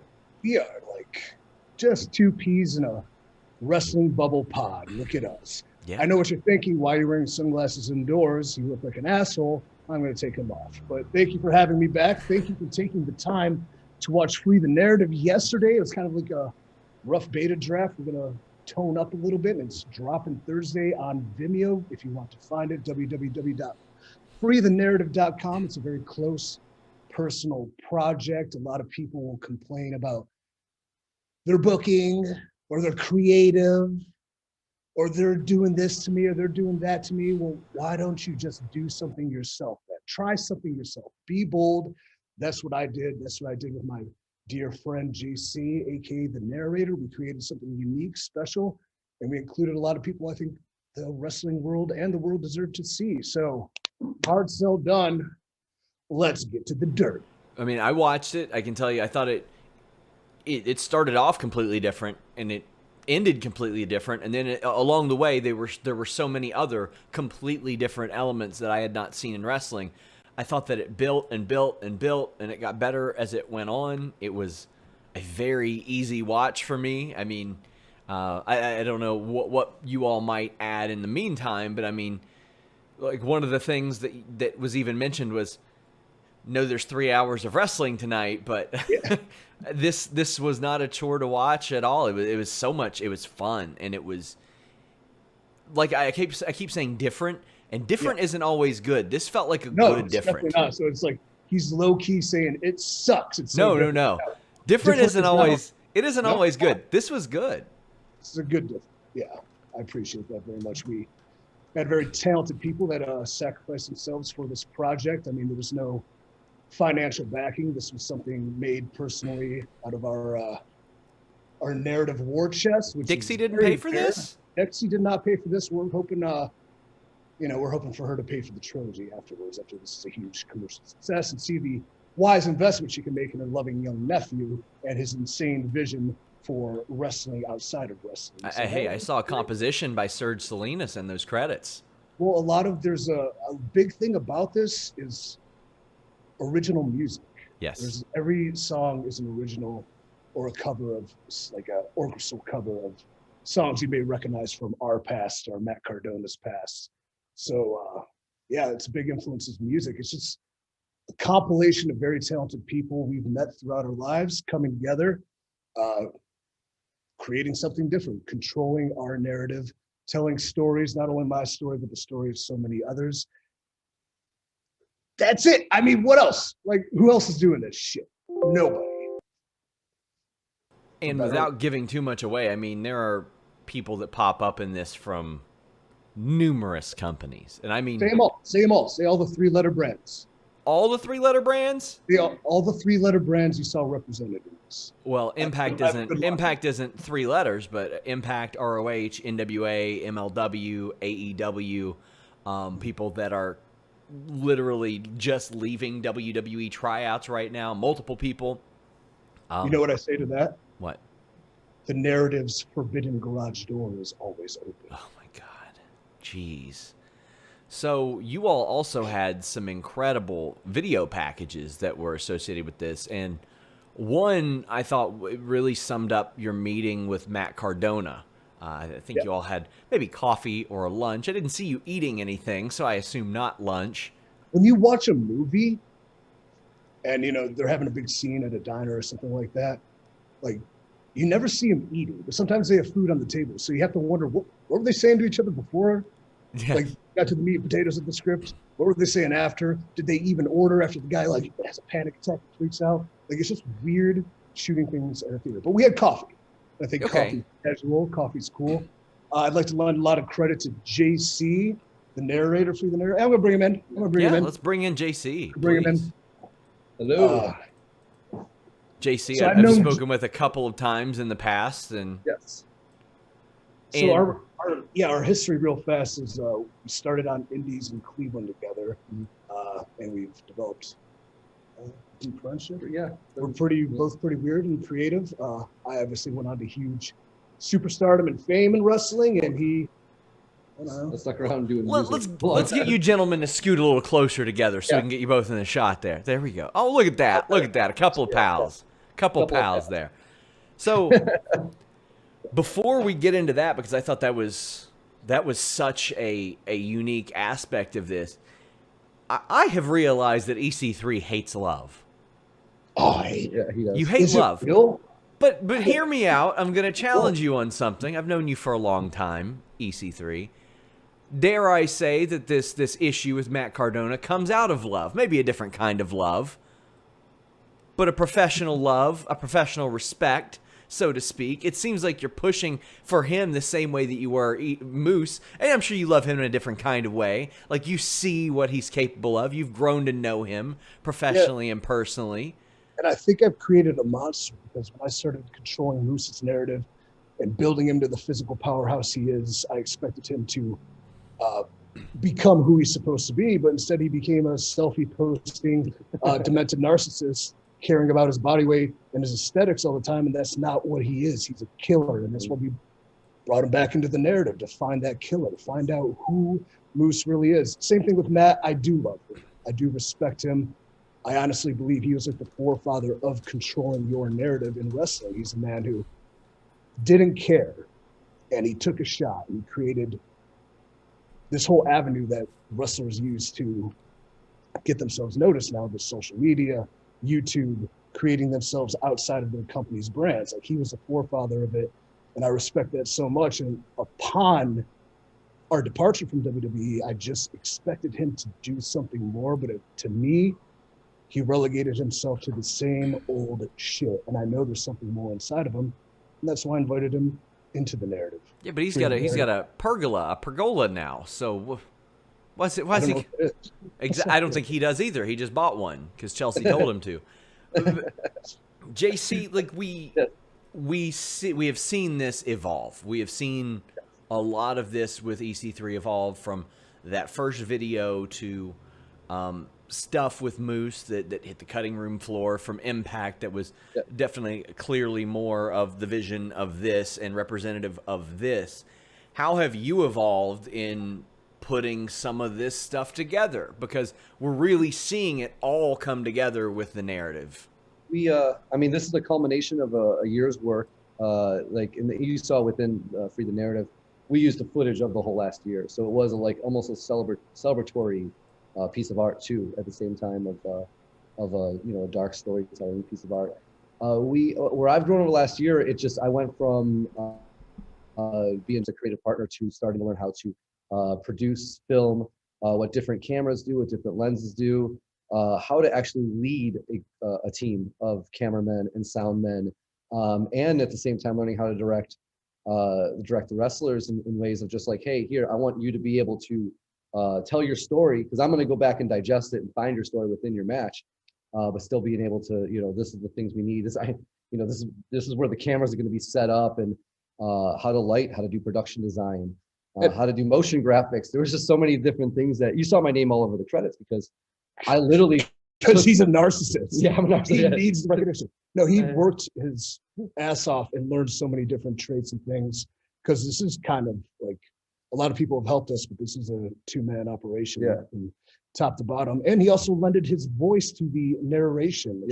Which is like, I've released multiple records as a singer and screamer in hardcore metal bands. And so I've done some singing, but like doing the voice acting in the narration, this was the first time of learning how to actually record it the right way, how to do it. Like there was a certain thing, the pacing, the different voices you want to use, actually like when to not talk. Holy shit in wrestling, when to not talk and just let the wrestling stand for itself and let the story be told. And we really tried to not over talk, and that was a big thing of like, we definitely are going to recommend watching it with subtitles, because even what we're saying, sometimes we're talking about what the actual fighter is going through inside themselves while you're seeing something completely different in the action.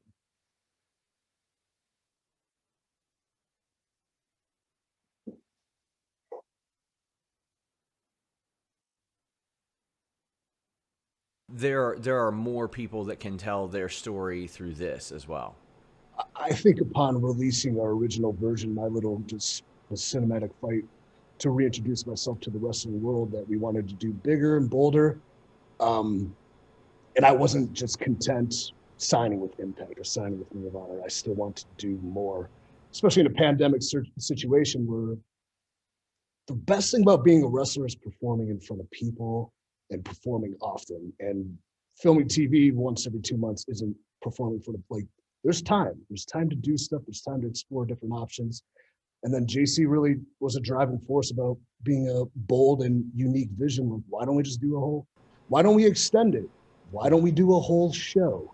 Why don't we include people or I know? We were learning a lot about our psychology and how to build a central character for the world, and taking some of those, like you hear in the beginning, we're taking one man's journey into self-discovery becomes an idea, then it becomes a movement, and more. And what's interesting about Free the Narrative is we're getting the opportunity to tell 6 to 8 more stories, but it's also how each of those characters digest his ideas, because everybody digests things different. You could take an idea and how they take that into an action could be completely different across. It's playing telephone, with personalities. So it's been very interesting to tell all those stories, to take that psychology to different people. I think, too, and fans love new, fans love different, but they find themselves falling into the same old stuff. Like, we're doing an interview strictly on freethenarrative.com, which is great right now.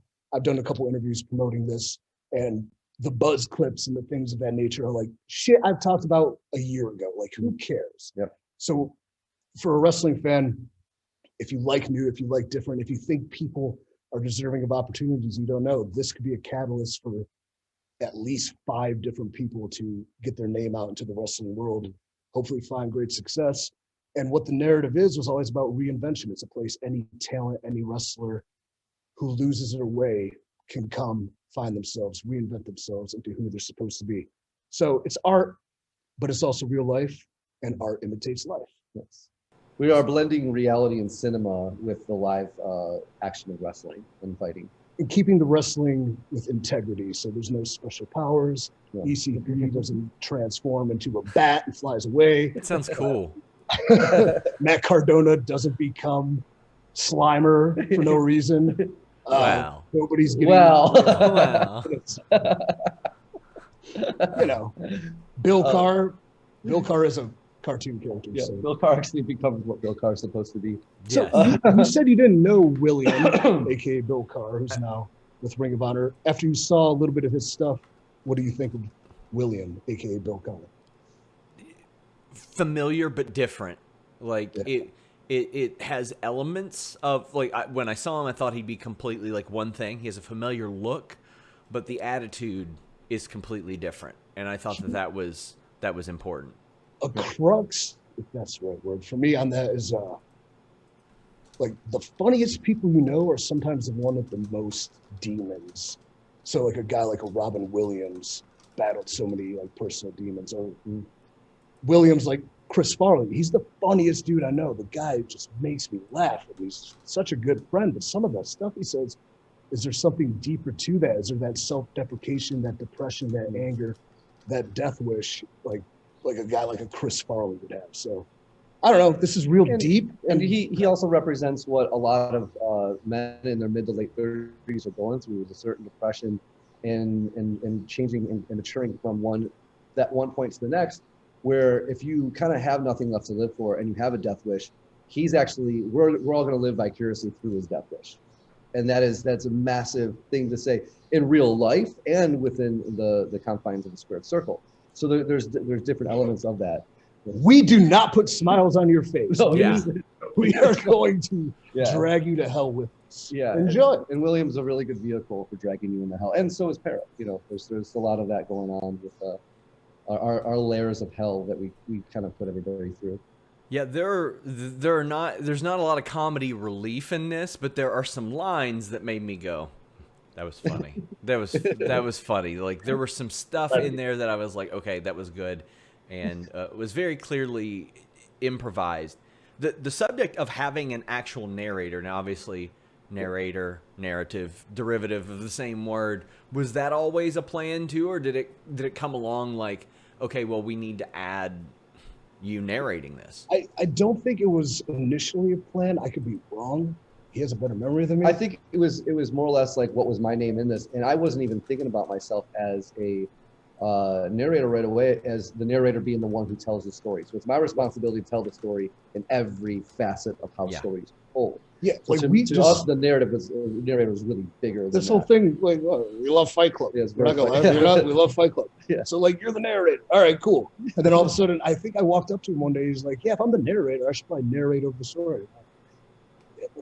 Dude, I got a lot of tables, man. I don't get no, but it worked out. So Yeah.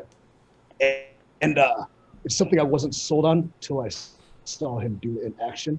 And then some of the feedback we've gotten based on it is like, it keeps everything together, it keeps everything flowing. It's just enough. There's not too much, so it's not beating you over your head like commentary. Yeah. 3 people are shouting at each other, and you're totally losing the focus on the people that are performing. The commentator there shouldn't be anything audible that makes you want to look at your phone, and that's when a lot of the time in wrestling you can be engaged in the match, but because the commentators are so relentless and the pitch they're talking in is so aggressive, that everybody's picking up their phone. And we really try to do within 88 minutes of we try to give a wrestling product where you don't want to pick up your phone, you don't want to be distracted, and that's what's important about it. There's a couple of times where we purposely let it chill for a second so you can have that breather. But most of the time we want it to be kind of that, like you're engaged the whole time. And live commentary is just sometimes it's just, you get lost. Oh, in yes. Storytelling. But if you do pick up the phone, don't forget to hashtag free the narrative and tell the internet how awesome and innovative and creative and cool and unique it is. Or if you hate it, you could say that too. I don't care. I just express yourself. The point of art is to, especially with the narrative, we want to put this out in the world, and we want reaction. We want people to feel something. If someone's like they feel negative about it, feel negative. I want you to feel and digest those feelings, and then go back and watch it again and make sure your feelings are sound. Like these are a lot of conversations we're hoping that that the viewer is going to have with themselves afterwards. Yeah, I mean that's how you find out if the different is a good different or a bad different, and I admire that. There was talk of the 3-letter companies. Did you face any hurdles in getting people involved in this with those 3-letter companies? No, not at all. Because people either did it without talking to them or they were cleared. But the ones that need to be cleared were cleared. The ones that that'll be a podcast that people could pay on our Patreon for. That doesn't exist. It doesn't exist. You know, to actually go into the drama and of the business end of how we had to navigate through a lot of this and the things we learned about different people along the way. Because this, like, you know, it's when you're creating your roster, you're putting your band together. Not all the pieces are the ones. What you start with and what you end up with are two different things. Yeah. And that's also how the wrestling and entertainment business works. Things change and you evolve with it, and you end up sometimes with a way better story than what you even imagine. And I do think too, the branding of corporate wrestling as 3-letter companies just sounds cool. Even though Impact, I don't know, is what, 5 letters? Yeah. With an exclamation point. We mean corporate wrestling, like, you know, when there's money and 7 salaries behind this. We're not like, we have the opportunity as innovators within the narratives because we are all free. We're all doing this without any corporate company telling us what we can or can't do. It's our job as innovators and artists to try things that those big companies can't do. But at the same time, we have to respect these companies because we do have respect for them to make sure their talent shine. Yeah, this isn't a pipe bomb. This isn't a shit on anybody. No. This is an expression. It's just something different. Yeah. Because anytime, especially when I was building this fight with Matthew Cardona, I remember talking shit to him at his stupid podcast, guys. It's just like nauseatingly dumb, pointless idiocy just taking place. And I'm just letting him have it. Are you happy? Blah, blah, blah, blah, blah, blah, blah, blah. They're like, oh, I think they're going to fight. Where's it going to be? So like, TNA, AEW. Yeah. It's like, why does everything have to be branded within a corporate wrestling structure? Like, let's open up the world. Everyone knows everything exists. Let's be bold, different. Like I said, Forbidden Garage Door, they're doing that with their television product. The world's like... And also, too, with that being said, those matches happen within the credit, like EC3 and Matt Cardona, this is their match. There isn't any, like this, the producer credit is going to go to them just as much. Like if this happens in all those other companies, the credit never really goes to performers. It goes to whoever's the lead producer that everybody gives the credit to. And that's it just gets kind of lost in it at that point. And we don't usually see credits in wrestling as well. Yeah. So like we don't know who these cameramen are. I mean, maybe a guy like EC3 does because he interacts with them and all that. How little tip to up and coming wrestlers: if you want to look good on camera, make sure you know all the people's names that film you and be very cool to them, and they will make sure you look great. If you don't, you know what? You care about getting your stupid shit in. That's fine too, but you're gonna look like shit. But don't worry, someone will tweet you that you did good. And I'm ranting. Yes, go ahead, please. I mean, this obviously is going to be different than working with a Kevin Dunn, right? I mean, did you ever work directly with him who was producing what you did? No, never. He was Oz. He was in the back. That's exactly what Chelsea Green said. She was like, it was like Oz. It's like the voice of God. You hear him, but you don't see him. Yeah. And I don't think a lot of people, even at a top level, they probably have a personal relationship from being there for a long time, but he's never coming down dictating shots and stuff like that. There's just people around him, and he lives in the truck. And I guess that's cool. And he changes the camera 97 times every 30 seconds. And I mean, for this, largely the producers are on camera. I mean, like we see almost everybody that we hear as well.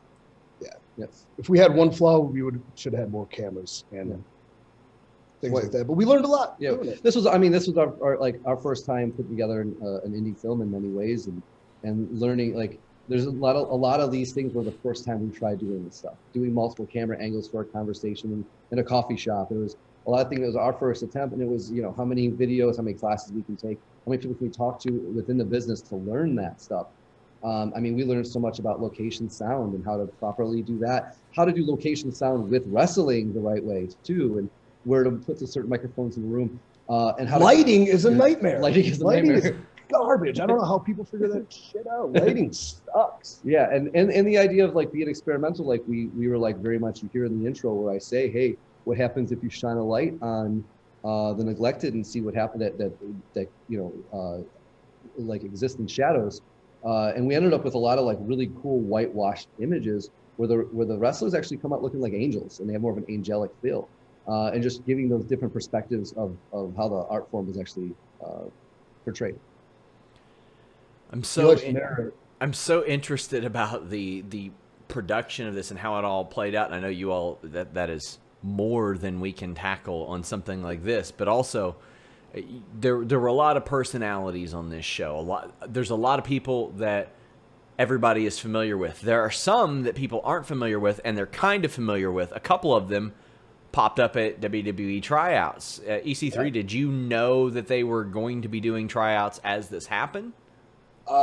The week of our release, we didn't know AEW was running when we were like, Memorial Day sounds good. That sounds good. Yeah. We didn't think about anything, but ours isn't. We're not trying to have a blockbuster opening weekend. We're not trying to take the steam out of like a live pay-per-view. Like a pay-per-view is something you watch live. This is something I think with time and word of mouth, and if I ever learn how to market besides some stupid social media, things that can expand film festivals possibly, stuff of that nature. As far as the tryout, I did not know it was going to be taking place at the exact same time, but I almost think it's perfect because the experience these guys had. Are the names released? Does it matter? Yes, I've released them. Okay. Like a Jake Logan, who is literally an independent wrestler. His father brought him up in Texas, is a wrestler. He's been wrestling for high school. He's moved out. He took his own journey. I met this kid at an indie show right after they kind of released pandemic restrictions, and I'm on some show in Texas, but he just stuck by my head, asked me questions. I live in Ocala. Hey, can I come work out with you? What do you think about this? What do you think about that? Just pounding on our door. He's basically trying to recruit himself. Yeah. And he literally was pounding on our door. Hey, can you help me with promos? Can you help me with this? Yeah. And like, you know, it was like, that was when we started. I mean, essentially, like Jake Logan was the first guy we started producing, you know what I mean? And many levels, me helping him, both of us helping with his promos, but him helping with his body and mind. A lot of times, young and up-and-coming wrestlers should find people that have had some semblance of success, ask them things like that, but then they have to listen. And I've noticed people ask for advice. Yeah, I think this, and this. They'll do whatever they want anyways. But Jake took my advice, and he dropped 20 pounds. His promos went from shit to really good. Like his promo in the rant room was very good, especially how quickly he came along. Yep. And so he's thankful for that opportunity and stuff like that. Skyler again. Yeah. Skyler's a guy, the proverbial good hand who we say in it is sometimes a negative trait. Being very good at your job can work against you if you're pegged at just being very good at that aspect of your job. So he's super popular with some big players, big names in wrestling. Like he's one of the boys. All he needs is a break. And he's been on everybody's TV, but never as a signed guy. Like he's been on, I think, Raw and SmackDown and NXT and AEW. AEW a lot. Yeah, he's an AEW. And in like 2.5 minutes, we hopefully told his story enough.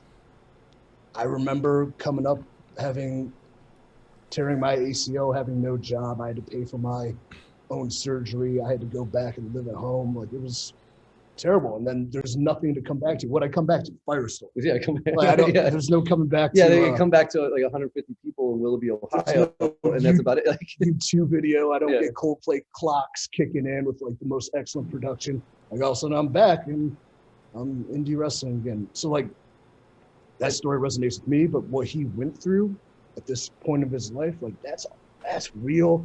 That's tangible. That's something I want to know more about this guy. And he sings the blues. Like he really sings the blues in the narrative. Like you think I hate love?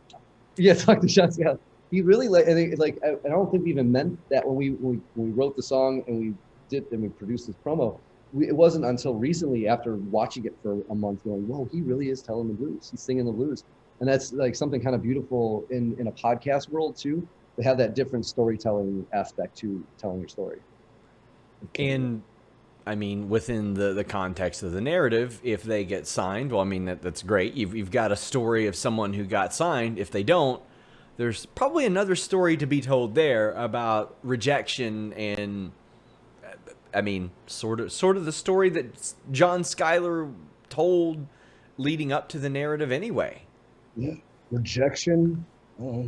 It's the ultimate motivator sometimes too. So we'll see. And I've talked to Jake. I haven't talked to Schuyler about it, but Jake Logan. I was like, if anybody gets signed out of this, then it's just such a blessing to be able to be a part of them up to the journey up to that point. You know what I mean? I want everybody to succeed coming off of this. So, because I feel after people see this, there's going to be about 20 people knocking on that door. And I'll have a pick of the litter. Then I can form Narrative Pro Wrestling. We can have a terrible TV deal and commentary team and just nonsense and backstage. Rake in the money. That's the plan. Sell out. We never want this to be a promotion. This is something different. This is something unique. It might just be this. Maybe it'll live on. Maybe we'll. And like more. Control Your Narrative. Like a lot of fans ask, is this CYN? Is this a promotion? Control Your Narrative is, it's our studio, it's our label, it's how we, but really Control Your Narrative is a movement as a whole. So like our company is Control Your Narrative, but that means it's everything we're producing under that banner. It's not just wrestling. You see in the narrative, we have a spoken word rapper. He's phenomenal, The Conscience. Yep. And we have a lot more we want to produce with him. Myself personally, and the composer that wrote a lot of the music, Tom Schaffner. We have intentions of releasing more music outside of just the narrative, just more collaborative effort, but under the banner of Control Your Narrative. And if you like all the original music, which I think you will, you will have that available, right? Yeah, original soundtrack coming out. If you notice at the end of the movie, there was a 9 Inch Nails cover that we do. Yes, I'm calling it a movie. good. Yeah, at the end of the feature. He always wants to call it a movie. We're not a movie because I couldn't think of just we're making movies, pal. Yeah, no, we're not. We're making a feature. So at the end of our indie documentary about pro wrestling, there is a 9 Inch Nails cover we do for a song called Ruiner off of Downward Spiral. It's the singer of Mushroom Head, the guitar player Mushroom Head, and myself. We grew up writing a lot together, and I wanted to be able to come back. Now that since they've been successful in Mushroom Head, and be able to come back into our world and create something, so it's kind of serendipitous to have that voice in the end of it. And the soundtrack itself, there's so many different elements of just different types of music that we approach. There's not just one genre in it, and it's going to be everything from orchestra pieces to really heavy metal to good hip hop to dance music, electronic music. There's a lot of just different approaches that we're taking on it. And in theory, CYN, Control Your Narrative, the whole movement, tell your story. And if you tell that through wrestling, you tell that through speaking, you tell that through poetry, you tell that through music. This is a forum for anybody to tell their story.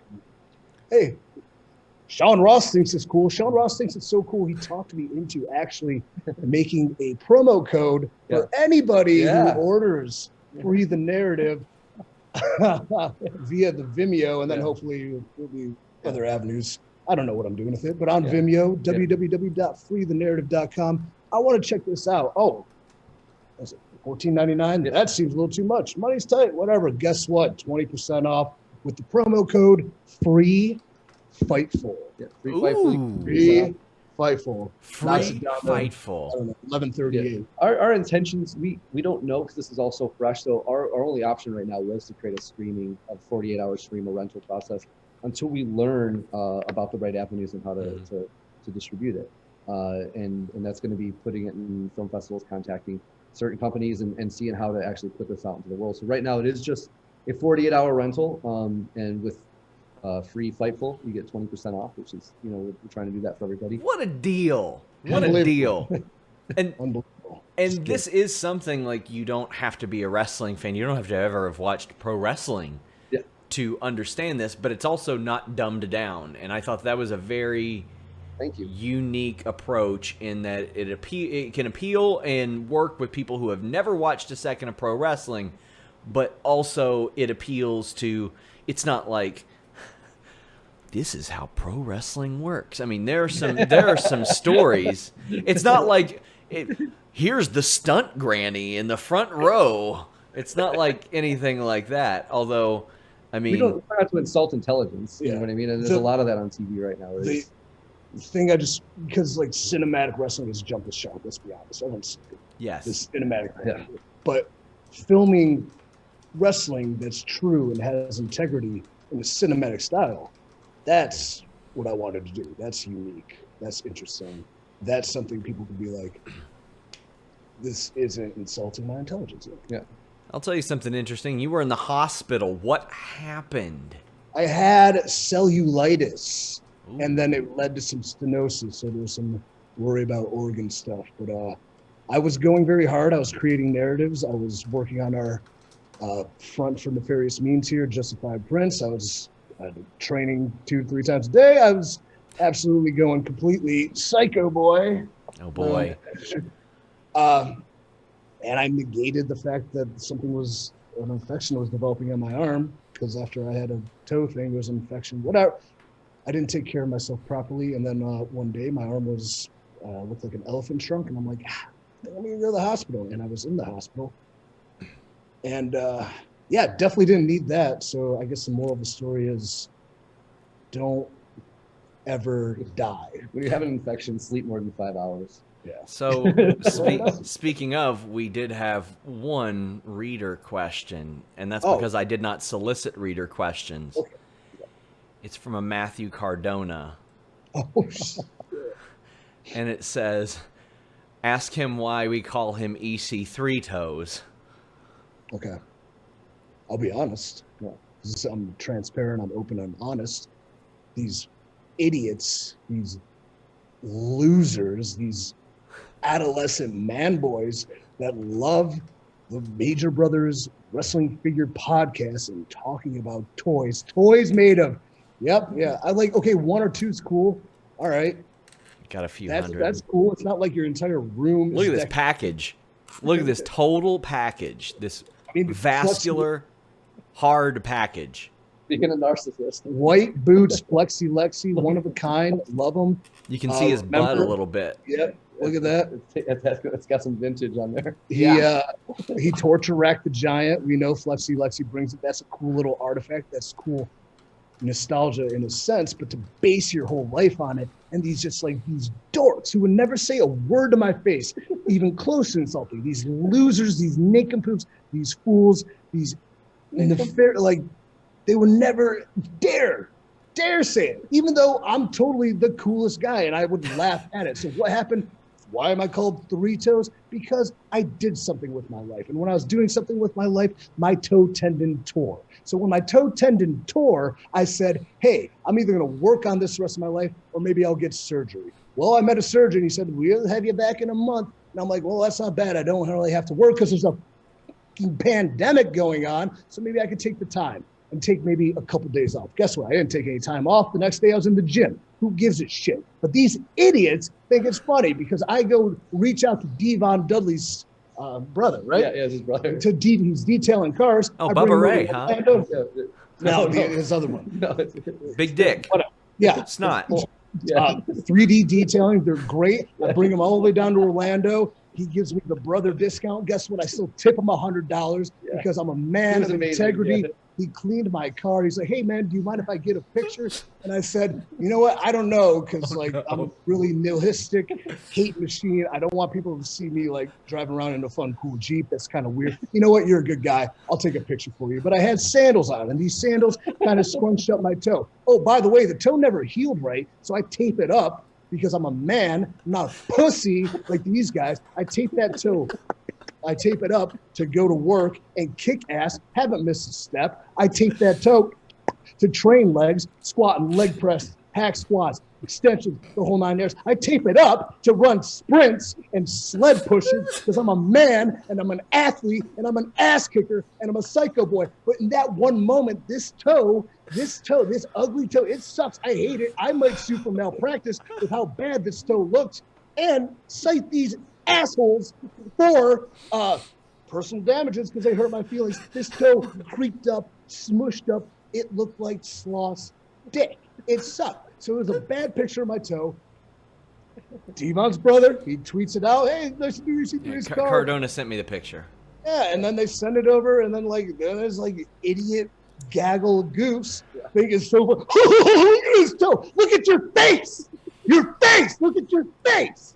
At least I can go out in public. So yeah, that's right. Also, the torn toe tendon. FreeTheNarrative.com. FreeTheNarrative.com. We do a bunch of fan service for those fans too. We really respect. But I mean, would you say it's a blessing in disguise because torn toe tendon made you really good at alliteration?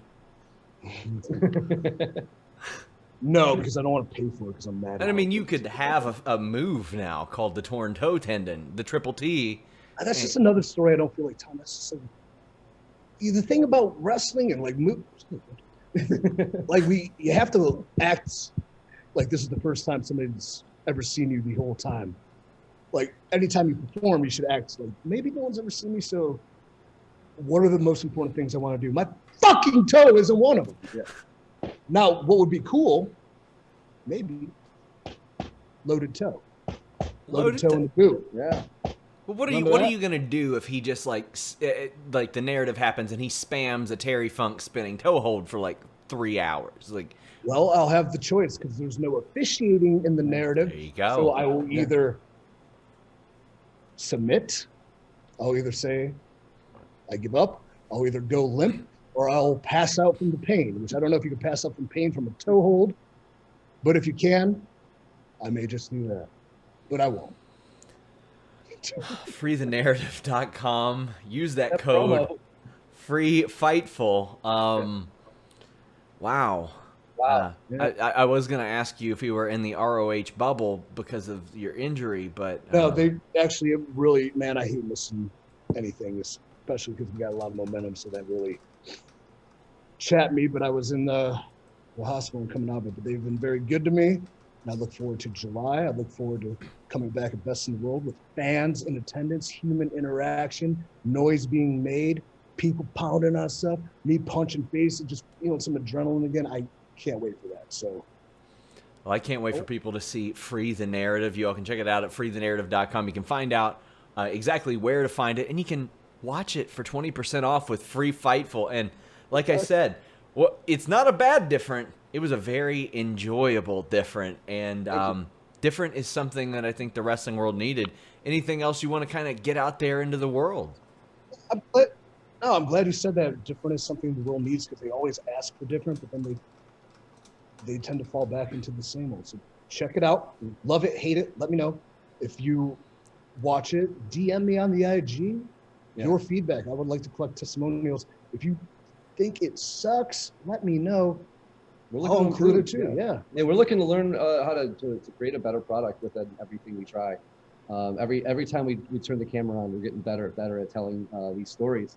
So this is a very brave 88 minutes that we're putting out here of everybody's story, and we hope to help grow from it and evolve and mature perspective. It is a mature perspective. Yeah. FreeTheNarrative.com. EC3, I look forward to speaking to you probably in, probably June 13th or something like that, the next time you have something going on. Yeah, when do the Reds play the Indians? Oh, that was Naquin, my boy. Just yoking him out of the park. I didn't see him. I saw it coming. Whatever. You did. You specifically told me that when he yacked a bunch over the fence early in the season, but hey, your loss is our gain. Thanks for the free Cy Young Award winner. That was nice of you too. We appreciated that. I like those guys. I wish he didn't drop the ball in 2016, but whatever. It's only my dad's gonna probably never see an Indians World Series and die a miserable man because of it. But well, you know what? If Bip Roberts didn't have flu-like symptoms in Game 7 in '97, they would have won it all. They would have won it all. Put it on Bip's shoulders. The legend, the GOAT. Nosy Mason. Okay. All right. Thank you for this opportunity. FreeTheNarrative.com, EC3, JC, thank you all so much. Thank you, Sean. Until next time, we're out. What's up, you guys? Sean Ross Sapp, Fightful.com. Here with a name you know, and you know him because I interview him about once every 3 months, but I have not spoken to either one of these fellas since the first Free the Narrative. And now we got Free the Narrative 2 coming up October 2nd. You can pre-order it at freethenarrative.com. We got JC and we got EC3. How y'all doing? Hello, Sean. Very busy, but good. Very busy. It does seem like you're very busy. Yeah. I don't just hear stuff about EC3 now. I hear stuff about JC doing. Oh, JC, really? Finally. Yeah. His whole purpose was to get over. Yeah, but like, preferably, we would have loved to have you cut to review and talk about. But we're still making it. We're still making it. You're still making it. My gosh. Yeah, we're at the bells and whistles stages and fine tuning our, I mean, it's going to be perfect. So when did production start on the second one, if you don't mind telling us? Undisclosed date we will not mention. The idea started the day before the formerly known as Braun Strowman, aka Adam Scherr, was released from the WWE. Yeah. The discussions of this took place serendipitously, synchronized almost. So ironically, we were sitting in this very room talking about life, talking about business, and he was mentioning how when he watched Free the Narrative 1, it was the first time he's watched a wrestling product from beginning to end and was kind of infatuated, right? Yes. Is that the word? He said he couldn't sleep at night. He was so creatively driven. And then he just started flowing ideas about if this ever happened, what I would do in it, this and that, and if I ever had the chance to be myself, here's who I would become. And it was all just, it was heartwarming, and especially considering the size and strength of this man, to see him have true emotions in reality. We're pretty taken aback. And then the next day, he was released. Yeah. Would you say that you being creative is a curse because you went to pitch stuff about yourself? You filmed vignettes and then you got released. Yeah. And then you have this conversation with Adam Scherr and he gets released. Yeah. Am I going to get fired from my job? We were filming something with him too. Yeah. Like we were filming some stuff for his acting career the night beforehand too.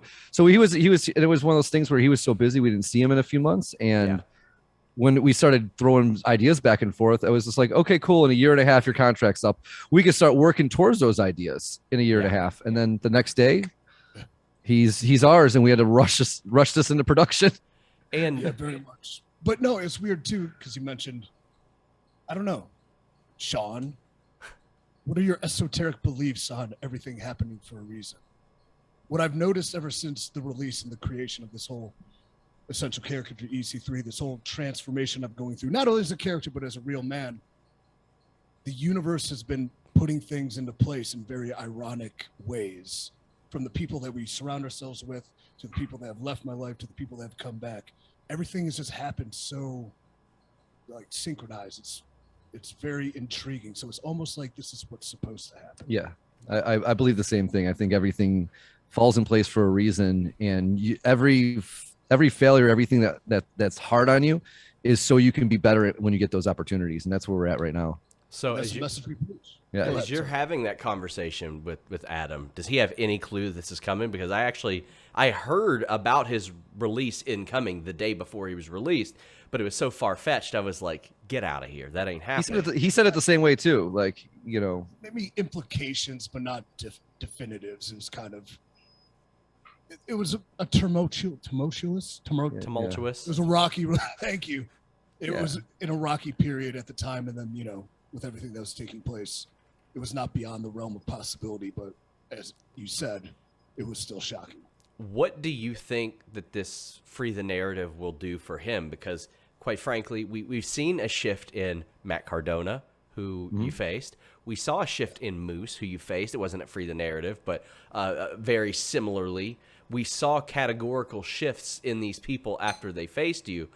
And that seemed to be the goal for you personally, more than pinning somebody's shoulders to the mat for 3, was to show them what they were capable of after maybe a period where they didn't live up to their potential. Yeah, I personally got so much out of my release and being able to create on my own and incorporate people to help me create something new. Like, it was cathartic, it was emotional, it was beyond being a wrestling character in which you portray on television or on the internet. It was very real to me. And then what I got out of that put me in such a better place that I wanted to bring that to other people. And then Moose was a testing ground. We used Impact for, but we also used him initially in our thing.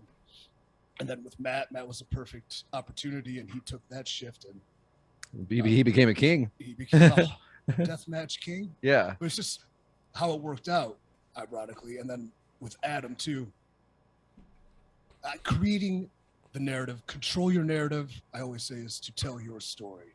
And that's one thing as performers, no matter the quote creative freedom you have in whichever company you work for, you don't truly have creative freedom. But we wanted to create a place where these talents can express themselves to the full potential that they want to and they believe they should. So to have a name like that be attached to it and volunteer to do it, this guy could have shown up in any corporate wrestling. He could have walked out to a huge reaction, kicked everybody's ass, got a huge amount of buzz, and then, you know, like everything, it would become status quo and normal. So kudos to Adam for being so bold and so brave to take such a giant risk and a giant chance to have this be the very first thing he does in the wrestling world before he makes any decisions on where his career's going. And I'm still going to kick his ass. He definitely came into the situation at an emotional low point. So when you ask what we're going to see out of him, is we're actually, like, in Free the Narrative, we guarantee you that we kill the monster inside of him. We kill the monster he's always been. And within that, hopefully you'll see a Titan rise. And that's what we can definitely guarantee. And definitely the man he can become. Yes. So.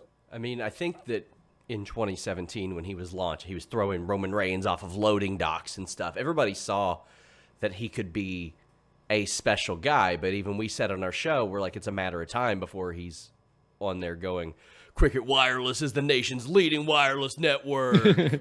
Like, we knew it was going to happen. Like, yeah.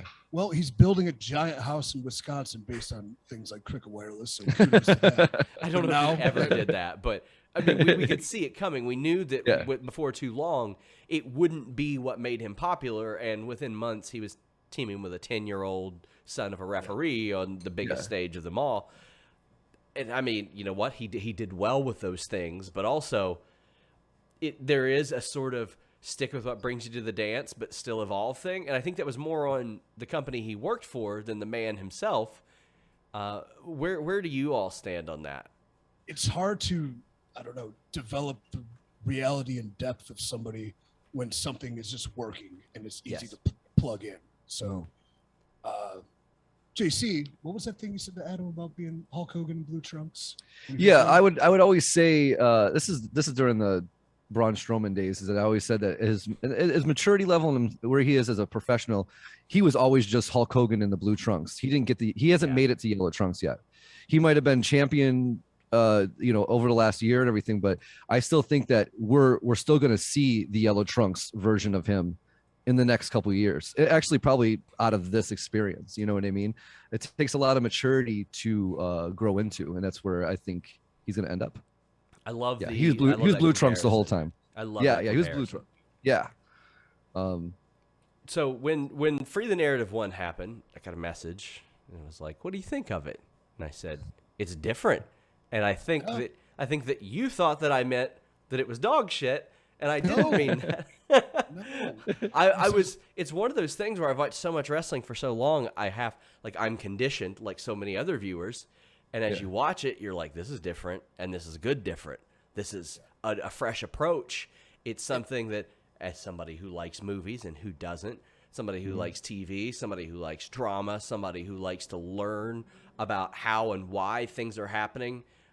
If I like to learn how and why things happen, like I'm always asking about contracts. I'm asking about this. I'm asking about that. I want to learn the how and why on the show as well. I want to learn the motivations of these characters and why they care so much about what they're doing. And I think Free the Narrative did that. And I think we saw that sort of prefaced last year with Moose. How and why is he doing what he's doing? How and why is EC3 doing what he's doing? Why would he care? Well, then we found out why he would care. Like when you're learning about these people, is there like a vetting process? Are you like, we have to find out? We do interview process. We do interview processes with everybody. Everybody comes into the print shop, sits down. It's a big therapy session, and especially in the past 2 months, the amount of the levels of talent that have walked through here asking just, I mean, even if they're not even in the narrative, hey, let's sit down and talk, let's hash out. It's like, we're not wrestling producers. We're therapists in a way, you know what I mean? And helping them get through and it happens. Then we get to go capture that in the ring. You know what I mean? A lot of the time, this did become, and it's a great compliment. Like our peers in wrestling have found interest in it, maybe before even fans did. And just being able to do that and explore themselves. And they ask about it, like, how can I get in? And I'm like, just watch it, see where you fit in, tell me who you want to be. And like, it's on you and we'll figure it out. I don't know how to say something. Finishing this project. I remember the day it was done, I'm leaving the venue. I'm walking out alone, usually my misery, slow walk through the downtown by myself. But I left with like a feeling of like accomplishment I haven't had in such a very long time. And just being able to band people together, create together, just put things in motion for people to explore themselves and do something unique, different, push themselves to the limit, portray to the world their reality. It was, transcendent experience. So basically, I'm a god. Well, there's a certain level of trust that we have that you're not going to find in any other wrestling company.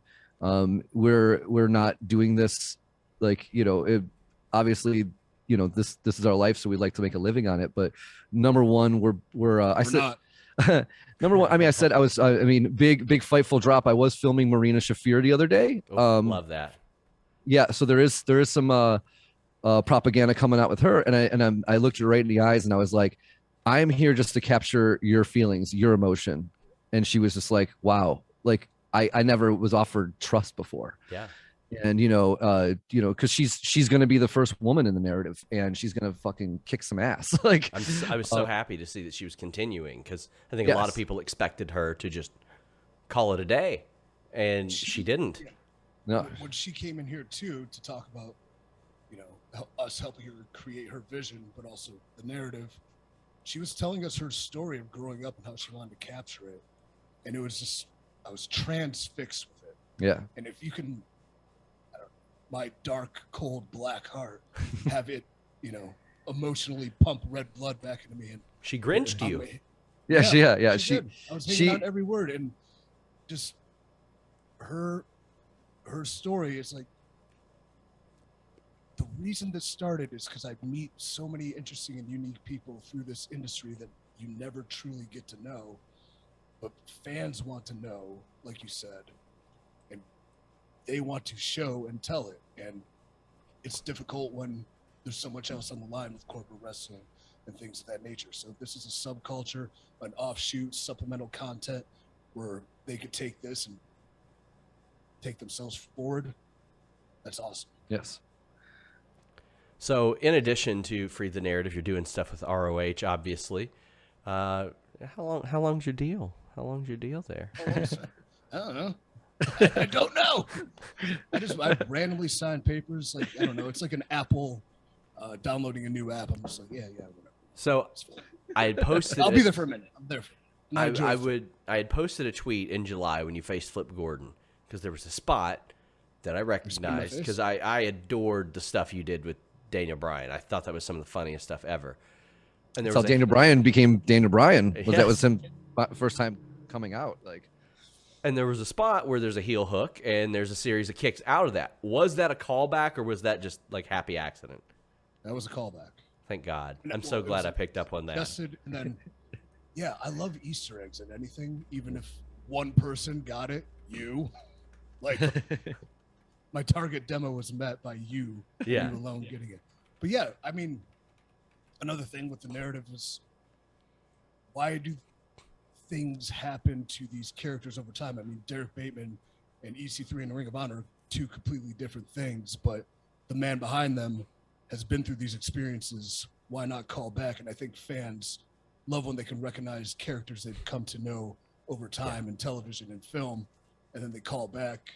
A Marvel movie, it's a callback to the Iron Man 3, calls back to the first Iron Man. They love picking up on that shit. Mm-hmm. So, and I love, you love doing it because. And we learn that in everything in the new narrative. There's give this rousing speech in the beginning of Free the Narrative 2 talking about dreams.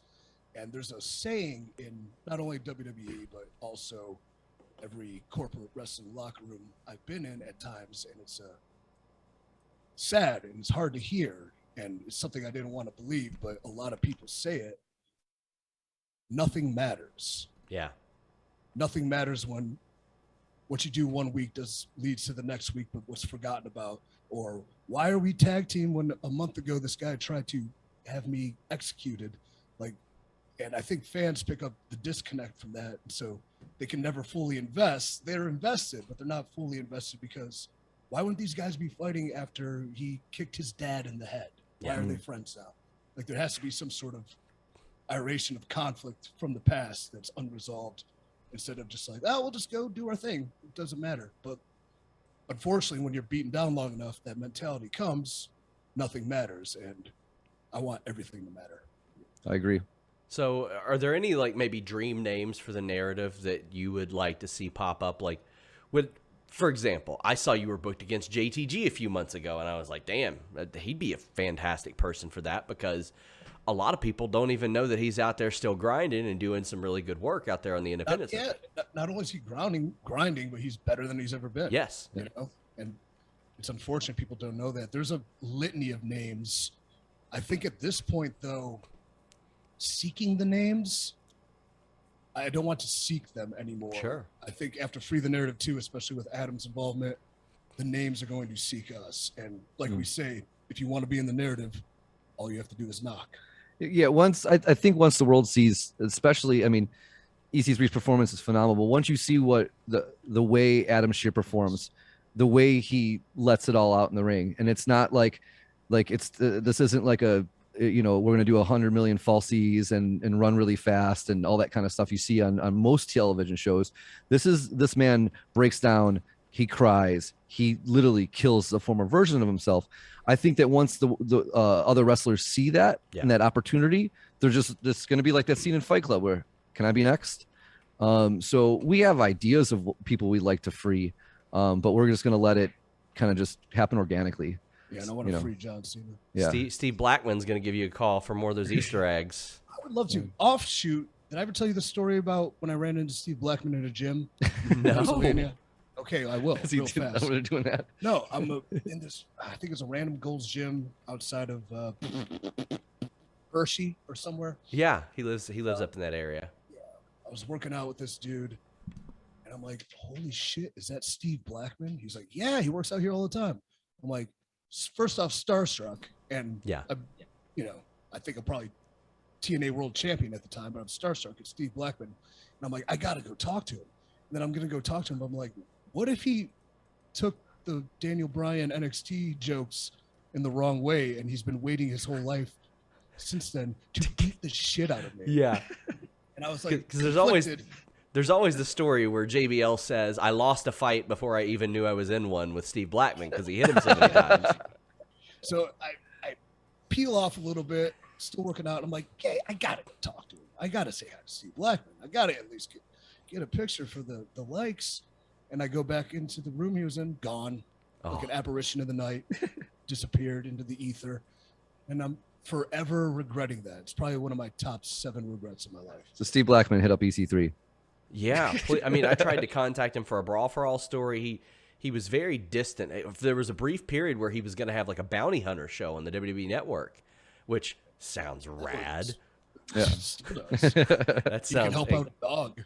Yeah, it sounds incredible. I want to throw some more random questions in there. Who was supposed to win NXT Redemption? Me. Were you? No, Redemption. I thought you meant season 4. Well, whatever. Yeah, there was never a winner, was there? No, and then it kind of deteriorated into a soap opera. Yes. I think they did it. I think every week they thought it was going to end, and they didn't know. And then there was never supposed to be a winner, and then it kind of became its offshoot little weirdo brand, and then it became pretty good, actually. And then, disappeared, and I got fired. So who was supposed to win?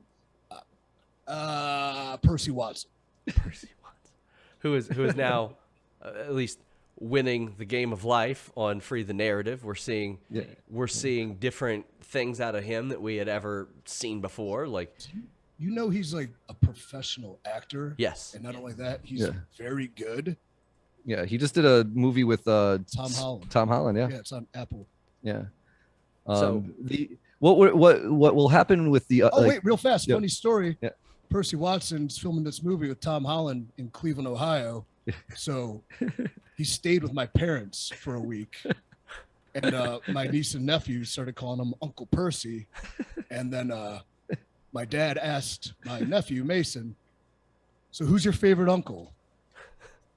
EC3 or Percy?" And he said, "Oh, I don't want to answer that," which means it's Percy.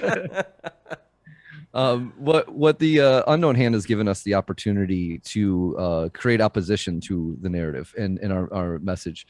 So you see it at the end of the first one, and we just kind of like what you're going to see out of the second out of this one coming out this weekend is you're going to get the opportunity that there's a conflict to the perspective of this movement, and his performance is beautiful. It's unreal. You know what I mean? Like it's basically a fail-safe, so I could say creatively that everything I say in the narrative, that's not really me. See, it's a character, and I'm full of shit. I mean, and we have the goal of this being a Marvel universe, and like we say often, narrative X would build to 10 of them, but being able to build two opposing perspectives of one message and see how those things conflict. But doing it within the bounds of reality. So a reminder, guys. Oh, go ahead. Sorry. Yeah, no worries. It's my interview. If people are not familiar with the Free the Narrative concept, and I think we talked about this the first time, but the cinematic wrestling totally jumped the shark. This isn't like goofy magical power apparitions appearing, hokey bullshit. Cinematic wrestling. It's wrestling shot cinematically. So the wrestling I try to portray is very real and true to wrestling, as opposed to the shit that just got not funny anymore. Yeah, we give an intimate lens. Like you're in the ring with the fighter. Everything's intimate and very like the one thing we talk about often is you still see cameramen, you still see boom mics and stuff. So it's still filmed. The wrestling's still filmed like a documentary, and it's dangerous. I was in the ring the whole time for this, and Matt Taven almost knocked me over a couple times. I almost had Adam fly into me. It's dangerous. It's very dangerous to film inside the ring. Weston Blake damn near took your head off. Yeah, Weston Blake almost just took my head off. Can we talk about him for a minute? Yeah. I was actually gonna ask you about that. By the way, guys, a reminder: you can order this at freethenarrative.com. And we're on Fight TV. And it's on Fight TV. And on Fight TV. So Weston Blake is a guy who I interviewed shortly after his release, and he very much didn't seem to know what direction he was going in. This, I think, is a very good direction because this will show a lot of people things that they didn't see, despite seeing him on screen for years and years and years in WWE, not getting to know him. Please explain to me how this came about with Weston Blake. I know him very well, and he's one of those guys. This is actually my most exciting and hopefully proudest moment will be if he gets the recognition I believe he deserves. But if you ask anybody that's ever been in a wrestling ring, and especially a wrestling ring with him, they'll say Weston Blake is one of the best. So fans have a perspective of who's the best wrestler, who's this, and they're not wrong. But they don't know how good Weston Blake is. It's almost that acquired taste. If you ask like a famous rock band, who's your favorite musician, and they name some name you don't really know, then you look them up and you can see just how talented they are. But giving him a forum to recreate himself, show his ability, show a different side of him, show who he truly is. And he's truly a hardworking family man. He's a man who's, he was promised a job for life just based on the fact of how good he was at making other people look good, but never seen as a star. And why shouldn't he be a star? Because he doesn't talk the right way. He talks fine. He's a great conversation. Because he doesn't look the right way. The guy's a beast. He's an athlete. Just being able to give him the platform to hopefully show the world how talented, how crisp, how proficient, what was the word we used? precision. His precision is insane. Precision's incredible. Yeah. He's truly one of the best wrestlers in the world, and hopefully Free the Narrative. When we were editing, I was like legit excited, like a wrestling fan as I'm editing it, because I was like, this. We're so blessed that he came to us to help free him. Like it's insane what he does in the ring. And there's a lot of the people that volunteered their time. I call them projects. They're local independent wrestlers from all over the country driving down that I met doing seminars and at different independent shows. I put out an invite and if you show up, it's awesome. But they were paraded around the ring and they have their match, Weston Blake and John Schuyler. And I talked to the projects. I'm like, what did you see out there? I'm like, we learned so much. Like, this is wrestling. Mm-hmm. Like, now I understand this, and this just by watching a man so talented, so capable work. The entire room popped on the lockup. Yeah. Like the whole room. I think Taven was like, did you guys see that lockup? Like everybody just lost their shit at that lockup. And then it never stopped the whole match. Like it takes you on such a great story. And I mean, I want to speak this into existence. Weston Blake should be your upper mid-card heel on your top company.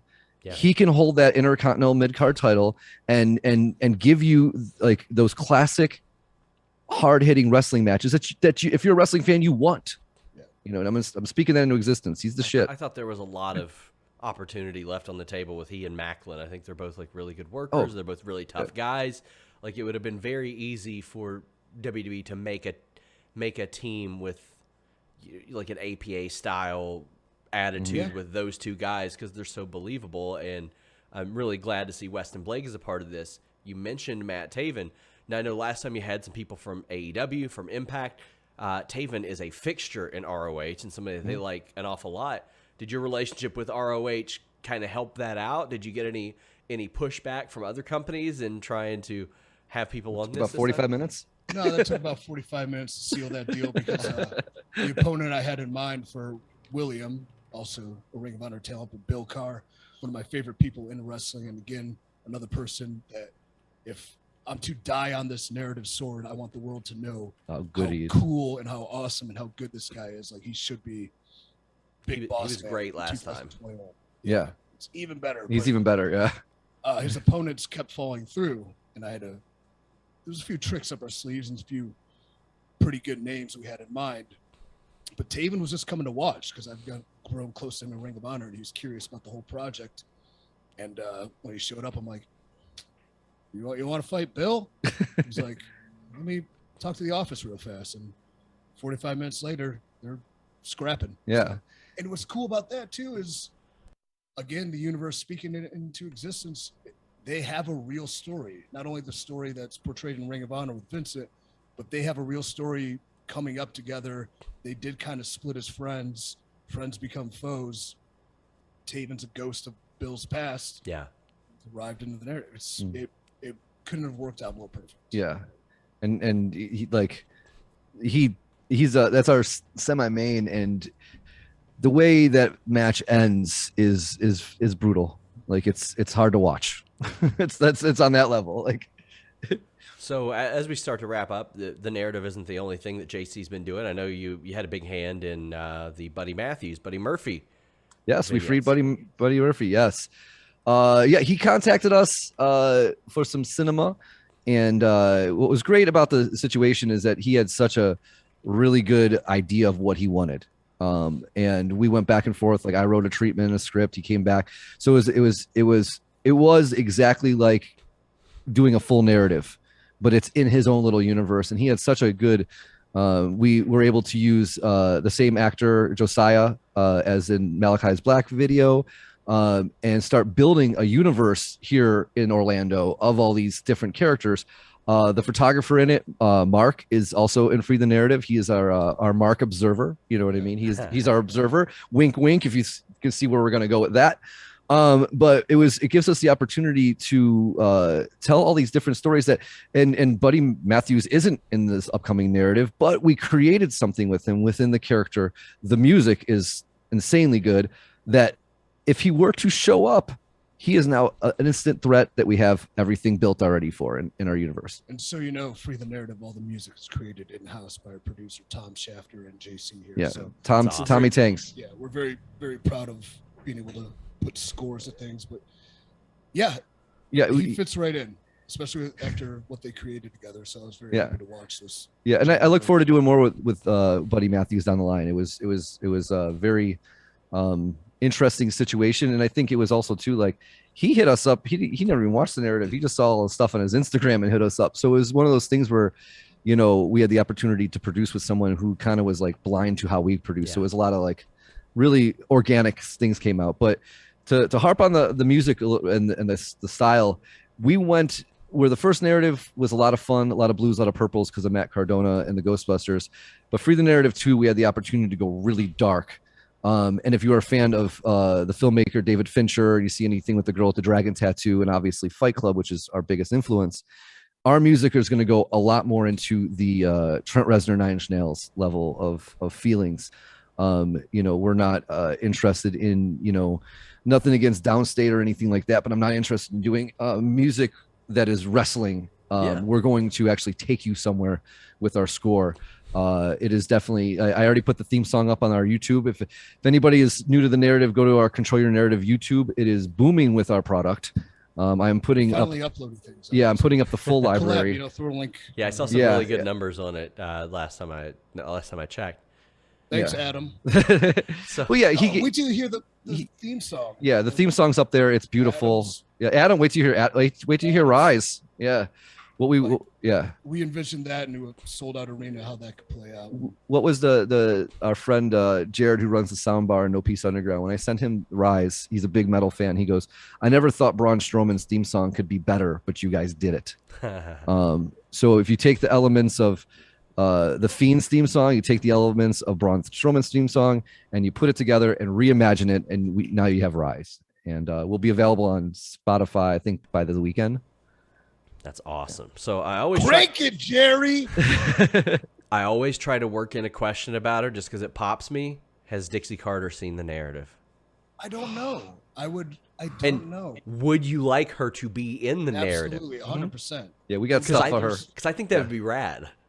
I want to burn the witch. That's what my pitch is. I want to burn the witch. That's my aunt you're talking about. No, and two, before sending out our completed body of work, we did the first one. I wanted a second one because I knew we made about it was our first time doing anything of this nature. So mistakes are made. This lighting sucks. We suck at editing here. Like, I knew we would grow into the second one. So when I get feedback from the first from people I respect and high levels, I don't want them to point out the things we know. I'd rather be like, here's 1 and 2. Take a look at it when you have time. And so they could see, okay, the improvement, these guys get this aspect. Now I can break down what I think about these on a different level. So, yeah, I'll send it over to Aunt D, and then, you know, by narrative 5, maybe she's officiating my wedding to Maxine. Who's to say? So, I mean, like, do you have any ideas in your head? Because, I mean, I'm sure that this is the type of thing where almost anybody that you've had something creatively satisfying with, you're probably like, they could do something cool here. They could do something cool here. Mm-hmm. Yeah.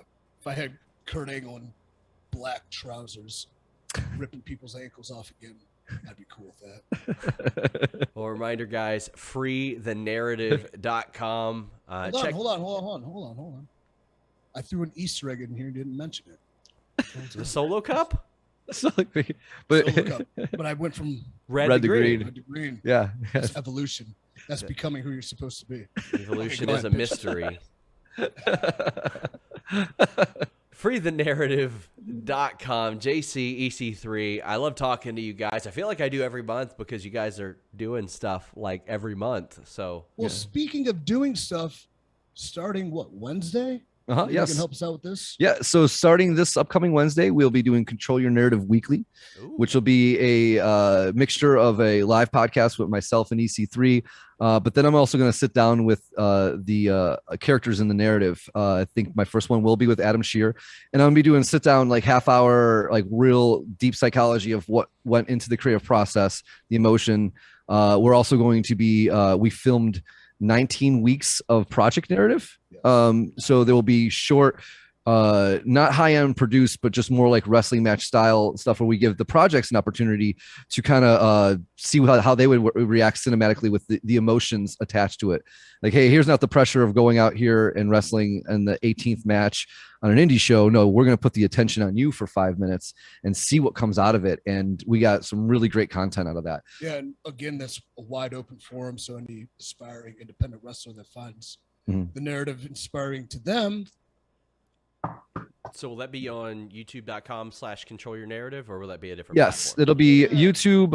It'll be live on YouTube and Twitch on live on Wednesdays. The audio of it will be a podcast that'll drop on Fridays.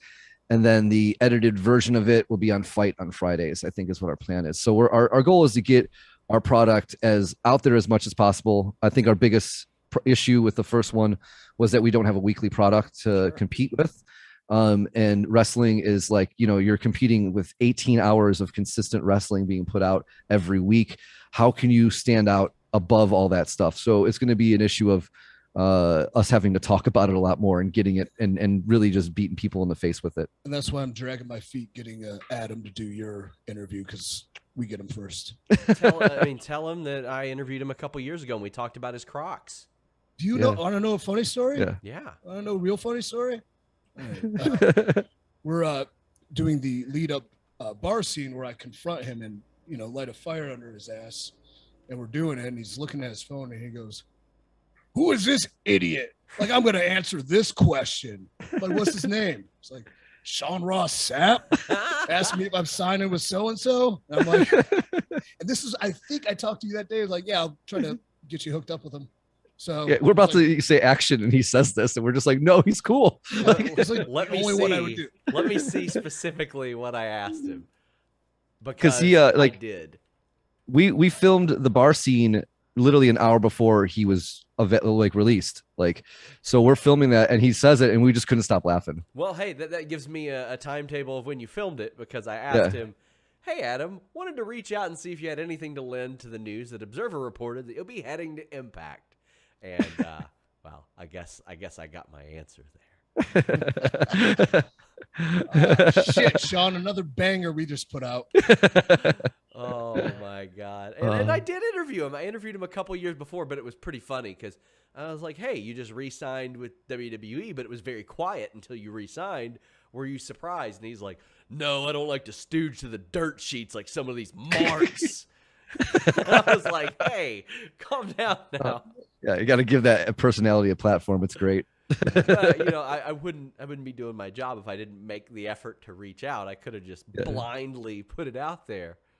Well, we appreciate and we appreciate that. That's why you're my Howard Cosell, because you vet information, you have multiple sources, you don't just say shit that just people just saying things and believing it a fact and based on nothing. Drives me bananas. It does. It drives me bananas. Well, get Adam sharing his whack ass Crocs on my show. Man, does he still wear those, or did he give those all the up? time? Yeah, he still wears them, but he kind of got off Crocs. I think he got off Crocs. Yeah, for some reason. He said those are his party shoes. That's what he told me. I'll tell you what. He's got a weird looking ball sack keychain on his fanny pack. A ball sack keychain? Yep. Should I have said that? Yeah. Why does he have a ball sack keychain? That's going to be the only clickbait that comes out of this. It's going to be Adam Shearer has a ball sack. I'm gonna message him and I'll be like, "I have heard from sources that you have a ball sack keychain. Would you mind confirming or denying?" And then he'll definitely do an interview with me. You probably would at that point, just to talk about that keychain. But we appreciate this platform. We really do. We love Fightful, and we're going to keep on doing this. Oh, wait. Didn't Adam ask you a question to ask me? Because you had some fan questions. He didn't. He told me he did. He's like, "You're doing Sean Ross?" I asked him, tell EC3, "Hey, where's my tooth?" or something like that. Yeah, he was just talking about that today. He hasn't said anything. He said he replied to it on Twitter. Okay, you know what? I'm going to look right now. Maybe he's in a dead zone. It's just in. He did he did, but it was minutes after this. He said, "Where's my tooth? Is that son of a bitch knocked out?" Perfectly enunciated. Well, his tooth is being formatted to be on a necklace for me, and it's going to be a badge of honor because in Free the Narrative 2, I kill the monster. That's amazing. So you're going to have a tooth necklace. He's going to have a ball sack keychain. And then you all are going to sell all this stuff on a Free the Narrative merch site. You just get the propaganda out there, right? Absolutely. Yeah. I'm going to mass produce Adam's teeth. Amazing. I hope Danhausen doesn't mind. Hashtag Titan Tooth. What do you think of Danhausen?